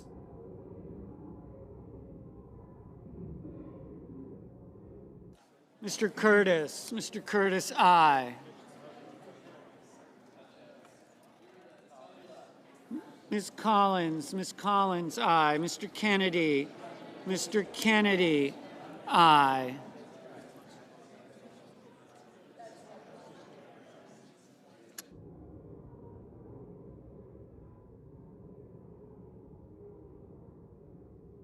Mr. Schatz, no.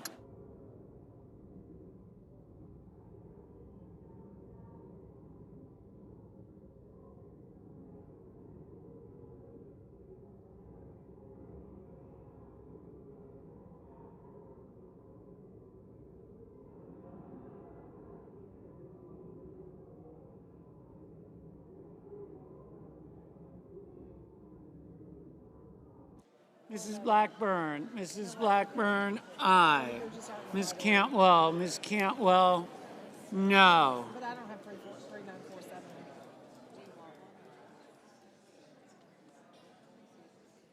Normally I would Mr. Cruz, aye.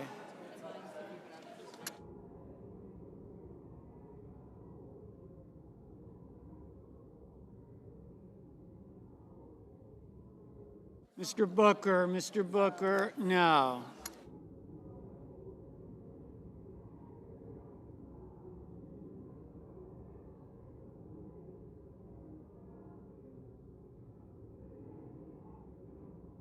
Mr. Mullen, aye. Mr. McConnell, aye.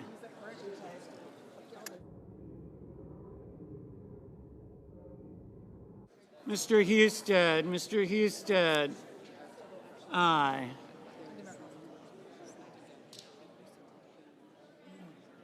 Mrs. Gillibrand, no. Mr. Padilla, no.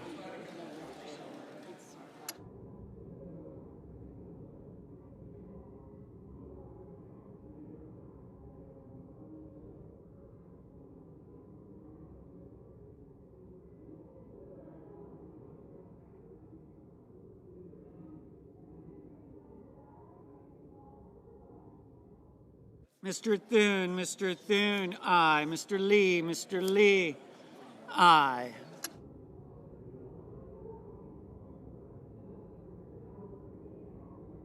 Mr. Schumer, no. Mr. Haggerty, aye. Mr. Wyden, no. Ms. Murkowski, aye. Mr. Kramer, aye.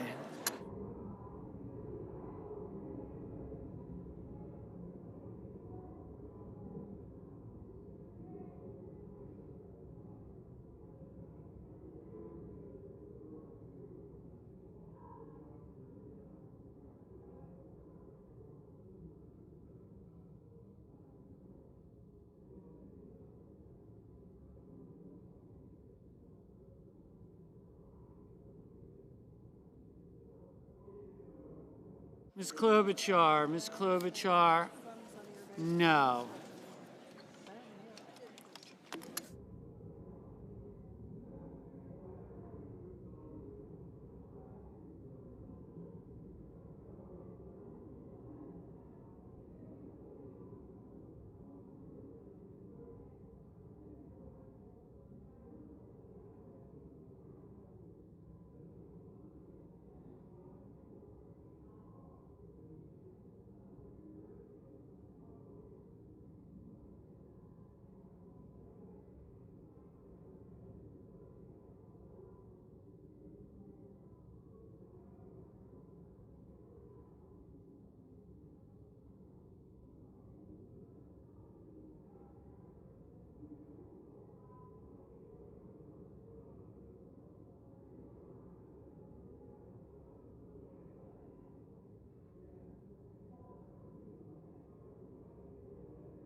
Mr. Justice, aye.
Mr.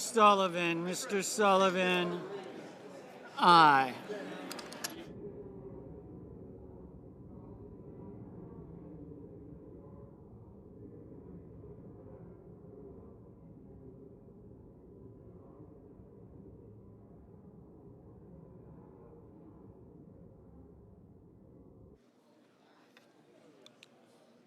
On this vote, the yeas are 60 and the nays are 40. 3/5 of the senators duly chosen and sworn have voted in the affirmative. The motion is agreed to. Cloture having been invoked, the motion to commit and the amendments pending thereto fall. Under the previous order, the pending amendments, other than the substitute amendment number 3937, are withdrawn and all post-cloture time is expired. The question occurs on the substitute amendment. Mr. President, I yield back all, Mr. President, yield back all debate time. Without objection.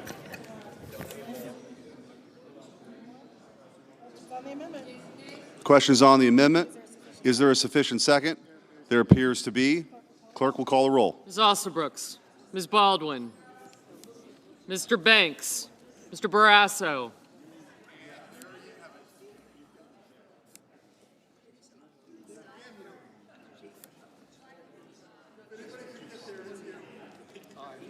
Mr. Bennett, Mr. Blumenthal,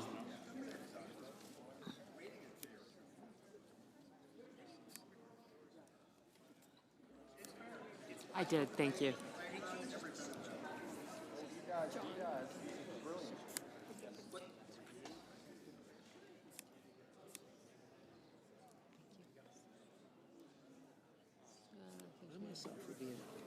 Thank you.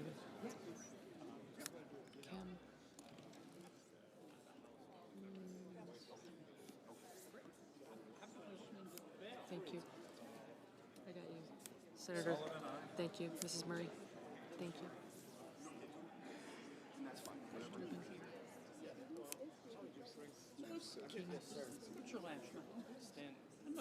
Sheehy, McCormick. Your dad's a great guy. Yes, sir, he is. You ought, not every week, but every now and then you ought to listen to him. I try to. You don't always have to now. You ought to listen to him. He knows stuff. Yes, sir. Tell him how that happens. Yes, sir. Thank you. Johnson,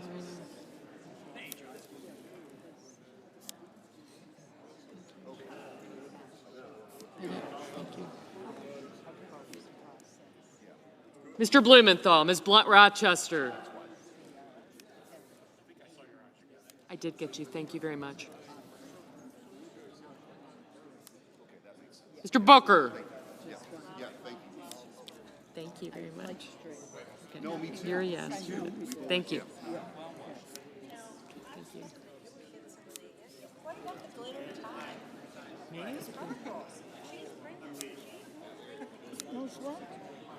You doing all right, Coach? Okay. For the holidays, it'd be nice. Give him a rep. Who? Fetterman was trying to vote for more a minute ago. I'll get up. Oh, tell him I've got him. We have got it. Thank you. I think the hard lifting is done. Thank you. Thank you. Thank you.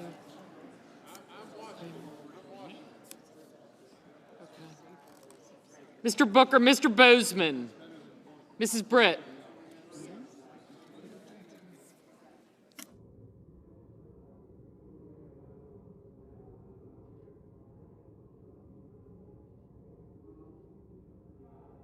Mr. Budd, Ms. Cantwell, Mrs. Capito, Mr. Cassidy.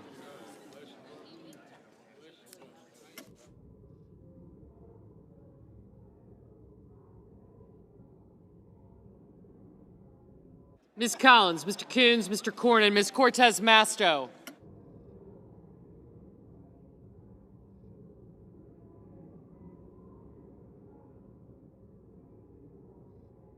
Mr. Cotton, Mr. Kramer, Mr. Crapo.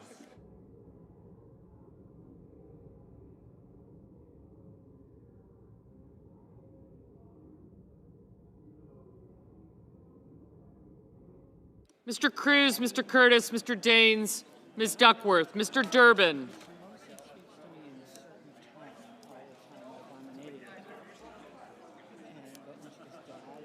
Ms. Ernst, Mr. Fetterman, Mrs. Fisher. Mr. Gallego. Mrs. Gillibrand. Mr. Graham, Mr. Grassley.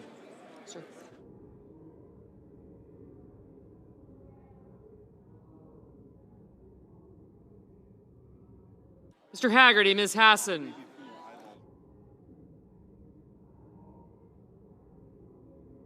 Mr. Hawley. Mr. Heinrich, Mr. Hickenlooper, Ms. Hirono. Mr. Hoven. Mr. Husted, Mrs. Hyde-Smith, Mr. Johnson, Mr. Justice. Mr. Kane. Mr. Kelly, Mr. Kennedy, Mr. Kim. Mr. King, Ms. Klobuchar.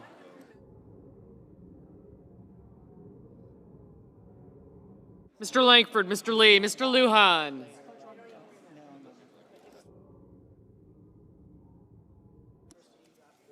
Ms. Lemus, Mr. Markey. Mr. Marshall, Mr. McConnell, Mr. McCormick, Mr. Merkley, Mrs. Moody. Mr. Moran. Mr. Marino, Mr. Mullen. Ms. Murkowski.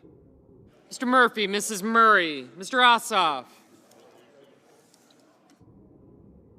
Mr. Padilla, Mr. Paul, Mr. Peters, Mr. Reed.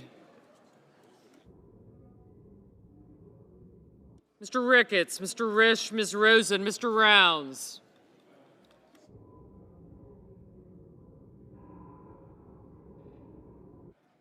Mr. Sanders, Mr. Schatz, Mr. Schiff, Mr. Schmidt.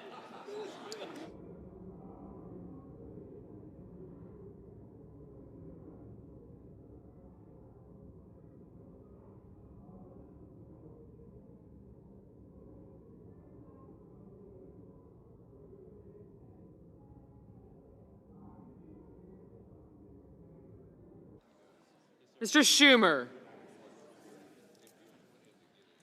Mr. Scott of Florida, Mr. Scott of South Carolina, Mrs. Shaheen, Mr. Sheehy, Ms. Slotkin.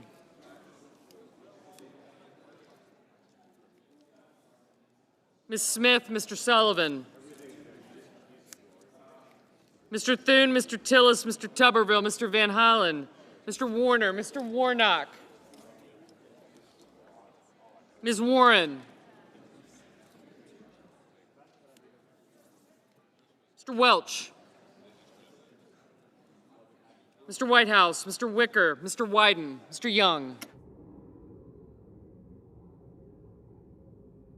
Senators voting in the affirmative: Banks, Barrasso, Blackburn, Bozeman, Britt, Budd,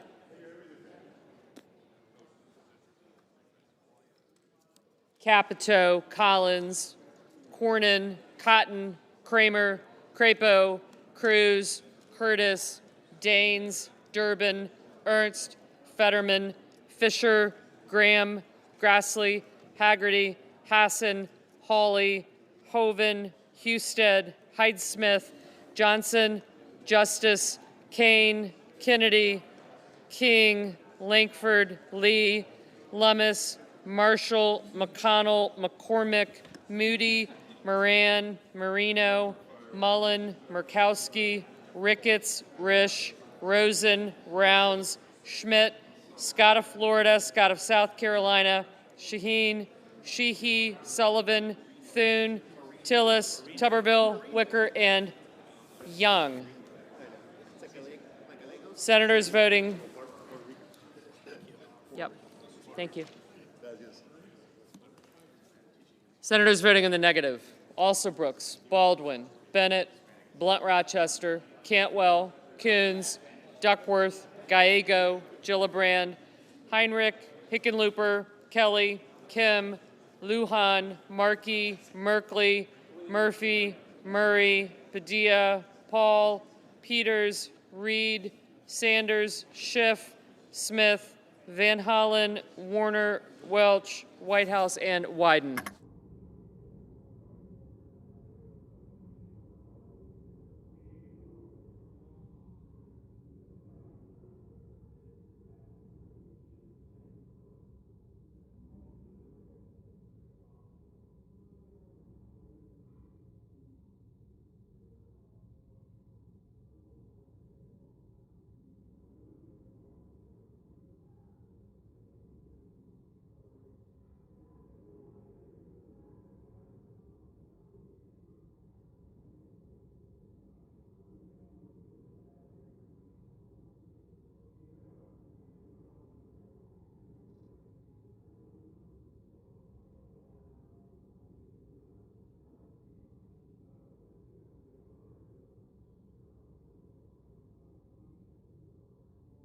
Mr. Cassidy, aye.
Ms. Hirono, no. Mr. Booker, no.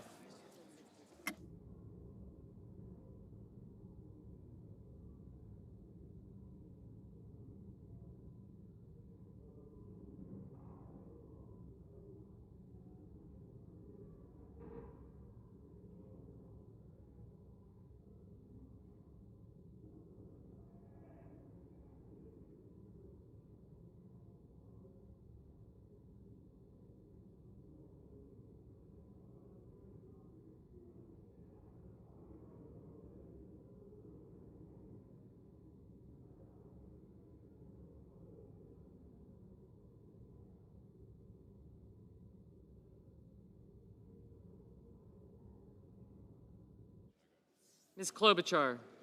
No.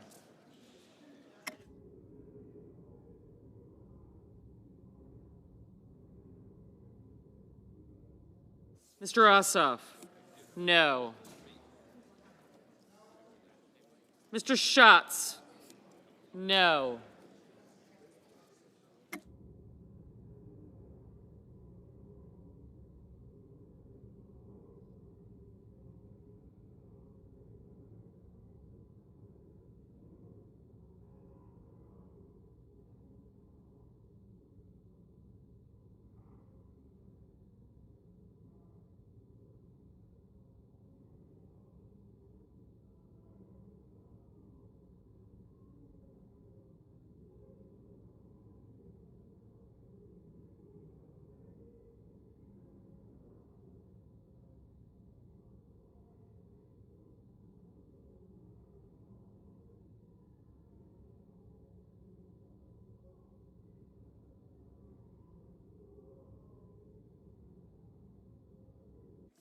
Ms. Slotkin?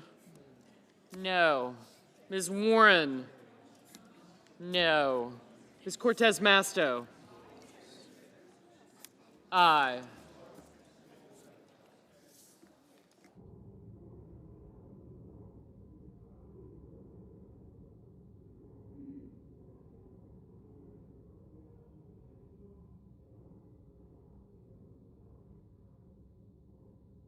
Mr. Schumer?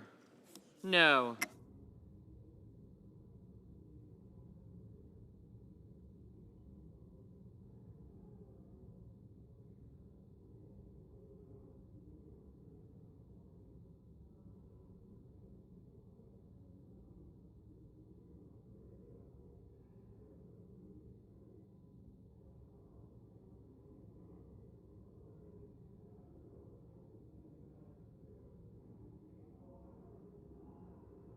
Mr. Blumenthal?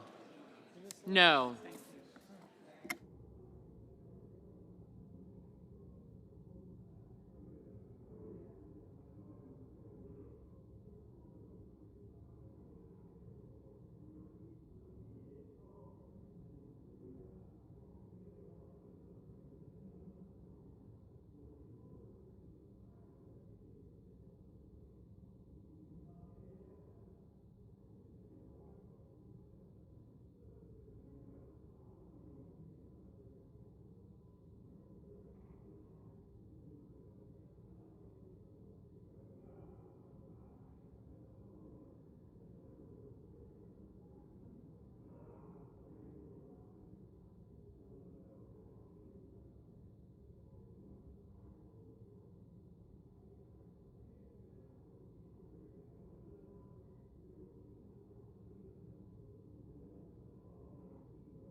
Mr. Warnock?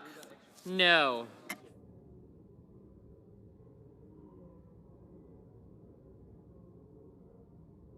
The nays are 60, the nays are 40, and the amendment is agreed to. On this vote, the yeas are 60, the nays are 40. The amendment is agreed to.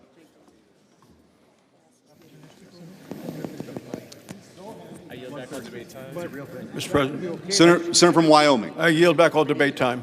Without objection. The clerk will report the motion to invoke cloture. Cloture motion. We, the undersigned senators, in accordance with the provisions of Rule 22 of the Standing Rules of the Senate, do hereby move to bring to a closed debate on Calendar 168, H.R. 5371, an act making continuing appropriations and extensions for fiscal year 2026 and for other purposes, as amended, signed by 17 senators. Under the previous order, the mandatory quorum call under Rule 22 has been waived. The question is it the sense of the Senate that debate on H.R. 5371, an act making continuing appropriations and extension for fiscal year 2026 and for other purposes, shall be brought to a close? The yeas and nays are mandatory under the rule. The clerk will call the roll. Ms. Also Brooks.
Ms. Baldwin.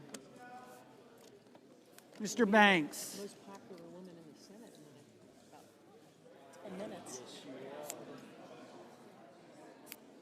Mr. Barrasso, Mr. Bennett.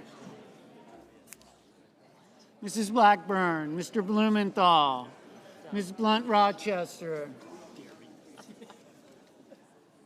Mr. Booker, Mr. Bozeman,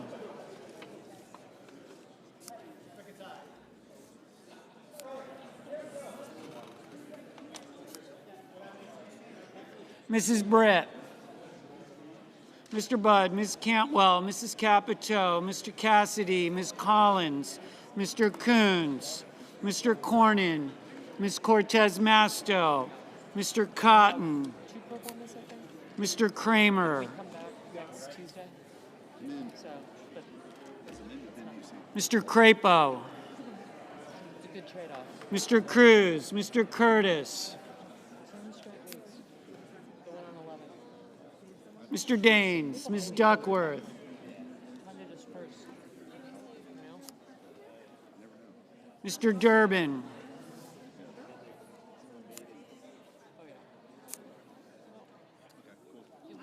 Ms. Ernst,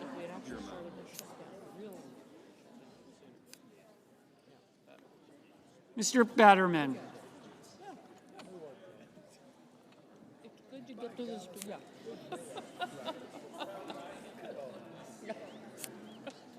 Mrs. Fisher, Mr. Gallego, Mrs. Gillibrand, Mr. Graham, Mr. Grassley, Mr. Haggerty, Ms. Hassan, Mr. Hawley, Mr. Heinrich, Mr. Hickenlooper, Mr. Rono, Mr. Hoven,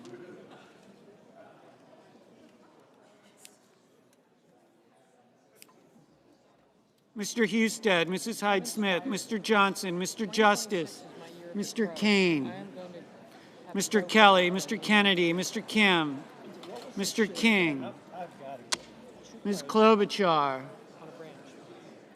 Mr. Langford, Mr. Lee, Mr. Lujan, Ms. Lummis, Mr. Markey, Mr. Marshall, Mr. McConnell, Mr. McCormick, Mr. Merkley, Mrs. Moody, Mr. Moran, Mr. Moreno, Mr. Mullen, Ms. Murkowski,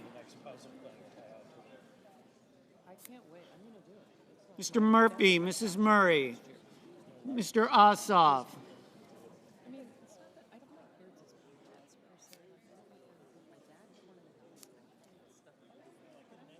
Yes. Mr. Padilla, Meals on Wheels. I can do that. That's it. And I can watch. I can be the nosy neighbor and watch. But I Mr. Paul, Mr. Peters, They can call me names if they want to. I'm okay with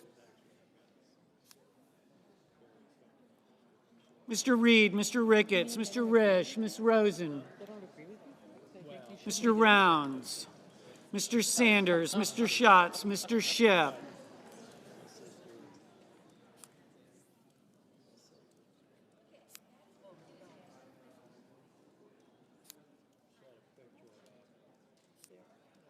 Mr. Schmidt, Mr. Schumer, Mr. Scott of Florida, Mr. Scott of South Carolina, Mrs. Shaheen, Mr. Sheehy, Ms. Slotkin, Ms. Smith, Mr. Sullivan, Mr. Thune,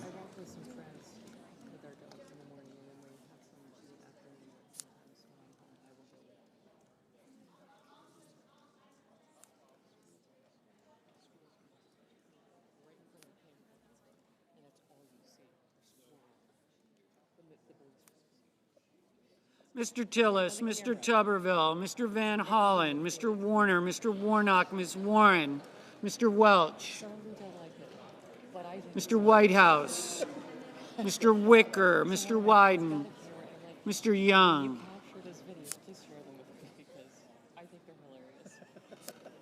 I just like, what else do I have?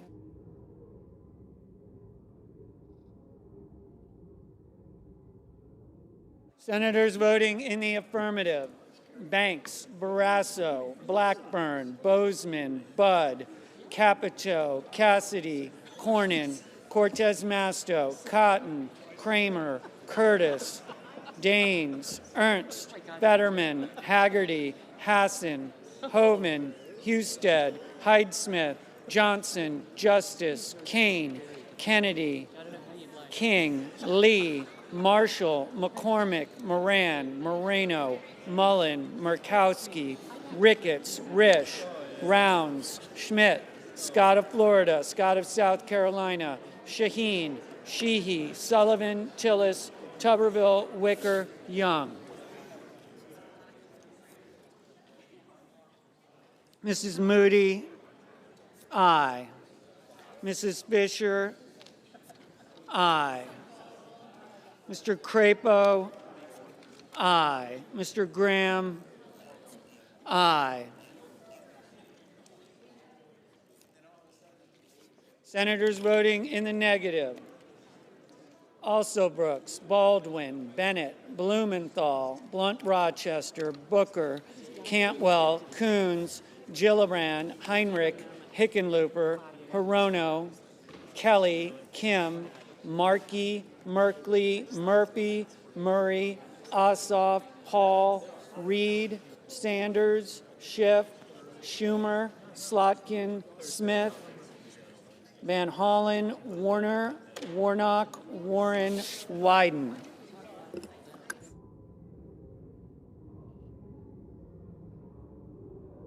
Mr. McConnell, aye.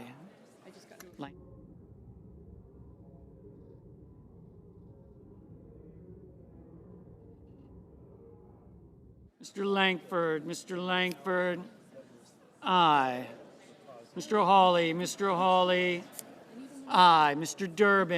Durbin, aye. Mr. Peters, no.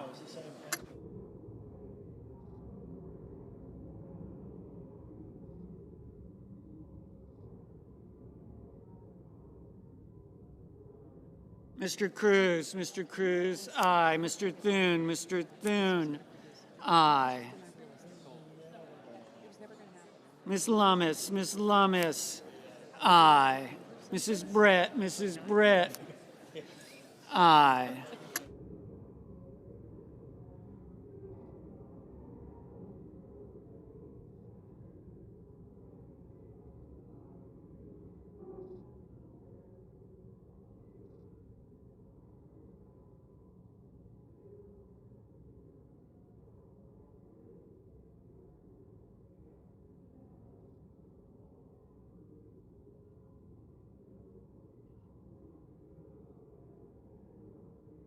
Mr. Schatz, no.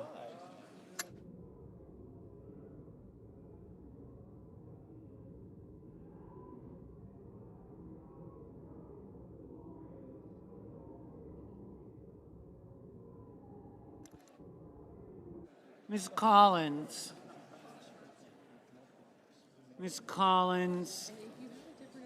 aye.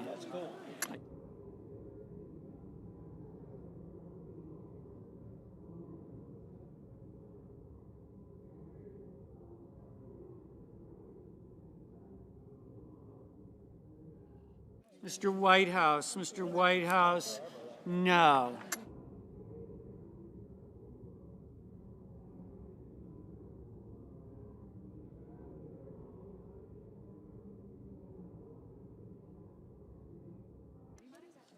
Ms. Klobuchar, no. Mr. Grassley, aye.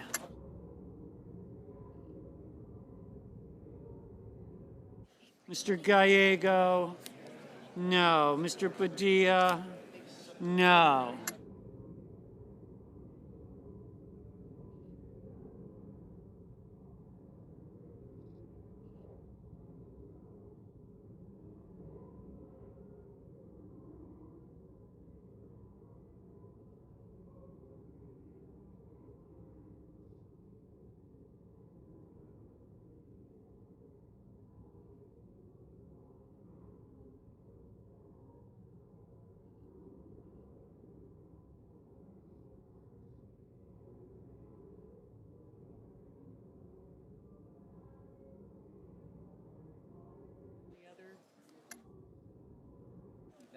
Ms. Duckworth, no.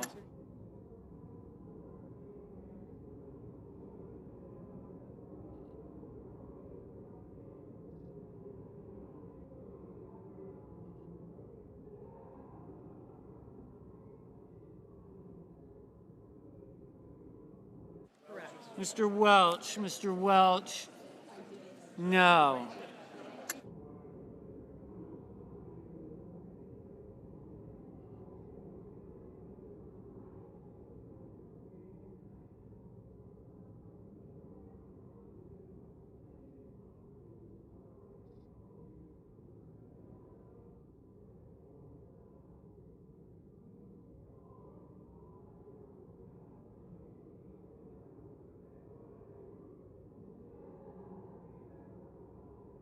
Mr. Lujan, no.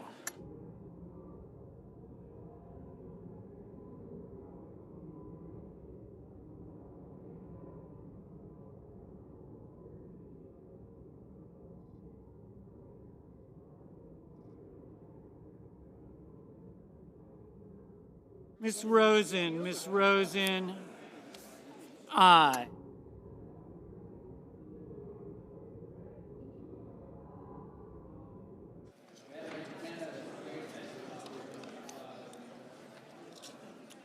On this vote, the yeas are 60, the nays are 40. 3/5 of the senators duly chosen and sworn have voted in the affirmative. The motion is agreed to. Under the previous order, Senator from Maine. Mr. President, I want to thank all of our colleagues for their hard work on this bill. I'm excited about its impending passage. I hope that that will mean that we will immediately reopen government as soon as the House acts and the President signs it into law. And I'm also very pleased that we were able to fully fund 3 appropriations bills that passed with overwhelming bipartisan support on August 1st. So I thank my colleagues. I know of no other requests for time, and I would yield back the remaining time. Without objection. Under the previous order, the clerk will read the title of the bill for the third time. Calendar number 168, H.R. 5371, an act making continuing appropriations and extensions for fiscal year 2026 and for other purposes. The question occurs on the passage of the bill as amended. Is there sufficient second? There appears to be. Clerk will call the roll. Ms. Alsobrooks. Okay, you guys are go. Thank you.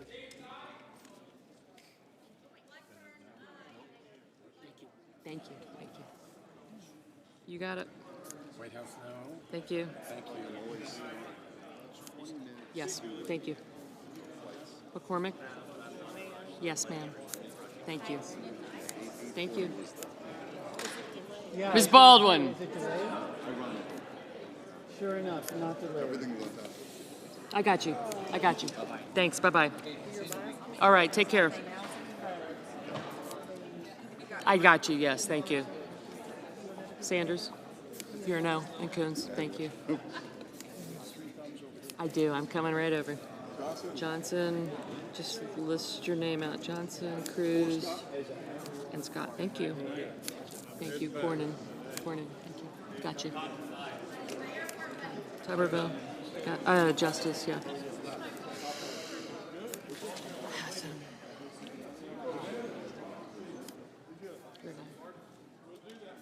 You're an aye. Thank you. You're a no. Thank you. Thank you. Thank you. Thanks. Thank you. Okay, good. Thank you. Thank you. Okay, Bo. You're an aye. Thank you. You're a no.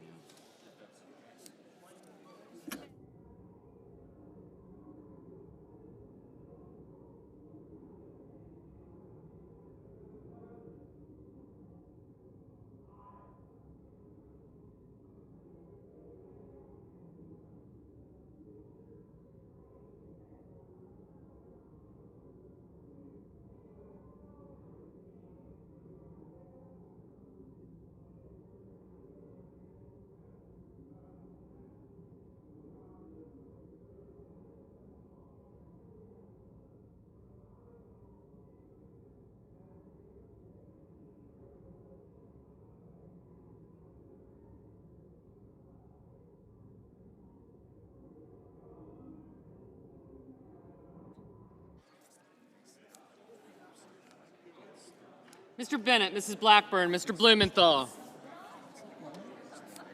I got you. He's good. Ms. Blunt Rochester, Mr. Booker. Mr. Bozeman. Mrs. Britt, Mr. Budd. Thank you. Ms. Cantwell. Mrs. Capito, Mr. Cassidy, Ms. Collins. Mr. Coons, Mr. Cornyn. Thank you. Thanks. Thank you.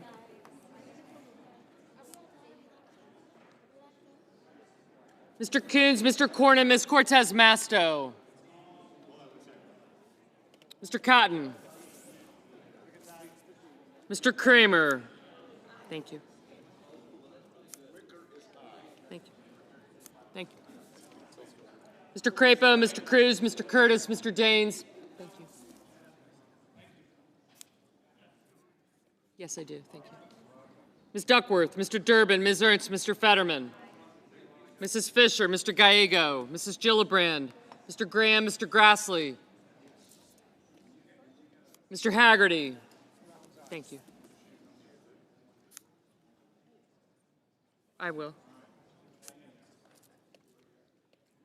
Ms. Hassan, Mr. Hawley, Mr. Heinrich, Mr. Hickenlooper, Ms. Verona, Mr. Hoven,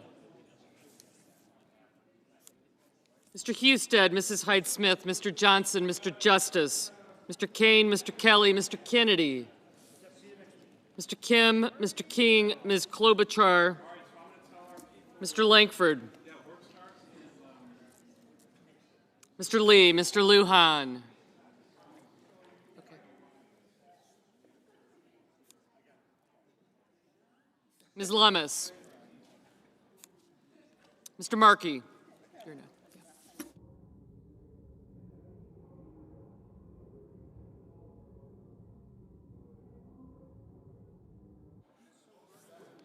Mr. Markey, Mr. Marshall, Mr. McConnell, Mr. McCormick, Mr. Merkley, Mrs. Moody, Mr. Moran, Mr. Marino, Mr. Mullen, Ms. Murkowski, Mr. Murphy, Mrs. Murray, Mr. Ossoff, Mr. Padilla, Mr. Paul, Mr. Peters, Mr. Reed, Mr. Ricketts, Mr. Risch, Ms. Rosen, Mr. Rounds, Mr. Sanders, Mr. Schatz, Mr. Schiff, Mr. Schmidt, Mr. Schumer,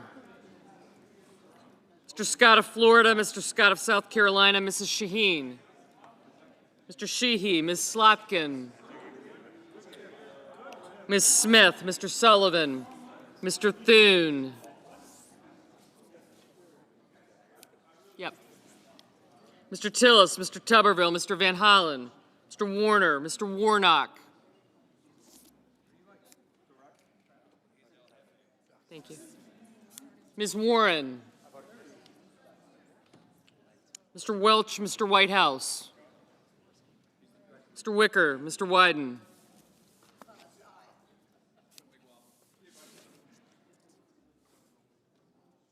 Mr. Young.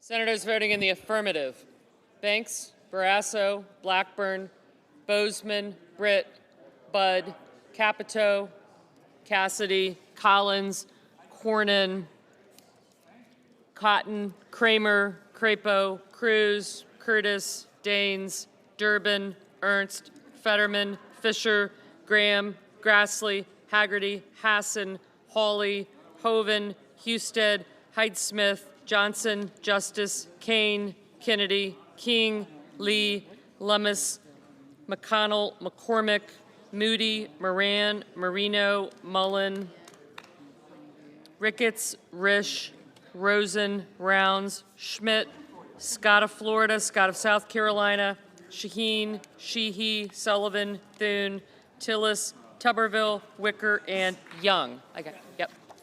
Senators voting in the negative: Alsobrooks, Baldwin, Bennett, Blumenthal, Blunt Rochester, Cantwell, Coons, Duckworth, Gallego, Gillibrand, Heinrich, Hickenlooper, Hirono, Kelly, Kim, Klobuchar, Lujan, Markey, Murphy, Murray, Ossoff, Padilla, Hall, Peters, Reed, Sanders, Schatz, Schiff, Slotkin, Smith, Van Hollen, Warner, Warnock, Welch, Whitehouse, and Wyden. Ms. Murkowski? Aye. Ms. Warren? No. Ms. Cortez Masto? Aye.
Mr. Schumer, no.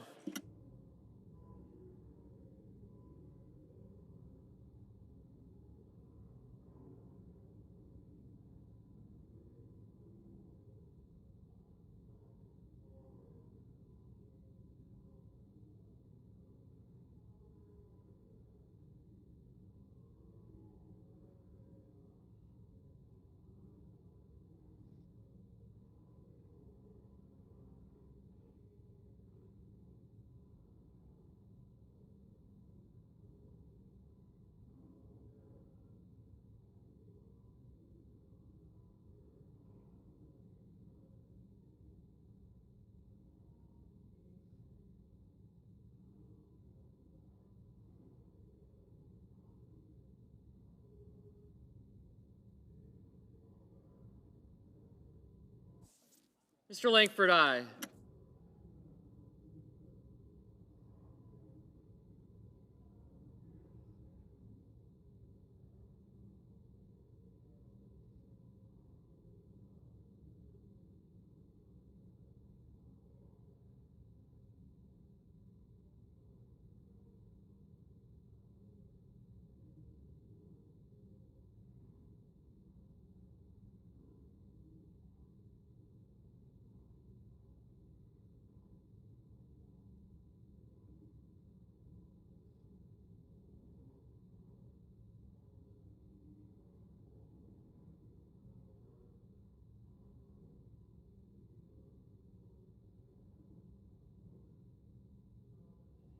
Mr. Booker, no.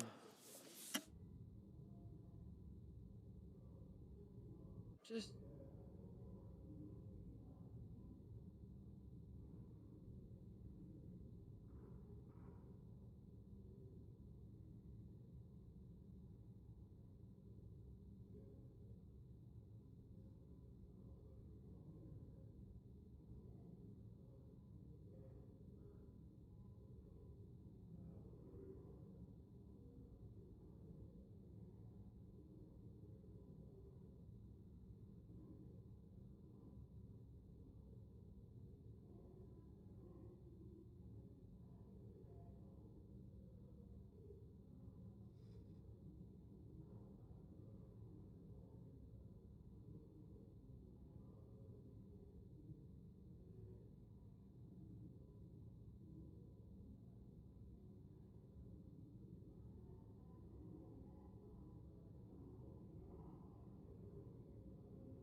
Mr. Merkley? No.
Mr. Marshall?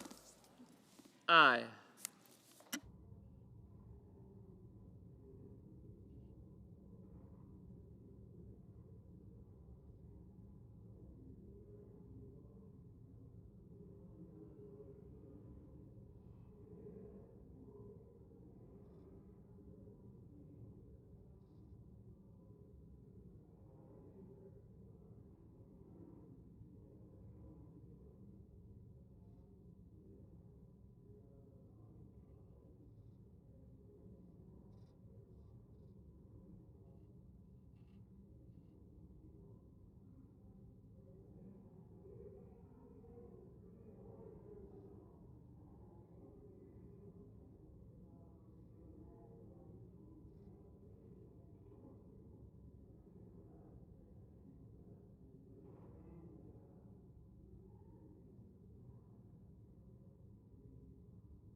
On this vote, the ayes are 60, the nays are 40. The bill as amended is passed.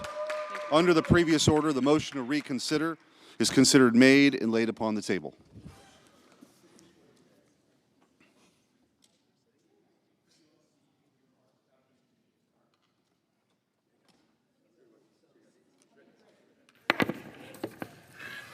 Mr. President. Senator from Maine. Mr. President, I just want to reiterate my gratitude for my colleagues, our staff who have worked night and day, literally, and all of those who have brought us to this point. We are going to reopen government. We're going to ensure that federal employees, whether they were furloughed or laid off or forced to work without pay, will now receive compensation that they've earned and deserve.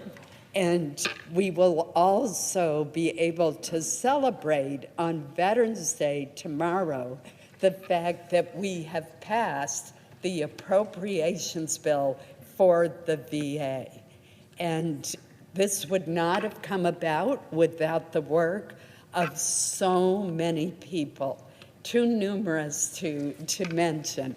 But I do want to thank my fellow appropriators, particularly the chairs of the three committees, Senator Bozeman, Senator Hoeven, and Senator Mullen, for their hard work. I want to thank our House counterparts, particularly Chairman Cole, who worked night and day with us on getting conference agreements, and our Democratic colleagues who courageously realized that we could not let this shutdown continue to go on with the harmful consequences growing worse with each passing day. So I also want to particularly thank my staff. They literally went without sleep and worked continuously to do all that needed to be done. I want to thank Leader Thune and Leader Barrasso for their hard work and the work of their staff as well. So my list of gratitude could go on, but the hour is getting late, and I do want people to be able to go on home for the night and home, finally. Again, I think this is a great victory for the American people, and it shows that the Senate can work, that we can produce the results that are needed. I want to give a shout out to Senator Katie Britt, who is here this evening. She helped in so many ways with the negotiations. Senator Shaheen, Senator Kaine, Senator Angus King, my colleague, and the rest of the 8 Democrats who are willing to cross party lines for the good of the people of this country. So thank you, Mr. President, for all that has been done and for your personal participation as well. I yield the floor.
Mr. President. Majority Leader.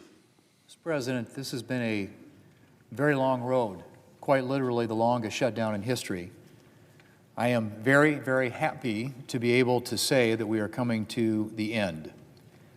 And before we close today, I want to take the time to say thank you to my staff who have worked around the clock tirelessly now for the past 6 weeks, to the staff of the Appropriations Committee who have played a critical role in getting us to where we are here today, to the cloakroom staff, to every Senate staffer on both sides of the aisle who has spent 41 days coming into work without pay, to custodial staff who, again, without pay, have kept this building and the Senate office buildings livable, to all the institutional staff without whom this place would not run, to the Secretary of the Senate and everyone in her office, the Sergeant at Arms and her team, and the Architect of the Capitol and his staff, and everyone on the floor right now making this session happen, and to the men and women of the United States Capitol Police who have shown up during the shutdown day in and day out to protect the rest of us. I'm humbled by and grateful for your service. I know that the strain of these weeks has been immense, that you all have families, rent to meet, bills to pay, car and mortgage payments. And I'm grateful for all you have done to keep the Senate running, and for all that you do every day, shutdown or no shutdown, to serve the Senate and to serve our country. And with that, after 6 excruciating weeks, I will stop talking and let all of you get some rest. Mr. President, I yield the floor.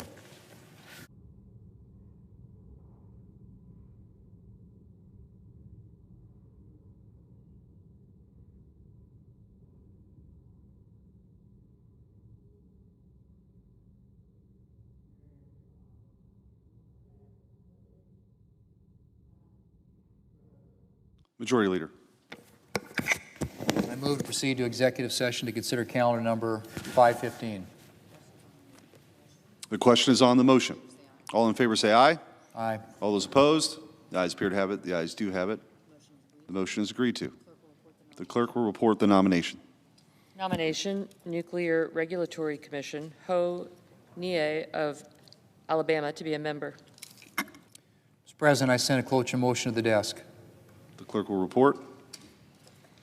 Cloture motion. We, the undersigned senators, in accordance with the provisions of Rule 22 of the Standing Rules of the Senate, do hereby move to bring to a close debate on the nomination of Ho Nie of Alabama to be a member of the Nuclear Regulatory Commission, signed by 17 senators as follows. Mr. President, I ask consent to reading the names be waived. Without objection. And I move to proceed to legislative session. The question is on the motion. All in favor say aye. Aye. All those opposed, no. The ayes appear to have it. The ayes do have it. Motion is agreed to. Mr. President, I move to proceed to executive session to consider calendar number 464. The question is on the motion. All those in favor say aye. Aye. All those opposed, the ayes appear to have it. The ayes do have it. Motion is agreed to. The clerk will report the nomination.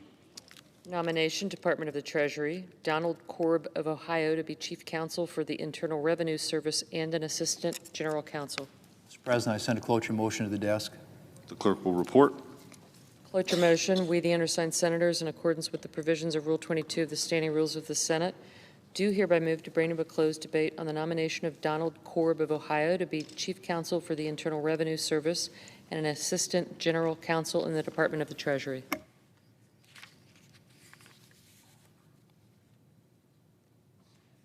Mr. President, I sent a cloture motion to the desk. I did that, yeah. But yeah. Do we waive the names, reading the names? Yeah. Without objection.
Mr. President.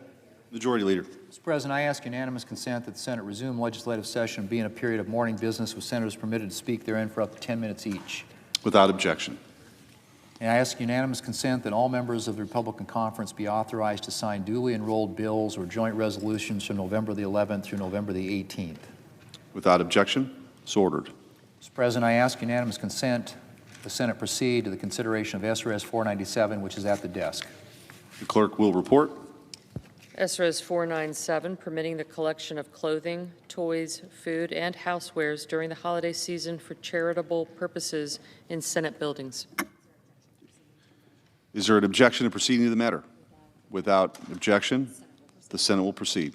Mr. President, I ask unanimous consent the resolution be agreed to and the motion to reconsider be considered made and laid upon the table with no intervening action or debate. Without objection. Mr. President, I ask unanimous consent that the Senate now proceed to the en bloc consideration of the following resolutions which are at the desk: SRS 494, SRS 495, SRS 496, and SRS 498. Is there an objection to proceeding en bloc? Without objection, the Senate will proceed en bloc. Mr. President, I ask unanimous consent that the resolutions be agreed to, the preambles be agreed to, and that the motions to reconsider be considered made and laid upon the table all en bloc. Without objection. Mr. President, I ask unanimous consent that when the Senate completes its business today and adjourn, to then convene for pro forma session only with no business being conducted on the following dates and times: Thursday, November 13th at 6:30 p.m. and Monday, November 17th at 3 p.m. Further, that when the Senate adjourns on Monday, November the 17th, to stand adjourned until 3 o'clock p.m. on Tuesday, November 18th, that following the prayer and pledge, the morning hour be deemed expired, the journal proceedings be approved today, at the time for the two leaders be reserved for the use later in the day, and the Senate be in a period of morning business with senators permitted to speak therein for up to 10 minutes each. Finally, notwithstanding Rule 22, that cloture motions filed today ripen at 5:30 p.m. Without objection, so ordered. Mr. President, if there's no further business to come before the Senate, I ask that it stand adjourned under the previous order. The Senate stands adjourned until Thursday at 6:30 p.m.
The Senate will come to order. The chaplain, Dr. Barry Black, will lead the Senate in prayer.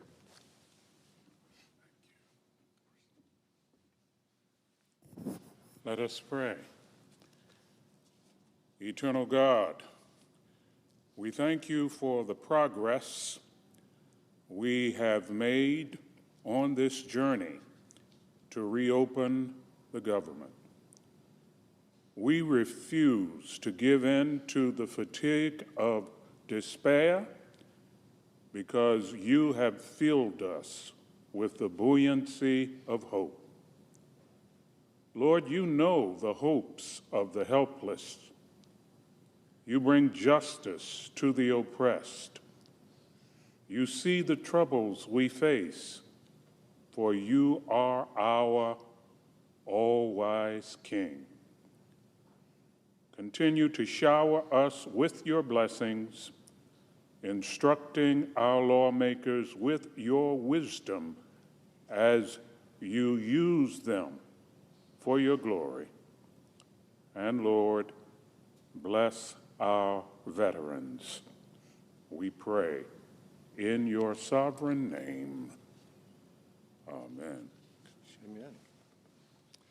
Please join me in reciting the Pledge of Allegiance to the flag. I pledge allegiance to the flag of the United States of America and to the republic for which it stands, one nation, under God, indivisible, with liberty and justice for all.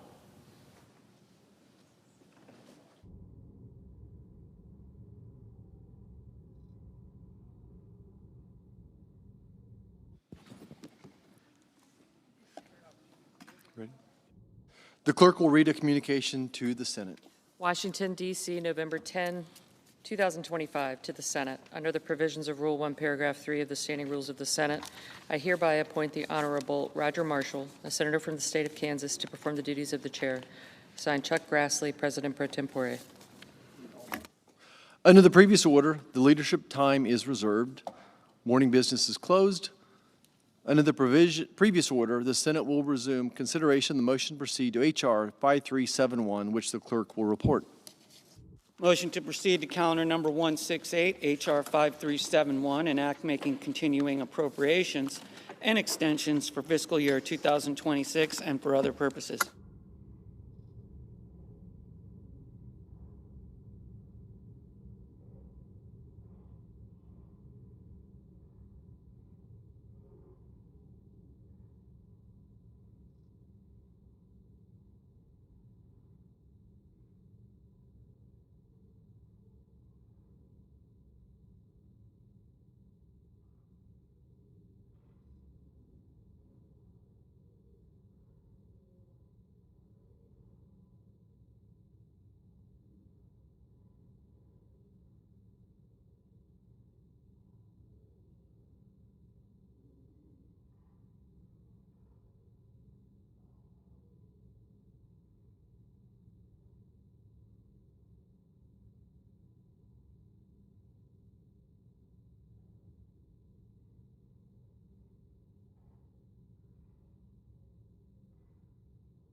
Leader? Mr. President, Senate quorum call? No. Mr. President, I understand that there is a bill at the desk that's due for a second reading. The clerk will read the title of the bill for the second time. S 3168, a bill to appropriate funds for pay and allowances of federal employees and so forth and for other purposes. Mr. President, in order to place the bill on the calendar under the provisions of Rule 14, I would object to further proceeding. The objection is heard. The bill will be placed on the calendar. Mr. President, I'm glad to be able to say that 8 Democrats joined Republicans last night to take the first step to reopen the government. And in the very near future, we will be voting on a final package, a clean continuing resolution until January the 30th, and 3 bipartisan full-year appropriations bills. These bills are the military, construction, VA, agriculture, and legislative branch appropriations, 3 of the 12 bills that Congress needs to pass on an annual basis. And what that means, Mr. President, is that year-long funding for SNAP, for WIC, for veterans, for essential farm programs, and for a number of other critical priorities will be met. Mr. President, I said that we will be voting on the final package in the very near future, and I'm hoping that will be hours and not days. We're on the 41st day of this shutdown. Nutrition benefits are in jeopardy. Air travel is an extremely precarious situation. Our staffs and many, many other government workers have been working for nearly 6 weeks without pay. I could spend an hour talking about all the problems we've seen, which have snowballed the longer this shutdown has gone on. But all of us, Democrat and Republican, who voted for last night's bill are well aware of the facts. And I'm grateful that the end is in sight.